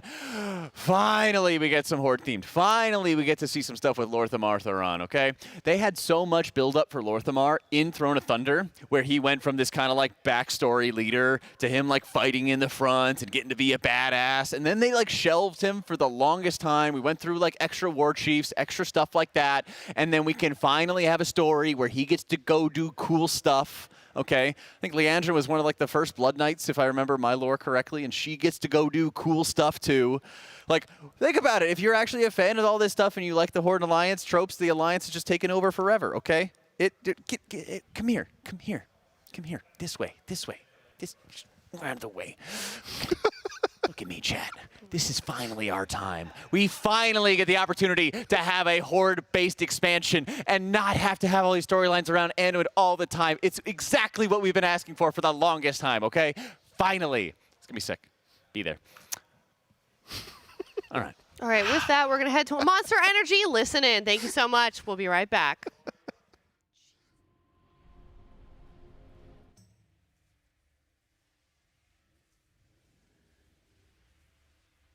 Yo, Matt, you think they're ready? Wait, who? We need Mark and Rennie, right? I don't think they're ready. They haven't pulled NQ Mark, yet. Rennie, Disco. Okay, I'll be right back in a sec then.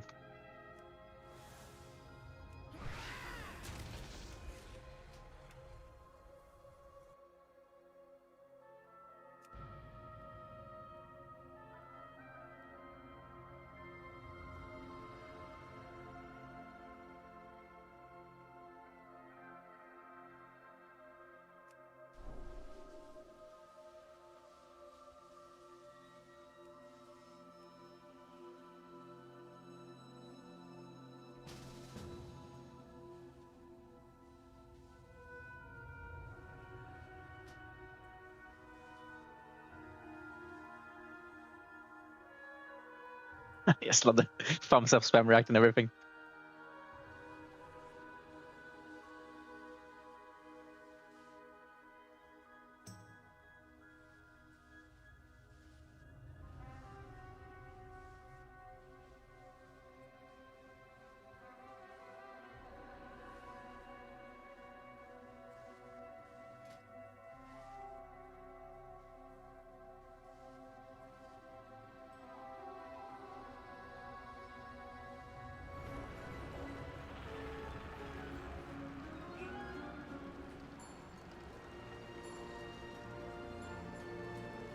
Nope.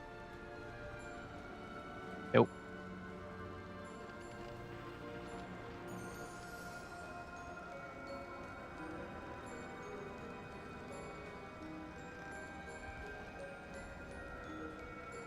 Are we streaming the Tazavashes? Does anyone know? No clue, mate. No, we Well, can't let's show see that why deck. not. I don't know why we couldn't last time, to be honest. Just in case we exploited, bro. Or whatever.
Are we doing loot in group 3 first or no? Don't think so. Nobody I mean, knows. I mean, you probably know. I have no idea. No, I don't think we are. I think they're just still figuring it out.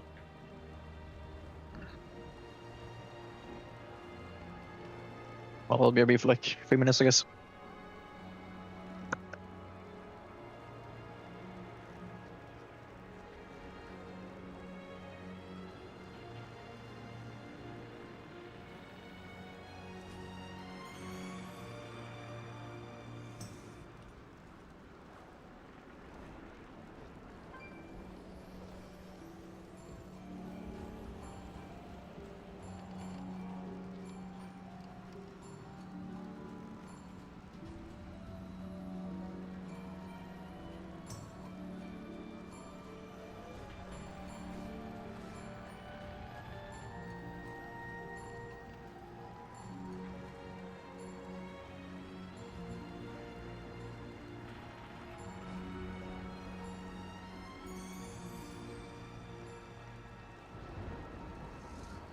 The shooter just came in with the big gun. Look to your left. The big gun's out.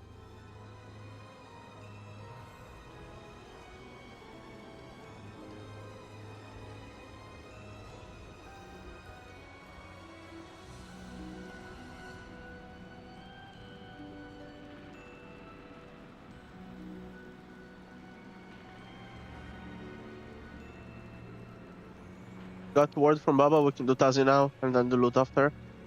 Okay.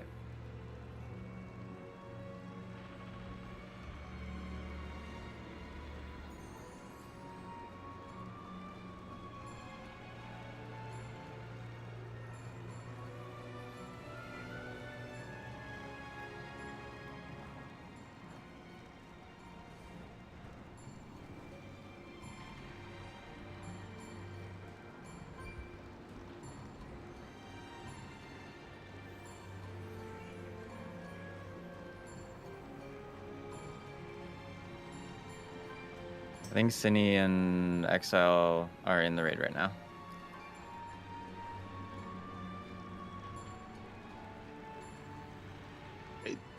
What in the raid? Oh, the kind of. They did a extra normal. Yeah. They're done though, I think.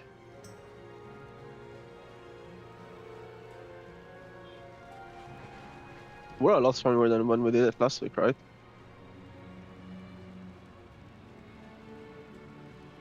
I mean, it depends, I guess, on your character. My guy's like a couple item levels higher.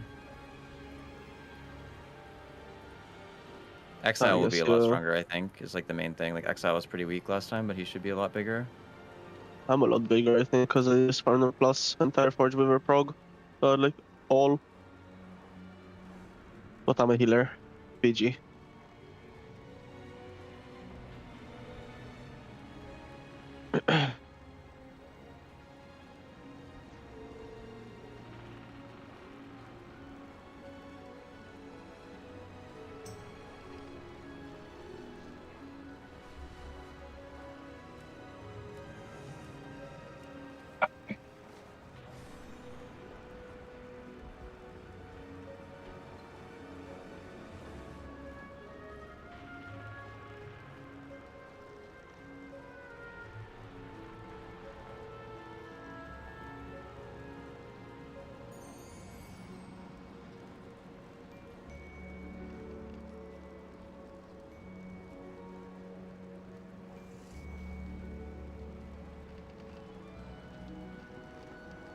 I'm gonna get the achievement on this character, fuck it.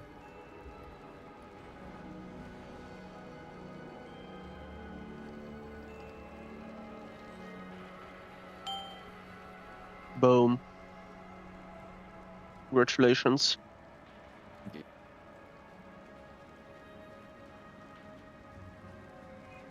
Do you guys want to go to a different team speak channel? Yeah, let's do that. Let's go.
6, 5, 4, 3, 2, 1.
Hello, mate. Mate, I just thought of something. Holy shit, I gotta go quick. How you doing? I am excited to run it back. Can't wait to get to the band boss.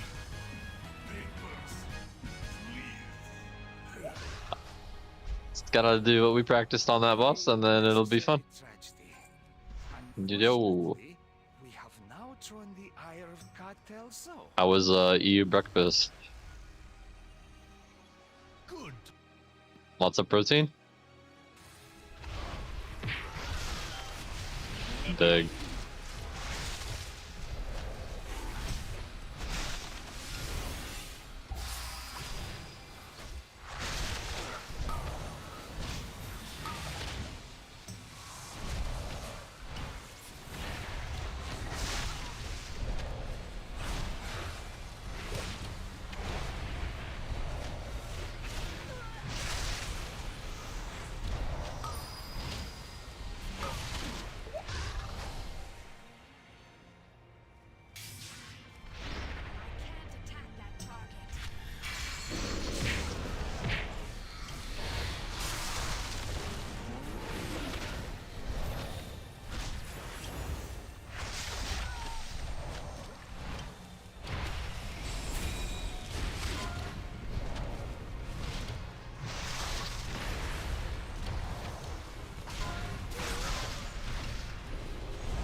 Hello.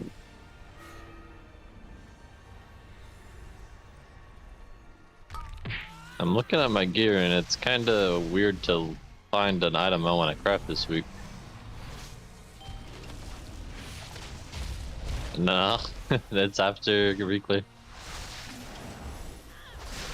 Well, I got on a mythic and then it was alright.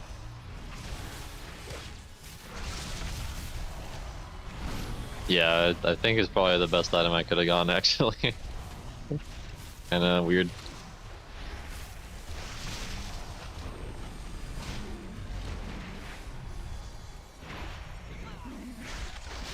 What'd you get, Mark?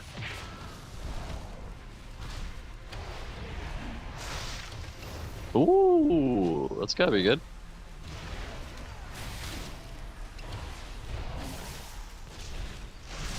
Do you want crafted weapon or different weapon? We'll get it.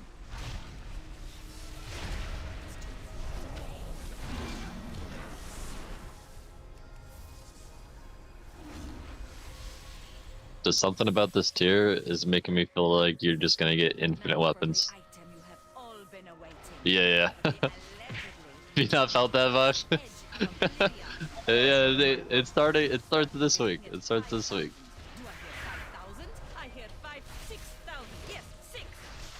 Do you prefer the 694 weapon for most of Prague, or what do you prefer?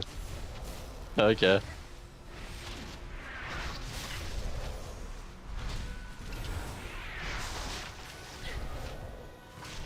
It's definitely understandable.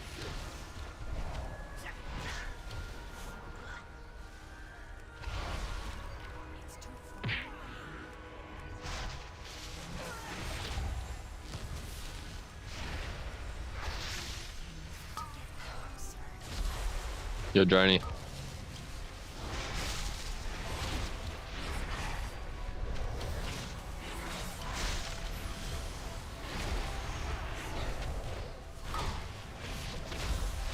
Ooh.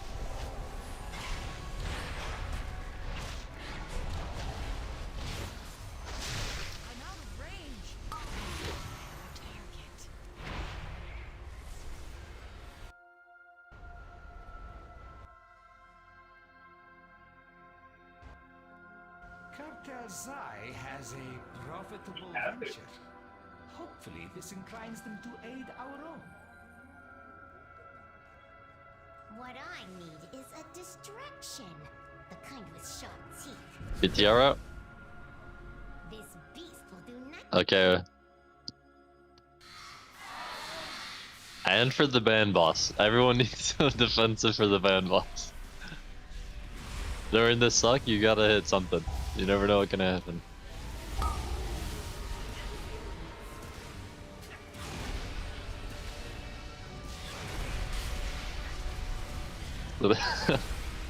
Yeah, around there.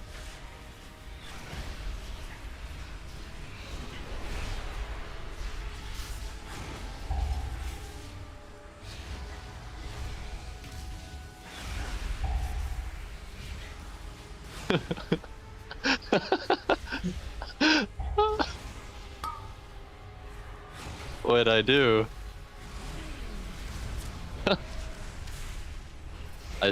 I still got to figure out what to do with all my crests. I got 90 crests this week, or to figure out where to put them.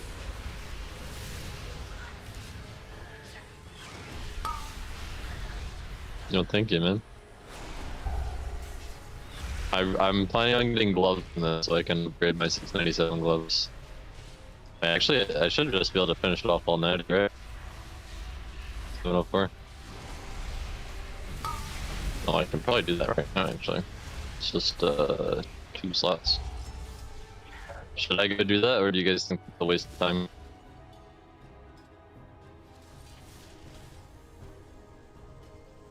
Okay. Careful on the way up, don't fall off. Don't fall off through the portal. Make sure you take the portal. Yeah, okay, I'll just come back. I'll just come back. Don't risk it, don't risk it. Oh, and checklist, I gotta stop house. No, I can make it back there quick. It's too risky, too risky. Never have come to Tazavesh, stranger.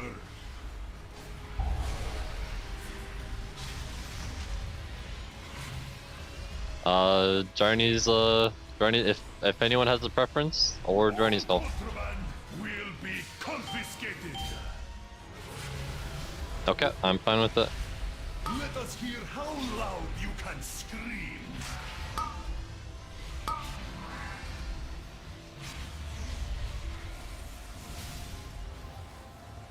I did. Got an extra eye level. Just gotta take all the precautions we can.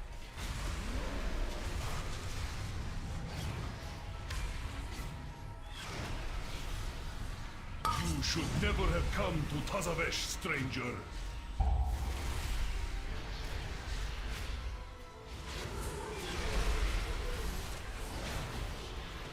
Drop your weapons, or I will seize them!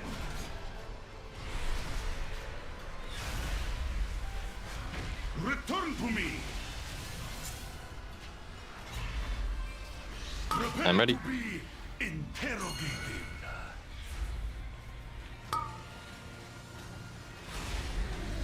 Yep. Everyone ready? Not much in many places.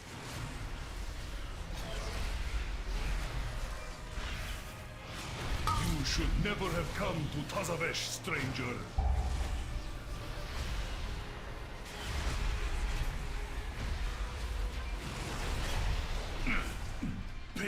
Back up, back up. A necessary tragedy.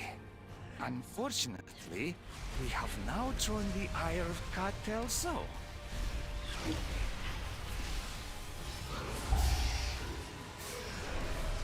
Yeah, respectable. Turn it off, man. After this back.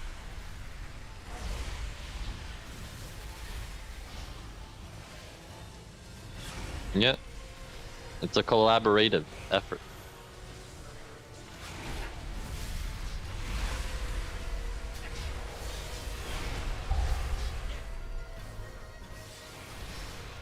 We require signatures from the city's leading cartels. Someone died to a grenade in the group you're watching, right? If So she escapes to your world, the artifact she covets will be in her grasp.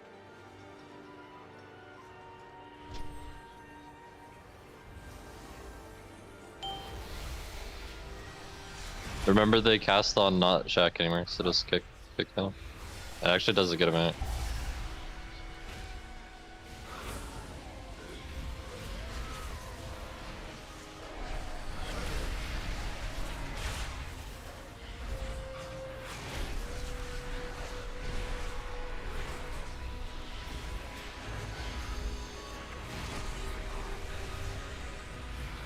They revived them the pulls we were doing last day.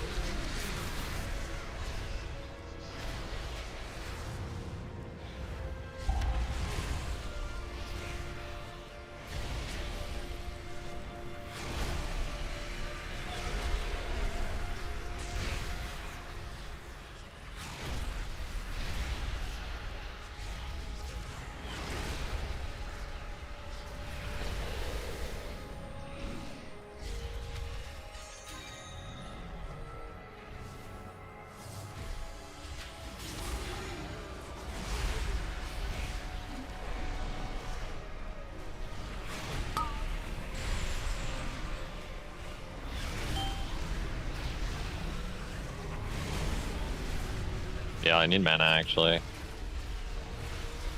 I'm gonna take a little sip. Spell stealing's rough. Okay, go. I should be good at like 60. We can go. Yeah. Oh. Now for the item you have all been awaiting. The allegedly demon-cursed Edge of Oblivion. We'll start the bidding at 5,000.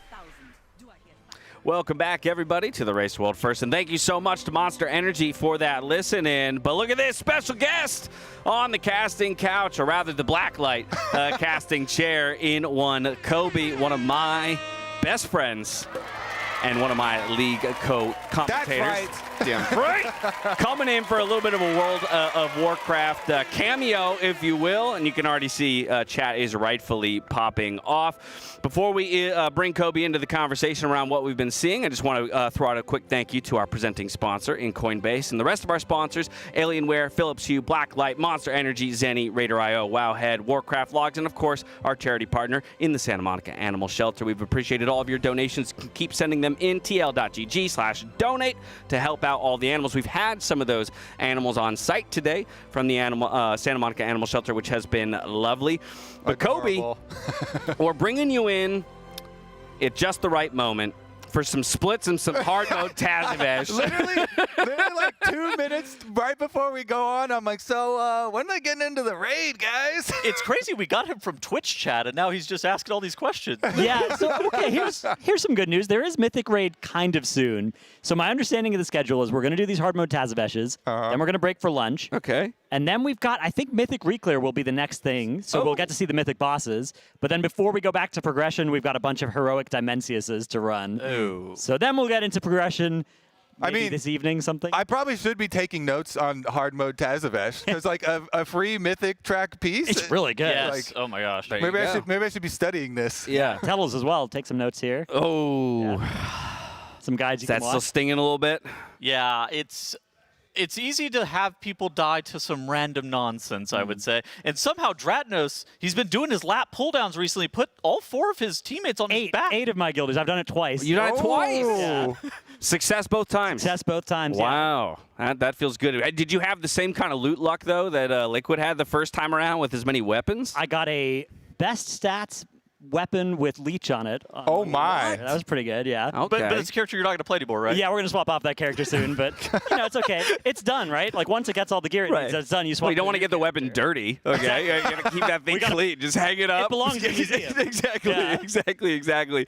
Well, I mean, at least Kobe, while it isn't Mythic Prog, it is high stakes. Yeah. Because one singular death here, and it's all been moot for these guys. Dude, that was Spawn. Oh, that was a Spawn. We got plenty of League folk in the building here today, and there might be a few more making an appearance later on in the show. He's got to get back to work. Team Liquid already lost one of their series here in playoffs, so he's feeling stressed. I can tell. Yeah. It is so nice though that you get to be here with your best friend and me as well. I get to be here with my best friend, the second Monster Energy drink of the day here. Got to get that M in.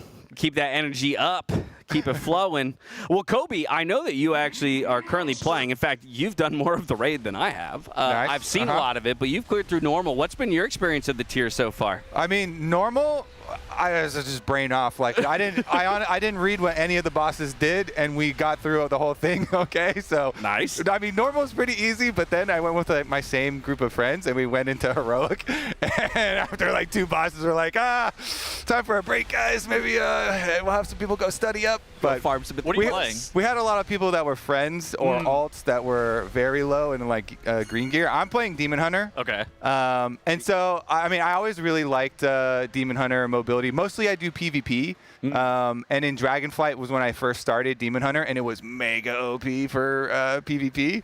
So I decided to come back to it, and it's been actually cool with Aldrachi and whatever the green the green one is called. But it was like I was looking up the builds, and they're like, okay, so for pure single target, I have to swap over and do Fellscarred only. Yeah. But for most of the other ones, the Aldrachi funnel is actually pretty fun gameplay. I actually really enjoyed it. Did you see the announcement that they're releasing a new Demon Hunter spec? That's why I went Demon Hunter this time around. I was like, maybe it'll be right on the the first patch, but with the dragon one, the augment came out like half a patch, like in between, or so.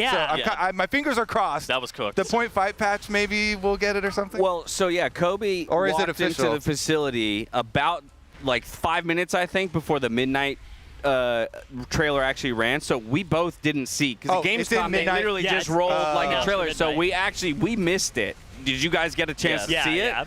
Do you want spoilers? First? I definitely do. Is it confirmed? Fully spoil for us. It's Devourer Demon Hunter, and it's a mid-ranged Demon Hunter. So you throw glaive a lot, or there's a combo of abilities that's like involves a retreat as part of it, so. Kind of a cool idea, maybe like a Quinn from League of Legends type move, something like that. Oh, okay. There's a little translation. I'm kind of down. Yeah. I mean, already like Vengeful Retreat is a pretty big part of the rotation already, so. For like a momentum demon and then hunter. If you've seen the Soul Hunters fight with the demon hunter in the middle, summoning in the orbs, that ability of some kind is a big finisher move of theirs. People were speculating that it might be a support, but it does not read doesn't like look like it. It looks like a DPS. Thank God. Like now Kobe would be quick to eject that class if it was support like. It reads like it's a little bit closer, maybe like Survival Hunt or something like that. That's the closest analog that I can see. Yeah, with like some moments that you're spending at range, and it's maybe even fine or encouraged to do that. Okay. I like that a lot, actually. I played Survival in BFA, and it was definitely a lot of fun. It was a good time, yeah.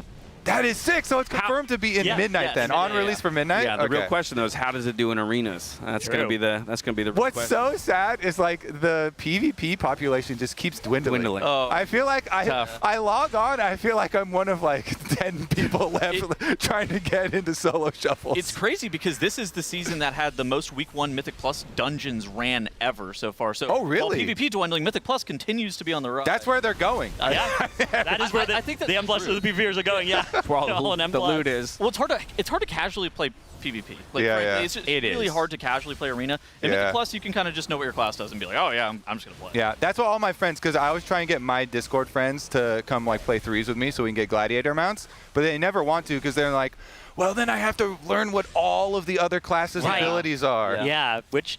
I mean, it is a huge amount of knowledge as the specs expand in the game as well. Right now, we have 39 other ones, 40 soon to be that we're going to have to know. I mean, it's actually very akin to League of Legends, right? The difference being it's fewer specs, but way more buttons, right? To create infinite combinations and possibilities. In League, it's 170 champions with any amalgamation of a team of 5. And, like, I think about trying to introduce a new player to League of Legends nowadays. I'm like, I don't understand how anyone starts playing League. I started playing in Season 2. Already it felt overwhelming. And now in, 14 years in, I couldn't imagine. Same thing with WoW. It just does. There's this specific barrier to entry. That's why I really liked all this news about their war on add-ons. How has that war been going? Because I thought it was going to be like, cut them all off at the beginning of this patch, but all of mine are still working. I honestly, I was like, I'm gonna log in, and they're gonna just be all deleted. Yeah. They haven't really done it yet. Okay. They made a fight this year that reminds us why we want it to happen with Fractal is just completely solved by a week or although oh really? Also with prep, the strategy being an important part as well, where Echo definitely got the upper hand over Liquid on that one. They had a much better strategy planned for it, but all the gameplay decisions you make are just what you've pre-planned with your add-on of which of the 6 lanes to go, which definitely a little bit unsatisfying way for a fight. But yeah, they haven't really actually taken that swing yet at the add-ons. I think what they're doing is they're starting to build up the support for what's going to be there when the add-ons are gone with things like the cooldown manager, the single button assistant, those sorts of things. I think that's big because you have to remember that if you pull the rug out from your existing player base and then you don't give them any source of recourse, like, for the tools they felt they used to have, that would be even more damaging. You build the new replacement first and then you take away the third-party add-ons, which they announced the right order. They announced some changes to like the cooldown manager and things like that at the beginning of this patch that looked actually fairly promising. The cooldown manager on launch though looked terrible. Yeah. So Kobe, you're hurting for PvP teammates. Yeah. I tell you what, I'm willing to come back. Anybody in chat? Well, yeah. First of all, anybody in chat, you might be. Both of you gonna be higher rated than me. But I was gonna say I'm willing to come back if you allow me to play 1-button rotation arenas. How do you feel about healer, buddy? Yeah, okay. Actually, no. If I was gonna come back, I probably would come back into the healer role. Did you guys see? Did you guys see the announcement about what's going on with the raids for the first patch of Midnight? No, what's happening? So it's broken up into 3 separate raids, with the first one being a 6-boss raid, the second one being a 2-boss raid, and there's like. The 2-boss raid has some like story mode components to it, and then there's a 1-boss raid. So it's 3 separate parts. All released at the same time. So the first tier of Midnight is 3 raids of those different That feels very TBC to me. I'm thinking like Mag Theridon's Lair and what was Gruul's. Yeah. Oh, I like this. I like that. Yeah, I feel like they haven't done that style in a long time. Yeah, I think Mop was the last time that we really had that at the start of an expansion. It's been It's been interesting because they've kind of just gone with this like 8-boss formula for like the last couple of raid tiers at this point, and so now they're trying to break away from that. I actually like that decision for them. I love that a lot. That's sick, actually. A little bit of something for everyone. Because I know, too, like, when you think about, again, for a more casual player, I was telling you, like, I played a little bit in the last tier, but I'm not willing necessarily... Did you get the Gallywix big head mount? No, I didn't. The big G. I didn't get the big head mount. I'm always looking at the mount. The mounts, to me, are so... This one... The space dragon? Is that not the best mount that they've ever designed? This thing looks crazy. Oh, I got to show you, Jay. Actually, yeah. I actually haven't even seen it, which is so funny. See, look, Kobe knows more about it than I do. But now we got to angle. I got to get into the carry runs. So let me know, Pop-Tart Corn Dog or Liquid, once you guys are willing to drag somebody over the finish line, and I'll come grab my mount. I'm sure you can get hooked up. Yeah. But yeah, I think, like I was telling Kobe, like for me coming back last year and running through Gallywix, like I didn't really want to commit more than 1 night a week to raid. and something like that, I feel like that kind of a raid release cadence of having like a 1 boss, a 2 boss, and a 6 boss works better for groups that want to approach it maybe in a less committal or more casual kind of perspective, right? Yeah, you could do one raid one week and then the other raid the other week. Although the fact that it's a 6, a 2, and a 1, it's so like lopsided where all the bosses are. Yeah, might complicate that a little bit, but I do think it's going to be really nice for it creates some really nice natural stopping points for a raid night and starting points, and you could be unsaved to one of them and do that with your other friends. Yeah, absolutely. So that's a super cool idea. I like to see them continuing to experiment.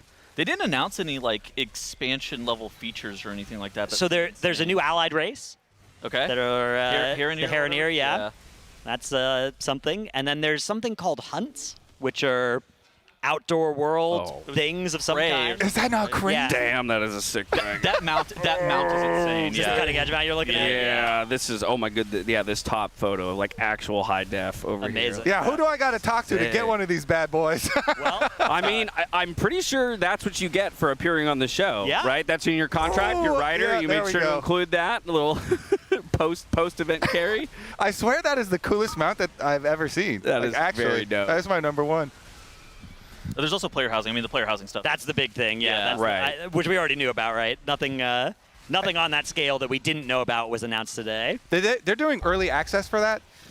Or so if you buy the Epic Edition, you get the 3 days early access, which I don't feel like is I would like, a $300 version for an extra 3 more days early access. Oh, okay, like a Platinum Deluxe edition, right? And then like a Gold Turbo Platinum Edition. Some of them $1,000 and give me 2 weeks in advance. Some of the most fun I actually had was creating a raid group on expansion launch whenever all the pores were able to get in. Right. And we just camped them at the Exactly. Yeah, you go to the starting zone. Right you're there. max leveled. They've just started their experience, and you can welcome them to midnight in a very, very flavorful way. You know what's funny is the neighborhood. I got early access for War Within, and I somewhat attribute it to the fact that I stopped playing because I leveled all of my characters in those 3 days, and then when the actual game released to the rest of the population, I was like, well, I've already done it. So what am I doing? Early access is so cringe. Early access is actually just so cringe for an MMO. All right. Well, the cast is just about to get a little bit bigger here, my friends, as we have a literal world champion taking. That's our other seat. arena partner. That's it. That's we just gotta get him to come. We gotta draft him in. You, I think. He definitely could solo carry us. I don't know if my mic. I think they said I'm not on. And, you're on now. We can hear you. Everybody, Azael has joined the cast. Not like you couldn't tell though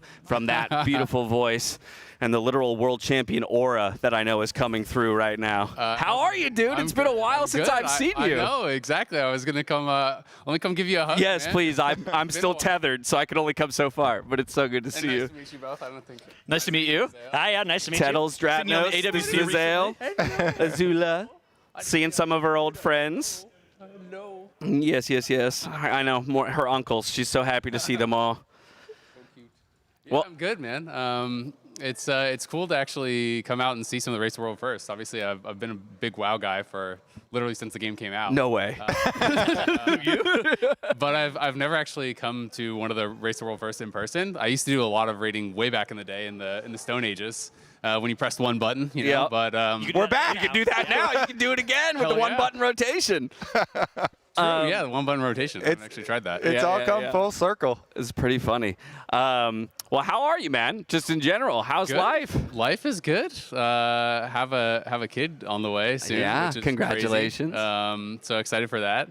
And yeah, no complaints, man. Life has been good. Excited for. I heard there's the new WoW expansion announcement is tonight. It actually happened right before you arrived. Okay. So excited for that. Next expansion is supposed to have player housing and stuff, right? Player housing, which I've only been waiting for 20 years. So, so the expectations are low. The expectations are definitely low. Yeah. I for sure won't be able to be disappointed. We'll have to see. Are you playing it all currently? Because I know, like, I log in occasionally. I'll see him lit up. Sometimes I see you lit up. So and I usually play a ton at the start of every expansion. I played a lot in Season 1, but I'm not playing right now. Gotcha. My I'm in the wife same played boat, with me a lot for like the first time, and she had like never played MMOs, so we were doing a lot of Mythic Plus because that's just kind of like more easy to get into. And then we did some raiding, but we didn't do any like we weren't on a schedule. Beginning of Dragonflight, you were like really high rated on PvP ladder, weren't you? Yep, yeah. Usually I come back every once in a while and I try to get my PvP fix. I got back to the top of the ladder and Just stuff. let them know. Just let them know. I still got it. Yeah. It felt good. I hadn't done any PvP in like my Warlock in like 5 years, and then I got to the top of the ladder. Just slapping down 17-year-olds. Yeah. So I was like, okay, I still got it. Okay. Shuff comes back and he's at the top. Yeah. So but it's definitely fun. I mean, I love WoW. I think raiding is super fun. And honestly, when I watched Race the World first, I'm like, God damn, I would love to do that. But I admittedly am not interested in all the stuff that goes along with it, like all the massive amounts of work and preparation that goes into the fun part, which to me is the progression. That is always what I loved about raiding. Figuring out bosses, figuring out the better ways to do things, how to optimize. To me, that is always something I've loved about whether it's PvP or PvE. I just think that's such a cool aspect of the game. Like, how can you get more to your character? How can you optimize your cooldowns? How can you play this a little bit differently to do that extra couple %? I just think is sick, and that's something that gets me really excited in any game. Yeah. But the like million hours prior to that, just let me skip all the practice and show up for the actual boss. We'll have 5 characters. Right. Well, that's the thing. Is like a lot of people like we moan and groan just having to see the splits, and that's the part of like the prep and that we see on air. Yeah. But then to your point, it's like no, there are months and hundreds, if not thousands, of hours put in off camera before the tier drops, where they're getting each of those 14 characters to max gear from the previous tier. I mean, and whatnot. it's so different. Like I got some world first in raiding, but this was like way back in the Stone Ages, and it was just like that was basically just you had a group of people and you showed up and whoever killed it first. There was no prep other than like your reputations or whatever, getting good gear that you could get. But now it's like everything has to be so optimized, because if your opponents are going to optimize and you're trying to go first, well, guess what? You have to try to out optimize. So everyone has to have all the perfect classes, all the perfect specs. You're doing all these different splits to try to get the best gear on which character you're then going to use for the raids, everything. Like there's so much that goes into it. So we were earlier talking about kind of the war on add-ons that Blizzard is starting to wage. I'm the most anti-add-on person. I know, because I was going to say some of my favorite conversations with Azael about his old WoW days and competing is like,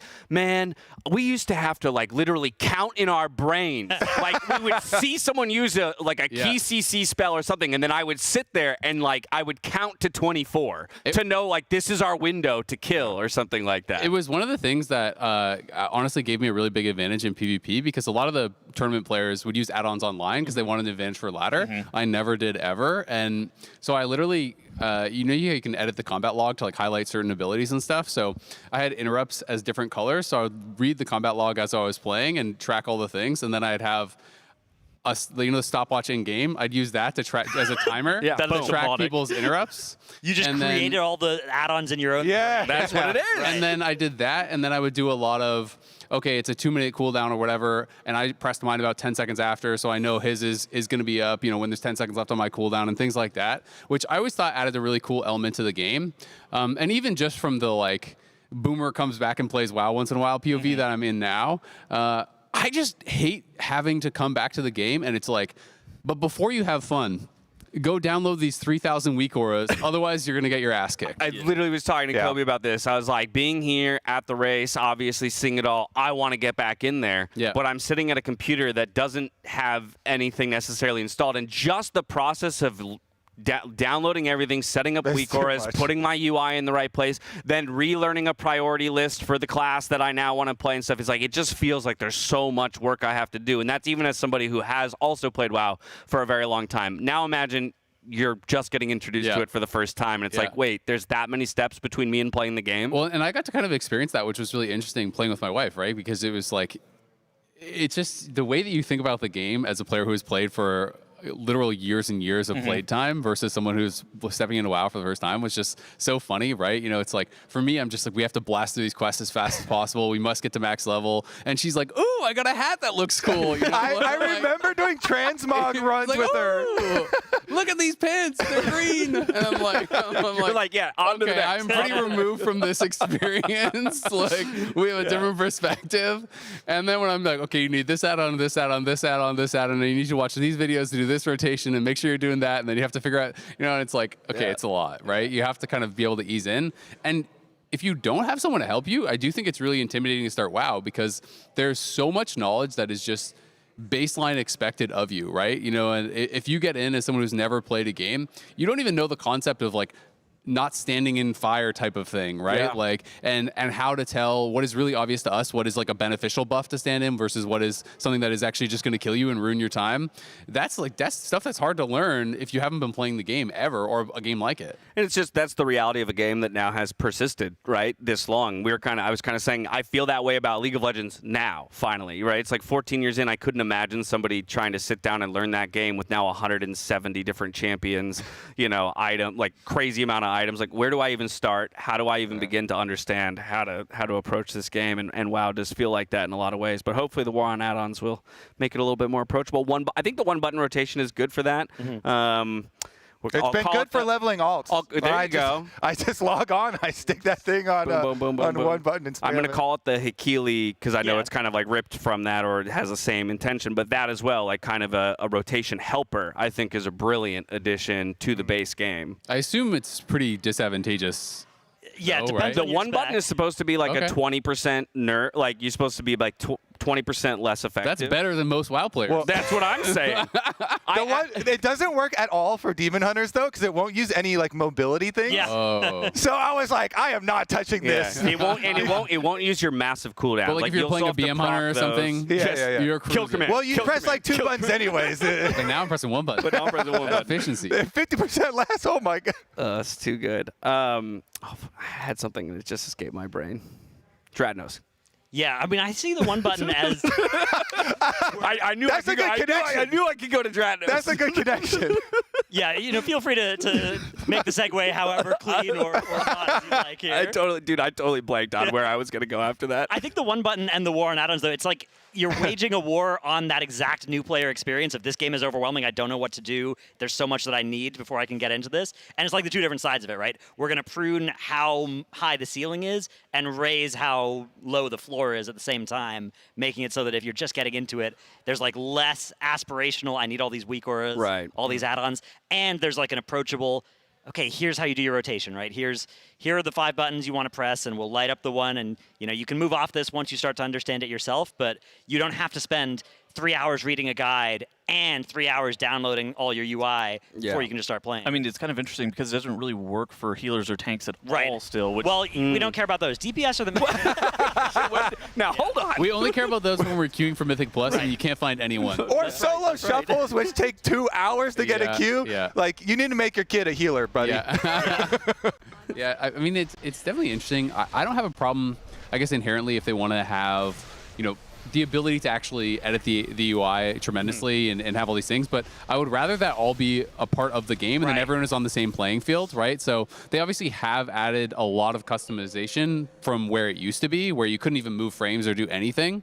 So to me, it's like, if Blizzard is going to balance around X, Y, and Z things, those should just be base parts of the game that are just there when you download. I mean, they say that they're adding like damage meters and boss mods. To me, that's great, right? Stuff. Yeah, and I think that is the correct approach because I remember when I started the game, I came over from League of Legends and I was like, why do you need all these stupid add-ons? Like, it actually took me so long. And it was like, download DBM. I'm like, why? Why do I have to do that? Yeah, well, because some parts of the add-ons economy are some of WoW's greatest strength, right? The fact you can make your UI look however you want and have things on your screen wherever you want them to be. For me, that's a huge thing. When I go play another game, like I go play Path of Exile and like my flasks are in the bottom left. Yeah. And I hate having to look down there. My eyes don't go that far without it hurting. Right? I've got a very narrow. That's why we just mash them and don't think about it. Exactly, That's true. That's true. No, I 100% agree. Like in playing RTSs, right? It's like my resource bar is up here, but it's one of the most important things for me to be aware of at all times. So like, what do I have can put that available? wherever I want, and I love that part, right? I can show and hide information, but I agree that sort of thing, Blizzard, it's really nice they're moving towards having that be just a default edit mode thing. Yeah. And then the part that I think everybody agrees is silly is like an add-on is just going to tell you go to circle. using your brain and being like, I got this mechanic, here's how this works, here's the other person who got this mechanic, I should go to Circle because they're more mobile or whatever. Like those sorts of decisions being taken out of our brains and put onto add-ons instead is very unfortunate, and I think it makes a lot of sense to go to war with that. I don't know how much any of you guys PvP, but PvP I think is even more extreme with add-ons now because the pace of the game compared to how it was in the past is like cooldowns, obviously it's the same thing for PvE, but when you're stacking all of these cooldowns, all of a sudden it's not like you're doing 30% more damage, it's you're doing 500% more damage with everything pressed at once. Right. And so it's to the point where if you don't react instantly, you just can be one-shot by certain classes. And so then weak auras are just designed where there's literal horns and stuff that are playing when these things are pressed, and people don't even think about it. You just hear, and then you press and you know that means right? press and this. It's like, I remember the first time I had one of those. It was BFA. You guys remember Maledict? Oh my God, it was and I had a week where there's like, you're getting Maledict and you're dead, right? Yeah. It like shows up in the middle of your screen. And ever since then, there's like 5 more of those that you need every time you get into those arenas. I think it's like there obviously should be bursts and there should be that stuff. This is totally a non sequitur, but it reminds me of back in the day when we did, I was playing like Mage Lock Shaman in at MLGs. Okay. And it was all about, you know, like lining up like Chaos Bolts with Power Blast and whatever and trying to 100-0 people out of CC. And so we had set it up so everyone obviously is going to react based on who you're targeting for casting. So we had every spell bound to target 1, 2, 3 arena. So for all of our spells. So we see who you're targeting. Exactly. So we'd target one person and then we'd be casting another person. The other person would run out to try to interrupt us and get one shot and stuff. That's awesome. And it's like things like that are really fun, obviously, but I mean, WoW has just always been the MMO for me because of the movement and like combat that has feel. always been the best. Yeah, exactly. Like almost any other game I play, you get in and you press a spell and your character just like locks on target, and I'm like, well, I just can't play this. You can't move, you can't spin, you can't jump. Have you guys obviously, Blizzard has introduced so many different versions, I'll just say in air quotes, of WoW at this point, right? We had, like right now we have MoP Classic out there, but everything from Classic 2019 like playing through. How much of the Classic at all, if any, did you guys play?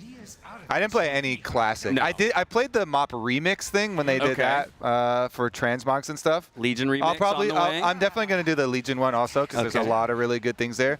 But a bunch of YouTube videos for OnlyFangs popped up during the last one with Tyler one with his dual Persona pop-in and then all of the pirate software stuff. So I was like, maybe I'll take a look at Classic and Hardcore next time because that stuff was cracking me up. I played, so then original like Vanilla Classic came out, I leveled to 60, and then I did like 1 Molten Core and 1 Onyxia, and I'm like, that's enough. Okay, I don't really need to press one button literally for the whole time. I leveled the Hunter because I remember having fun doing that, and I was like, oh, maybe I'll do the old Legendary Quest and stuff because I remember having really good memories of that in Vanilla WoW for the bow.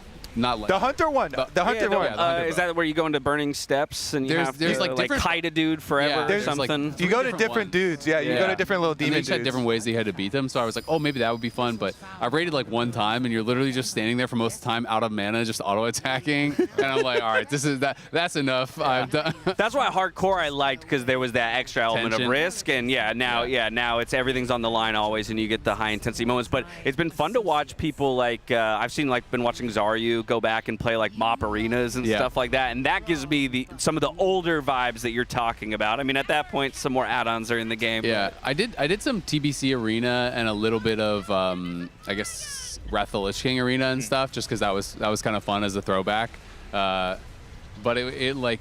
I both enjoyed it, but then also reminded me of some of the things that I hated about it, where it was like we wanted to get rank 1 in TBC Arena, and then it's like the last night, everyone's just dodging each other and only queuing up when like comps that they counter are playing and stuff. So we log on, all the people log off, and then like you have to log off and then wait till they're in queue and then log on and try to insta queue and get them. And it's just like, okay, I don't miss this. What was your TBC3's comp?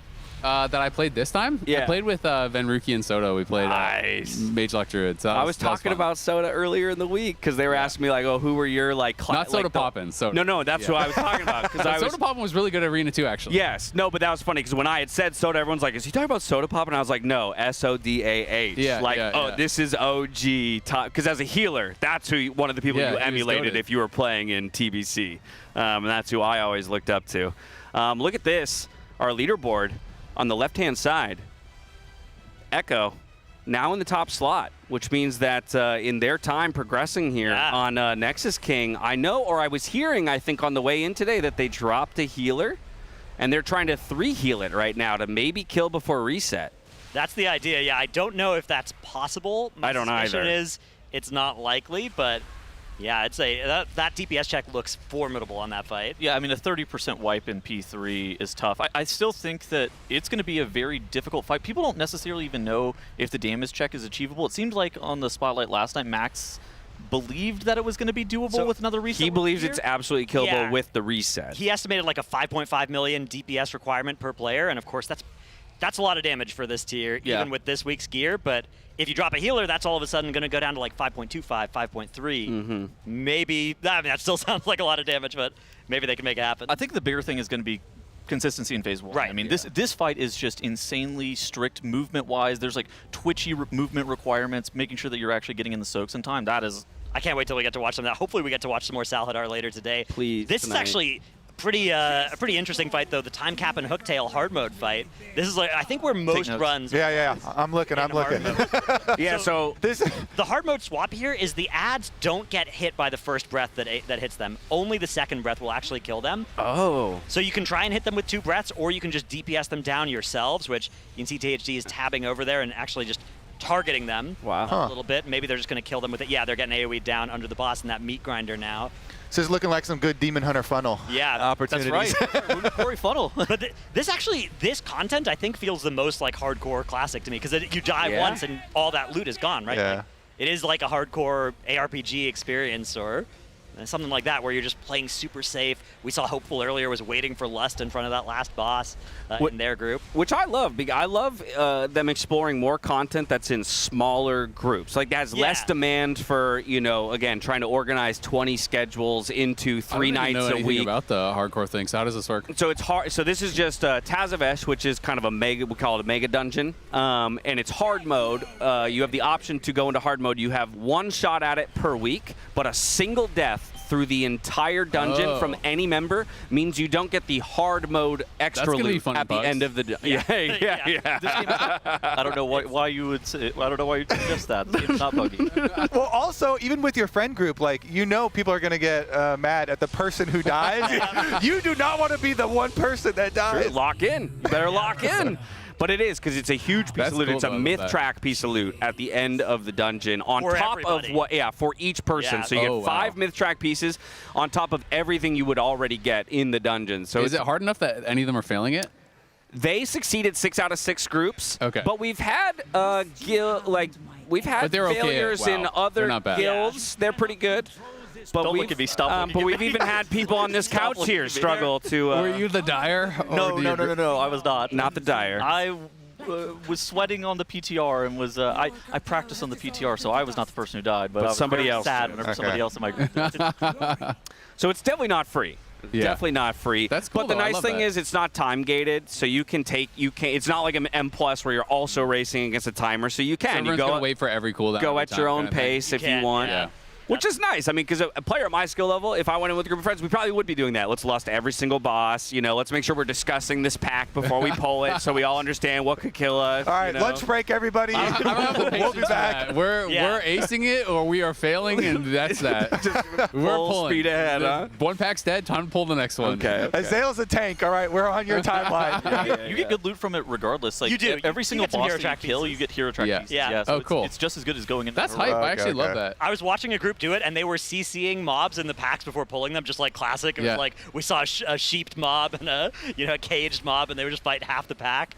That sort of thing. That's too slow for me, but you can do that if you want to be safer. Of course, you can't make the bosses. So in addition to that, all the bosses have extra mechanics compared to the M+ version. Okay. So it's even more difficult. Is the trash more difficult? No, the trash is the same as it's scaled to the same. So you don't really like need to +10 CC it stone. then. Oh, if it's a plus, okay.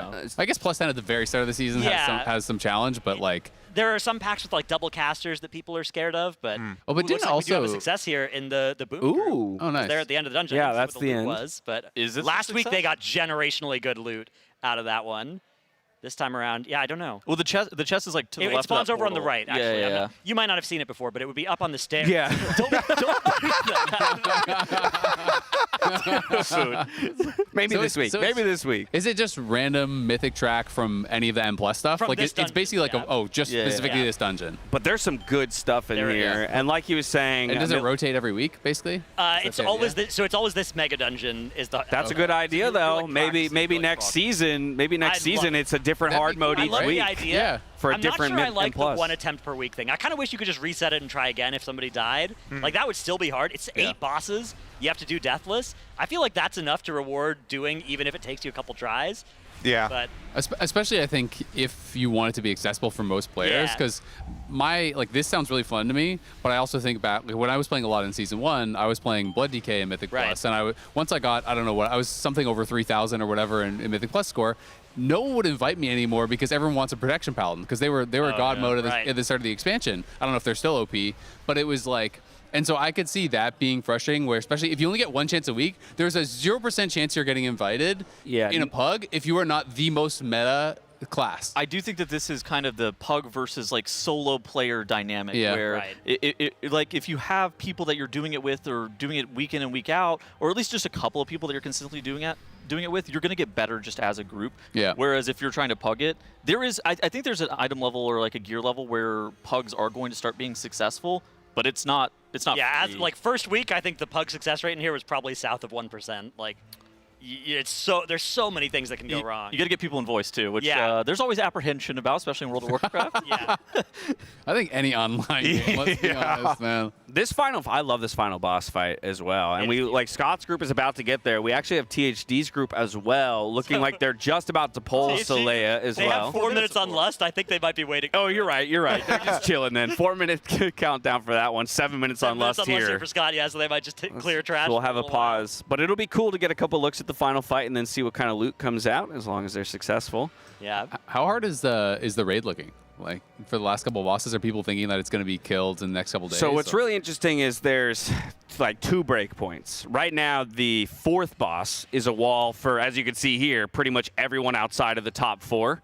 And it had proved to be that very significant wall in week 1. In fact, this guy right here on the couch is the next closest person to killing the boss. I'm in 7th right now. Oh, okay, now in 7th. I was going to say, Fat Shark Yes is a great guild name. That is a goated guild name. That guild is really good. They're a European guild, though. They are super, super good. But so 4th boss was proving to be a pretty significant wall for everyone outside of the top 3. And then boss 7, which is the one that they're hoping to get back to tonight, Nexus King, definitely looked unkillable in week 1 without the reset. So they did, a set of nerfs actually came in a couple hours ago on the reset to bosses 4, 5, and 6. Okay. All of them have gotten, I would say the 4th boss has been nerfed in a way that, like, it's hard to look at. The thing, that boss is getting turned into a heroic boss with this set of nerfs. Wait, we nerfed Soul Hunters again, too? And they hit Soul Hunters with another nerf, and Fractalus as well. Wow. Fractalus, it was also, they removed the ability to 1-tank it, which is what all 3 guilds that killed it last week did.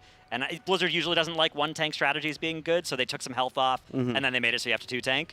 But yeah, they nerfed Soul Hunters again a little bit, and they nerfed Forge Weaver. I don't want to say into the ground, but close to into the ground. How much? Big nerf. Like, obviously, there's a 3 kind of, well, there's, I guess, 4 guilds that are kind of past that wall.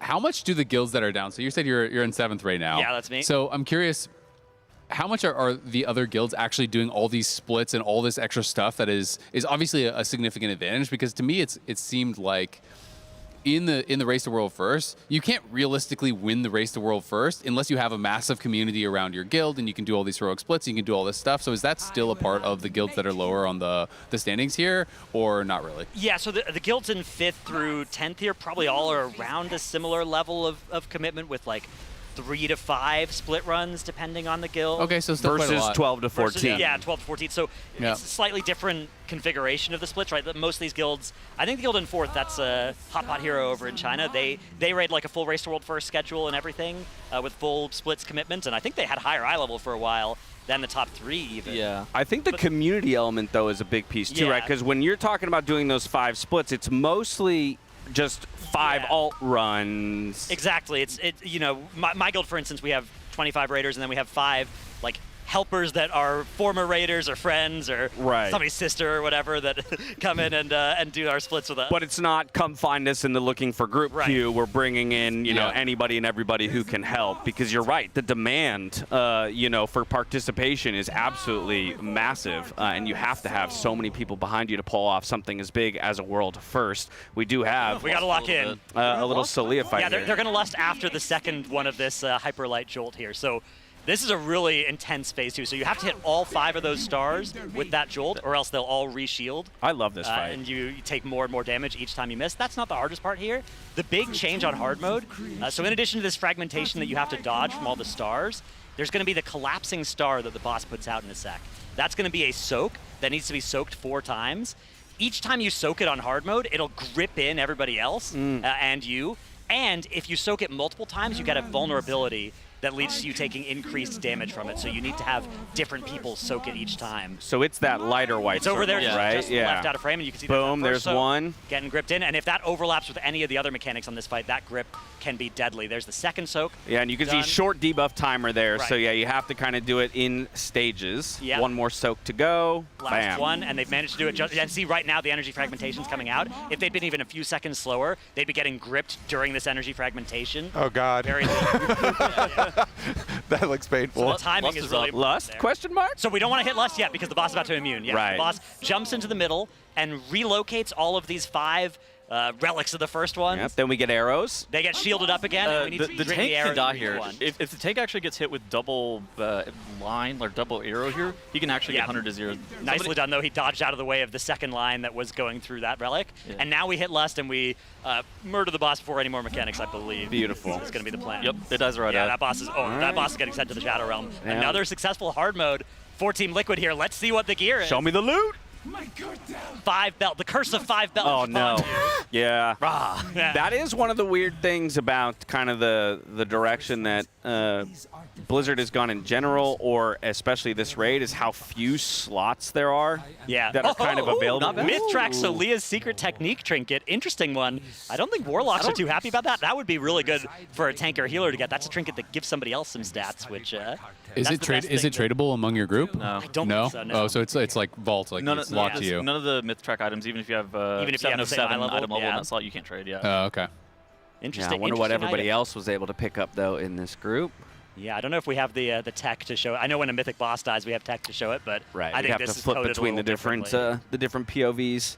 This could be an upgrade for him. I mean, I know you said that it's like kind of unlikely, but it's still really good. Well, you have to run an antenna, right? And so you really only have one slot. So it kind of open. depends. If he has a heroic antenna, this is a Mythtrack trinket. I mean, it could be better than heroic antenna. Worst case, this might even provide him a crest discount for upgrades on that slot. I don't know what his existing trinkets are. Presumably they're quite good. THD always has good. He's got a champion track antenna. So that actually is not upgradable, but maybe he can get a hero track 1 from Splits later today. There you go. One of the exciting things we'll get to look for in Splits later. More split. Yeah.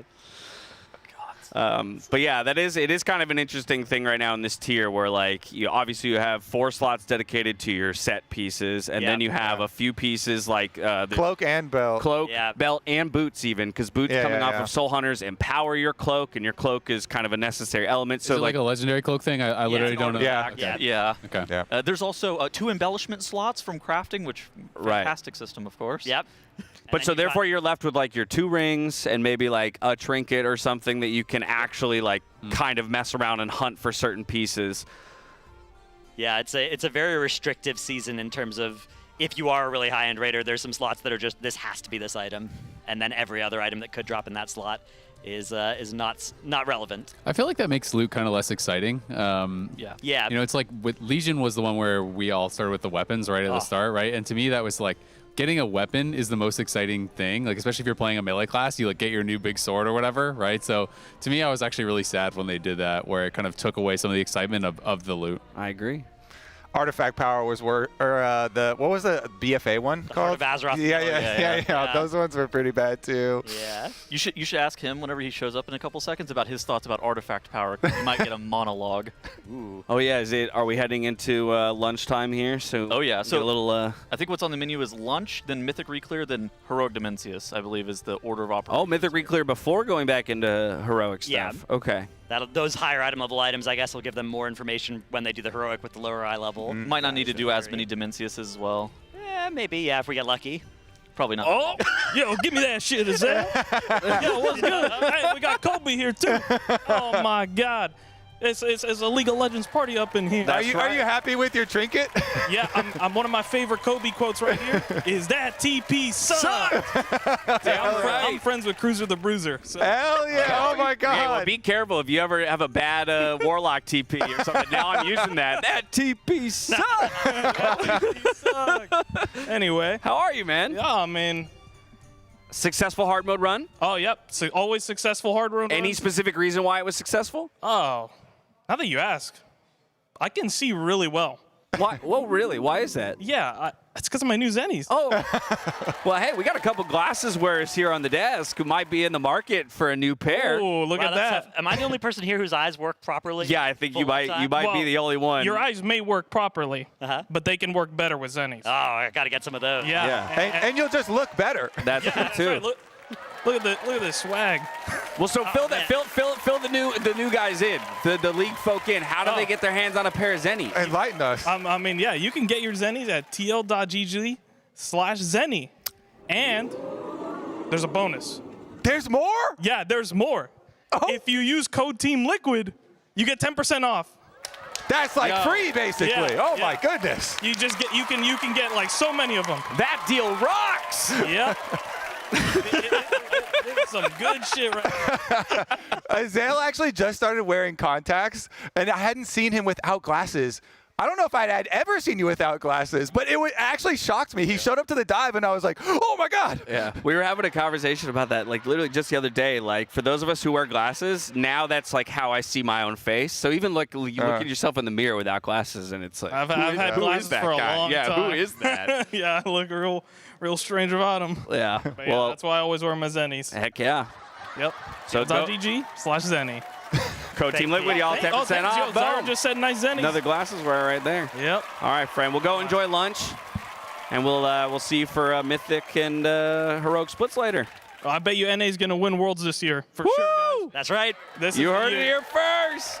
Yeah, okay, that's his thoughts. What do you guys think our chances are NA winning Worlds this year? Probably like 100%. Any better than they've ever had? Probably 100%. Yeah, FlyQuest has actually been really good. Yeah. Whoa, what about Team Liquid? FlyQuest slapped Team Liquid down. Team Liquid are also playing. Team Liquid are also there. Yeah? They are also They might be there. They might also be there. I don't know that they're going to be at Worlds, but they're, we'll see. but they're here right now. They are. There are still spectator tickets on sale, right? Yes. I hope. I mean, last year Team Liquid was looking really good. Yeah. This year FlyQuest obviously looking good, and at Worlds last year, 5 games against Gen G, 5 games against AL. Winning Worlds, but if we beat one of the LCK or LPL teams in a best of 5, I'll be insanely hyped. Be stoked. Yeah. So right now I'm hearing it's FlyQuest and Cloud9 are kind of the Cloud9 just got beat by Shopify, which was a big upset. But FlyQuest though. FlyQuest, they're gonna be there. FlyQuest 3-0 TL. But I mean, it had been FlyQuest and C9 as like the clear best 2 teams. It was kind of crazy. I mean, FlyQuest is 8-5 against C9 over the last 2 splits. 22-1 against everyone else. Whoa! So it basically had been only C9 that had been able to compete with Fly, but then Shopify won against C9. So we'll see if they can do some damage against FlyQuest. Interesting. Well, by the time the race ends here, you guys can go tune into some of the playoffs there and see if Team Liquid can get it done. But as the Raiders are heading to break, we are going to head to our RaiderIO recap to get kind of the big picture of how the race has been unfolding. Thank you so much to RaiderIO for the wonderful partner that they've been to us here for the Race to World First. And as you can see, Mythic Raid progress, Echo now cresting 100 polls on Nexus King, their best of 30.5% in P3. I mean, that's a significant chunk of health they've managed to take off of, let's say, Liquid's best poll in P3, but still quite a ways away. Hot Pot Hero now progging on Fractalus, and Fat Shark, yes, now 2.4% on Forge Weaver Araz. So trying to make use of, or actually no, they're still EU, so they're going to try and get this done before the nerfs come It would be big for them as well. That's a lot of gear you can get if you add that to your vault on the first reset. So FSY could be the 5th guild to do that. Of course, all the NA guilds have already missed their chance. Yep. And China has their reset on Thursday, so any other Chinese guilds in contention could also still be going for that. Yeah, still some good time to prog. It's a reset day here in NA with some mythic nerfs. Of course, we get to reset and get a little bit of an eye-level power spike. We'll talk about that in just a moment. Nerfs to Forge Weaver, Soul Hunters, and Fractalists like Dratnos was talking about earlier, so maybe Forge Weaver becoming a bit more of a heroic boss. Soul Hunters getting tapped just a little bit more, and Fractalists put in a position where now it can be reasonably 2-tanked instead of having to go for the 1-tank strategy. I think in general, more often than not with the Race World First guilds, they don't really struggle on reclear. No. They normally one-shot most of the reclear, or at least kill bosses sub 5 pulls. I think the only time that we've actually seen reclear Nexus Princess. Yep, it come into effect was Nearbar Palace. Nexus Princess Kaiveza, she caused Echo 5-6 hours of re-progging basically to kill that. Fortunately, probably not going to be a thing this tier. Forge Weaver was going to be the only boss that I thought was going to be a reasonable wall. But with the nerfs, that fight is going to be much, much easier for these Race World First guilds. Probably going to be one-shotting it. And they usually complete the whole thing in the first 2 weeks, right? When was the last time it had to go to week 3? Sepulchre are the first ones at the end of Shadowlands. Shadowlands? Yeah, 2022. Dude, that which, was a honestly, as a spectator, was a phenomenal race. Yeah. But I can imagine it was just an absolute grind Him and I for were both the stuck players in and casters. Yeah. Like, I think that we showed Almost up on a month. We showed up on the 3rd, and then we didn't leave until the 28th. We went through the daylight savings changing in NA, and then daylight savings changing in EU to rematch the schedules back up 2 weeks later. Yeah. That was a long one. Okay, Usually so the second it'll be this week. So we're on the second to last boss already. Whenever we had like Sepulchre, we weren't even on the third to last boss, I think, at the end of the first week. So. Yeah. I would be so surprised. I mean, something would have to be drastically wrong with the final boss, or like overtuned with the final boss, and then they'd have to choose to not fix it within this week for it to go to a third. Most likely day is probably like Saturday, maybe, that the race ends. Friday, Saturday, something like that. That would be my expectation as well. Somewhere around there is probably when this race will end, but you never know. Things can be wildly under or over. We can miss in either direction here. A big question mark still is when and how killable Nexus King Salhadar will be this reset, because that boss could still have hundreds of more pulls ahead of it to optimize that DPS check, even with the second week of gear. And then if Dimentius is also hard, we could be here for another month. Yeah. Well, thank you again to RaiderIO for that recap. And, of course, if you want any and all information about how the race is unfolding, you can head to RaiderIO. Their homepage is your one-stop shop for all information. You can check up on the item levels, the builds, the raid compositions that each of the teams are throwing at these mythic bosses as they prog through. The Raiders have headed to lunch. We're going to do the same, and I'm going to take an opportunity to catch up with some of my old buddies in Azale and Kobe. Thank you both so much for hopping on the cast with us. We appreciate you guys taking the time. And Dratnos, Tettles, and I will be back in a little bit to take you through the remainder of some of our splits and whatnot, or maybe some mythic reclear if we're lucky. Either way, we hope to catch you on the other side of this break. As we go to break, thank you to our presenting sponsor in Coinbase, Alienware, Philips Hue, Blacklyte, Monster Energy, Zenni, RaiderIO, Wowhead, Warcraft Logs, and of course our Santa Monica Animal Shelter charity partner. We'll see you in just a bit. Yes, Azula, we're gonna go eat. Check my vault time. Ooh.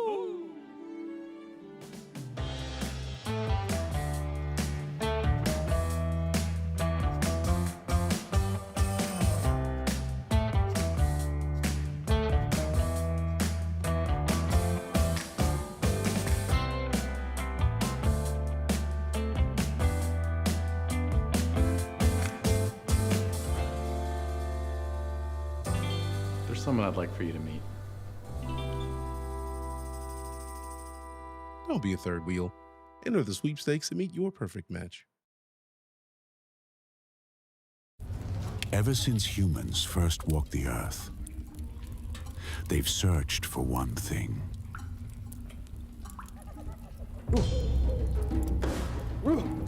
Civilizations advanced, yet suffering continued.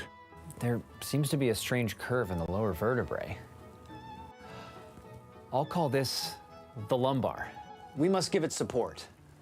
But doctor, I'm seeing spots. We mastered silicon chips and cathode ray tubes, but comfort was still offline. There really should be a chair made for gaming, with cushions and maybe wheels. Until we got it right. Man, I wonder what my ancestors went through before this. Elevate your space with Blacklyte. Hey, psst. Have you unlocked your blue yet? This is my blue. Sharp, stylish, and ready to win. What's yours look like? Quests are easy, like watching our matches or just repping Team Liquid online. Rack up points and flex your grind. I'm keeping an eye on the leaderboards. I'm watching you. Join my blue today. See you there.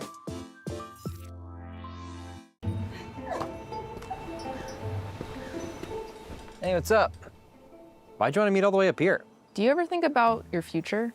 How people might remember you? What are you talking about? You never know what tomorrow brings. What if I told you there's a way to see? Why would I need new glasses? Just put them on. I don't see anything different. They're just regular glasses. Huh, that's weird. It's almost like I'm seeing the future. Whoa.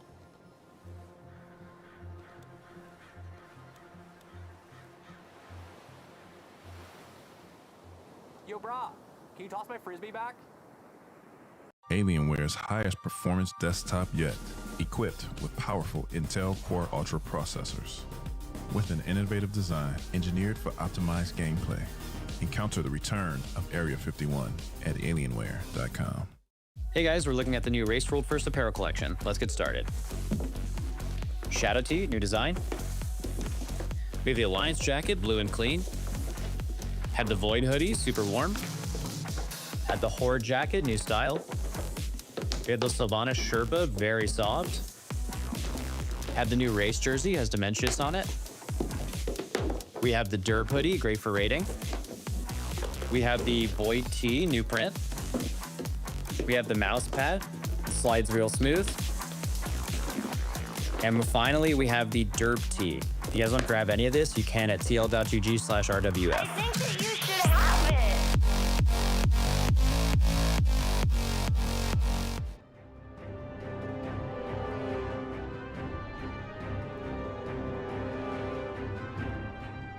Barbecue chicken alert!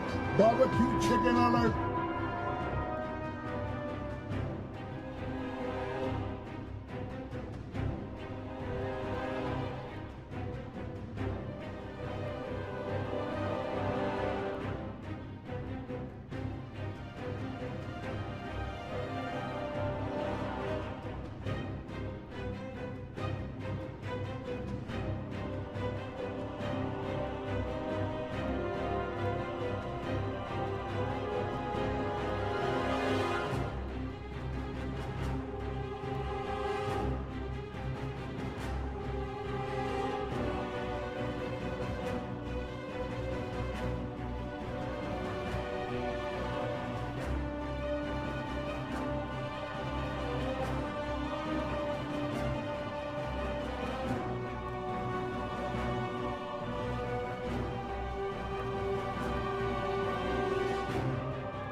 Welcome back, everyone, to the Race to World First here at the Alienware training facility. Team Liquid getting their food buff here from lunch and just about to head back in to their Mythic re-clear. So hoping that it goes smoothly, expecting that it goes smoothly, but we'll dive in there soon enough. I'm Dash, joined by Tettles and Dratnos to bring you through the next couple hours here. And of course, thank you to our presenting sponsor in Coinbase, the rest of our sponsors, Alienware, Philips Hue, Blacklyte, Monster Energy, Zenni, RaiderIO, Wowhead, and Warcraft Logs, and of course, our charity partner in the Santa Monica Animal Shelter. If you'd like to donate, tl.gg/donate, $35 or more. We'll take a look at your UI, your setup, your transmogs, or your pets, any and all of them.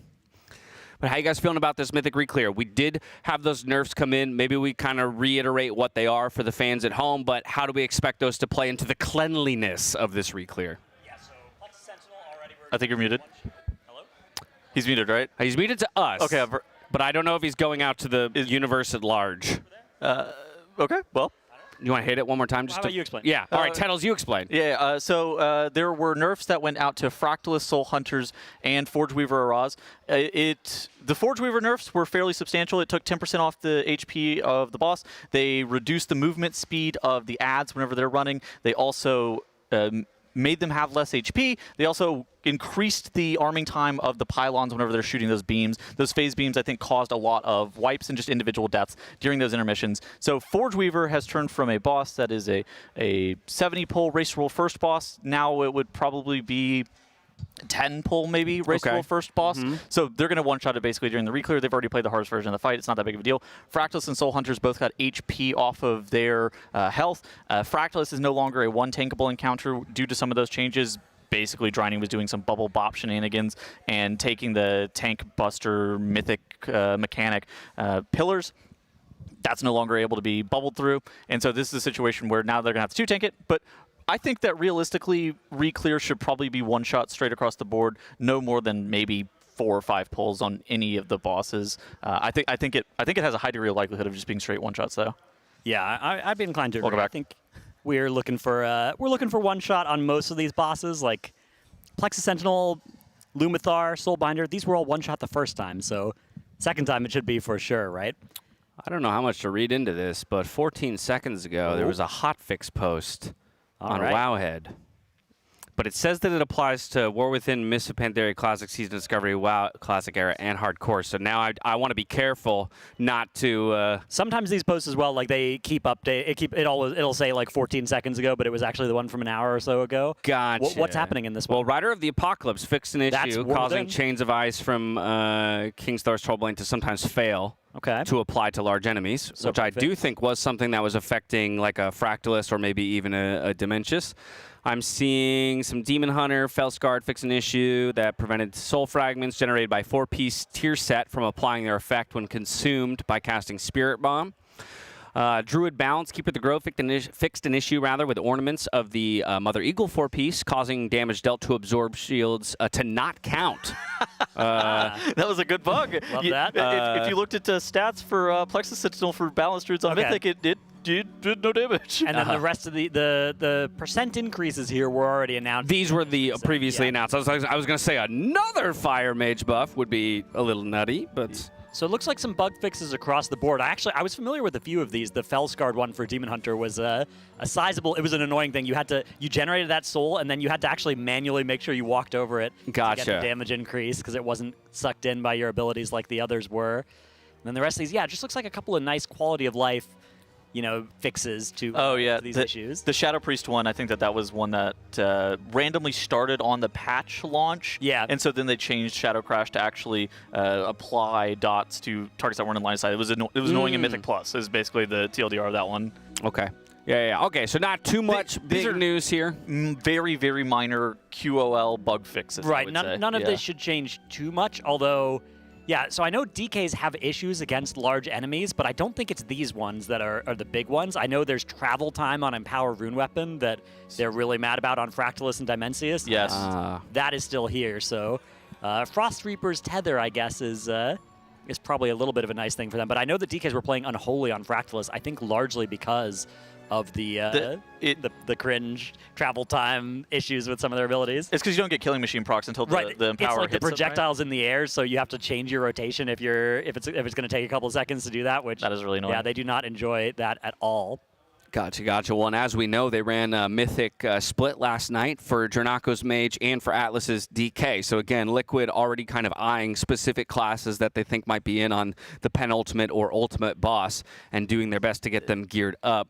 We have on our second monitor here 20 members in the raid and staring down Plexus Sentinel right now. So this is really interesting because it's going to show us the classes and the people that they want to gear up with this run. Now, in some cases, they'll be bringing in people who have specific upgrades, right? You want to look at the loot table on the boss and make sure that every item has a target that it's going to go to. So some of the people in here might not be part of their planned comp, but there's definitely still information to be gained from this, such as just all the different specs that we're seeing here. Trill being in now as a second Windwalker, as well as Boomy here, but again, that might be a case of this boss actually drops an agility two-handed polearm, and you need somebody who can actually soak that item if it drops, and ideally two of them. I think it's interesting to see Riku and then Dranako over Hopeful. So Riku in on that DPS warrior. Scott's been playing that protection warrior basically on every single fight. Having Riku, Warrior's not terrible. I think that Fury is pretty decent. At the same time, doubling up on Battle Shout, there might be better specializations than, let's say a DPS warrior. That's interesting. Dranako as opposed to Hopeful in on that Mage for Plexus Sentinel. What does that really mean? Probably means nothing. Probably just means that Hopeful didn't need gear off this boss. But, at the end of the day, it might be one of those situations where now Dranako's in a spot where he might be more geared than Hopeful's Mage. Yeah, there's a crit mastery ring, right, off of this boss that's pretty solid for a number of classes? That's true, yeah. Yeah, then we have the Eradicating Arcanocore Strength Trinket. That thing's awful, isn't it? No, it's quite good. Oh, really? Quite a strong trinket that you can get off of this boss. Something that the Strength users are looking to have a copy of to play. It just does a lot of damage. And then we also have that two-handed agility polearm that the Windwalkers are pretty interested in. All right, over-under number of deaths on their Plexus Sentinel kill here. At least one. Well, we got Driny down There's already. one, okay. Dude, but we had 26 deaths in the initial kill. So what do we set the line at? 13? Under. I'm hammering. Under. You're going under? 13. Okay, well, if you're both under, we got to move the line down. We're going to set the line at 4 now. I'm still hammering. Or I guess 4.5. You're going under? 4.5. I'll take the under on 4.5 as well, yeah. Still both under? Okay, I got to readjust. 3.5, both under? Still under, I think. I'll take the over on 3.5. Okay, 3.5 is the line. We've got one under, one over, with one death already on the board here. Boss at 65%. What's going on with the names on the raid frames? Yeah, I was looking at that. So I was looking at this, and it looks like they've sort of been, like you see ED THD, and then Boomy, and then the next one has the E at the end of Boomy, and then I'm Fire, and then the next one has Ed Up, which is the end of I'm Fired Up. So like some of the names have been split in half across the different things there. I don't know exactly how that's happened, but it's very cool. A second death has hit the raid. All right, that's what I like to see. Now, what happens now actively rooting against them? No, I'm rooting for them to kill it, but I need to actually have those 2 more deaths for me to be happy, right? Because the line's, what, 3.5? Yeah. Absolutely. Exactly. So we're approaching that number. Now, for those of you who might be tuning in to the race and not have seen the initial kills of these boss, we can discuss some of the mechanics. Right now, what you're seeing is this double soak mechanic where it does knock people away. And so you're going to have some immunities or just people charging back into that soak. There you see 4 of these kind of stasis traps that get run to the side of the room. And that's the tank mechanic that just left the bottom of your screens. Need to get that as far away as possible from the raid because there is fall-off damage. But there you see it just went off and a good amount of damage applied to the whole raid. From here, one of the most interesting mechanics, I think, as they go to drop more traps and do this soak at the same time, is the wall mechanic and how it plays into the use of your extra action button based on your cloak. As you get pushed back and go into this intermission, here you'll see a bunch of domes come up. We need to kill these ads before the casts get off, but then we need to be making our way through the maze of bad and using our cloak active button to dive through the wall to immune the damage and any other damage that these other mechanics would apply. I learned yesterday from Zyro, though, that it won't immune the little circles of damage. You could still get hit by that. Apparently in your cloak. I actually didn't know that. You can jump over like those balls that you were talking about, and that is a strategy that's used maybe for the third intermission. The third one, yeah. It's a really good set where you can. if you time it properly, you can phase through both some of those static orbs and that moving wall. It does require you to AFK for 5 seconds or so, but it lets you dodge this part of the maze where you'd otherwise have to double back, which is annoying. The gear here is just insane. They were able to burn through that Purge Protocol shield. I mean, when you think about it, last week they got here before they were sending anything, right? So they were trying to hold all their crests, all of their upgrades, all of their crafts as well, and now they're here. Still holding now some of this week's resources, but they've opened their vaults that, in a lot of cases, the obvious picks they've taken, those sorts of things. So they are very strong. I think it's still unlikely that they've sent crests. Yeah, and they haven't. Crafts. That's going to be something that happens. So what's on the menu today is we got Mythic Reclear into Heroic Dimensius splits. After that, then all of the crafts and all the crests are going to get sent. Basically, nothing is going to be held anymore. Yeah, and at that point, it's you're unlikely to get any more source. Like, they've already done those Tazavesh's. They're going to know basically all the items they have for this reset when they're planning to kill Dimensius, except for the Salhadar loot. So they'll probably send everything they can. There may be a couple of people who hold a contingent decision based off of what drops off Salhadar, or at least they'll hold those crests until they know that they need them to kill the boss. Most impactful loot off Salhadar is probably like a really nice necklace. It's like a master sword as well, right? It's a master crit neck. Yeah, and there's the caster cantrip sword. Which, those are the only two things, but at the same time, most of these people, especially for killing Salhadar, you want a weapon. You don't want to be sitting on a hero track weapon while you're trying to prog a boss that we don't know if it's possible necessarily to kill damage check-wise. So it looks like I'm going to be losing this particular guess here. The over-under. I think it's just going to be the 2 deaths as the boss is almost dead. Not even really going to see the end of the fight this time around. A 5-minute, 32-second encounter. Their first kill being a 10-minute fight. So we got I was about to say, there was a 9:59 kill the first time around. We get a pair of boots. That's not going to be used. We got the factory-issued Plex Hammer, the Manaforge displacement chassis, and mounted mana cannons. They've had pretty terrible. Okay, they had generationally terrible loot during their progression kills of these bosses, and the best loot I've ever seen from Tazavesh hard mode. So I'm interested in seeing what the loot's going to be is going to end up looking like. This looks like a bit of a low roll. We were hoping to see some rings, but nothing too bad here. The factory Plex Hammer, if Scott somehow didn't already have a Mythic Track one-hander at this point, would fill that role. Void Spire Staff is going to be, so Soulbinder is going to be the next loot, or the next boss, and the weapon, the two-handed cantrip, the two-handed cantrip weapon is going to be very valuable for all the casters. Okay. Here goes a mini-boss. That could have BOEs. Ooh. Anything? I don't see any any tooltips being opened here. Now, for reference to everybody, we already mentioned their first kill of this took just 1 second under 10 minutes, but they also did it at 699.72 item level, just as a baseline for where they're entering the raid today. 705.92 is the average item level of the 20 in on that Plexus Sentinel kill. And again, as we talked about, this is before we start outing in the entirety of the clear loot, send the crest, send the crafts, and even maybe a lot of them haven't made vault decisions yet. What do you think they're going to be at, like 709 maybe after everything? I think they'll be above 710. Oh, 710, 711. Jeez. There's a lot. Yeah, 711. We've got some ices. That's right. Exactly. Yeah. Ooh, it's good weather for a big goal. For a little Slurpee action. That's right. Interesting thing as well for me in particular is looking at the composition decisions they're making. There's 4 mages currently in the raid right now. They've just added in the 4th one for this boss, so maybe the idea here is to have 2 targets in case 2 of those staves drop. Maybe they need to make sure that those targets exist. Well, Tronako got one last night. Right, yeah. I think the reason that we're playing 4 mages is because we are wanting 4 mages on Salhadar. Maybe. Arcane is probably the best specialization in the game on Salhadar, just for like what you're trying to do to progress the boss. It's excellent in the damage amp. It is one of the best specialization, if not the best specialization, at killing the adds during that intermission, just due to the resonance funnel and all the damage. And also their cooldowns, they just line up perfectly on that boss. And so they started playing 3 of the Arcane mages during Salhadar progression, and then like you were saying, they did a mythic split for Dranako's mage. I'm not shocked that we're looking to gear a 4th one. I think that's for that boss because that boss is so problematic. Yeah, they're also, I think, so Yips is on the Death Knight. That makes me think that they're still thinking that that will be a strong option for Dimensius, because otherwise, why would you be playing that Death Knight for these early free bosses? I think, and given that they're not playing it on Salhadar, and I don't think they intend to, although it wouldn't be bad on that fight, I don't think it really does anything incredible, whereas on Dimensius, it gives you those death grips while allowing you to sit the Frost DKs. Frost DK, a spec that had very high stonks in the community in the week leading up to this patch, but it was nerfed twice days ago, yeah, and then also 20 days ago or something like that. So a spec that has been, I think, taken down a peg enough that even though Liquid are running it on some fights, I think they want to be ready to play 0 of them on Dimensius. Now, we made one other change. I see Anarchy's in. Yep. So we dropped Trill. We'll just say that's for Hopeful. Who did we drop for Anarchy for this boss? Riku. Oh, yeah, the Warrior, the DPS Warrior. So we dropped the Warrior here. The DPS Warrior seems a little bit strange. It hasn't been used a ton. Was used on Fractalus, right?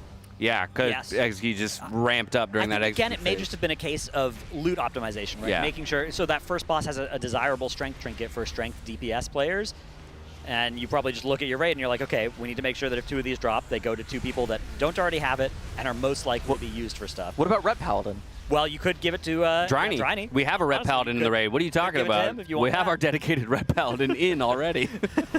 Yeah, I think that's a lot of the calculus going on in these bosses is you pop open the adventure guide, you look at the loot that drops, and you just assume, you ask yourself the question, okay, 2 copies of this drop, who would we like those items to go on? Yeah. Last week, that was a little bit less of how you played this because you wanted to make sure you had vaults. So you were making sure that, okay, who is definitely going to be in? Let's get them a 6 vault, right? Who is probably going to be in? Let's get them a 4 vault.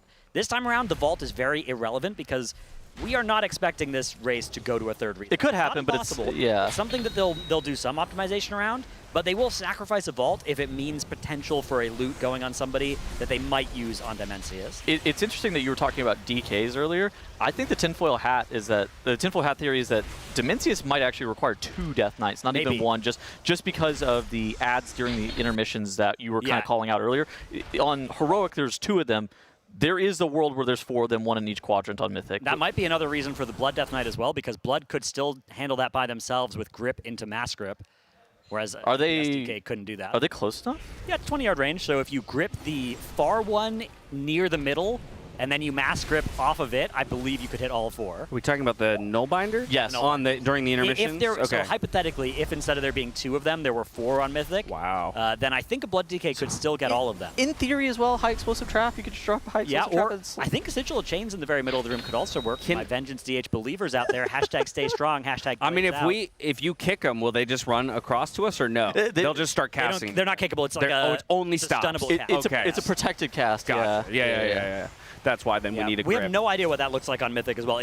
One piece of tinfoil that I was hearing as well was, okay, there's 2 platforms. One thing they like to do on Mythic is make us split the raid, and so maybe you have to go 10 to one platform and 10 to the other. I'm not a personal believer in that with just the way that it's like laid out thematically in that phase. It seems like that would be weird, but it isn't impossible, and if that was true, you definitely would just want 2 Death Knights. I think that intermission is going to be a decent amount different from Mythic to Heroic. I wouldn't be surprised if there's a huge wrench thrown. Yeah, even the 2 Void Form ads, the big guys, they don't do a ton. Like, you do have to kill them before they enrage, but right now, they don't even do a whole lot. I would be interested in having 1 more mechanic introduced from them as well. Something that's also a little bit weird about those platforms is like, you open up that back edge of the platform just so the winds don't knock you off, but Well, Liquid don't even do that on Heroic. They just use Windrush. Yeah, but exactly. They don't do that on Heroic, and it feels like those back 2 quadrants of the platform just aren't doing anything. It feels like they're lacking a lot, rather. You know what would be cool is if Dementius had a 3rd mechanic in that. Right now he throws a planet, and then he does the wind, and then he throws a planet and does the wind. Like, what if he had a 3rd So there is a Mythic mechanic that is a through line throughout the entire fight, and I believe it's going to be active there as well. Okay. Where Dimensius is going to apply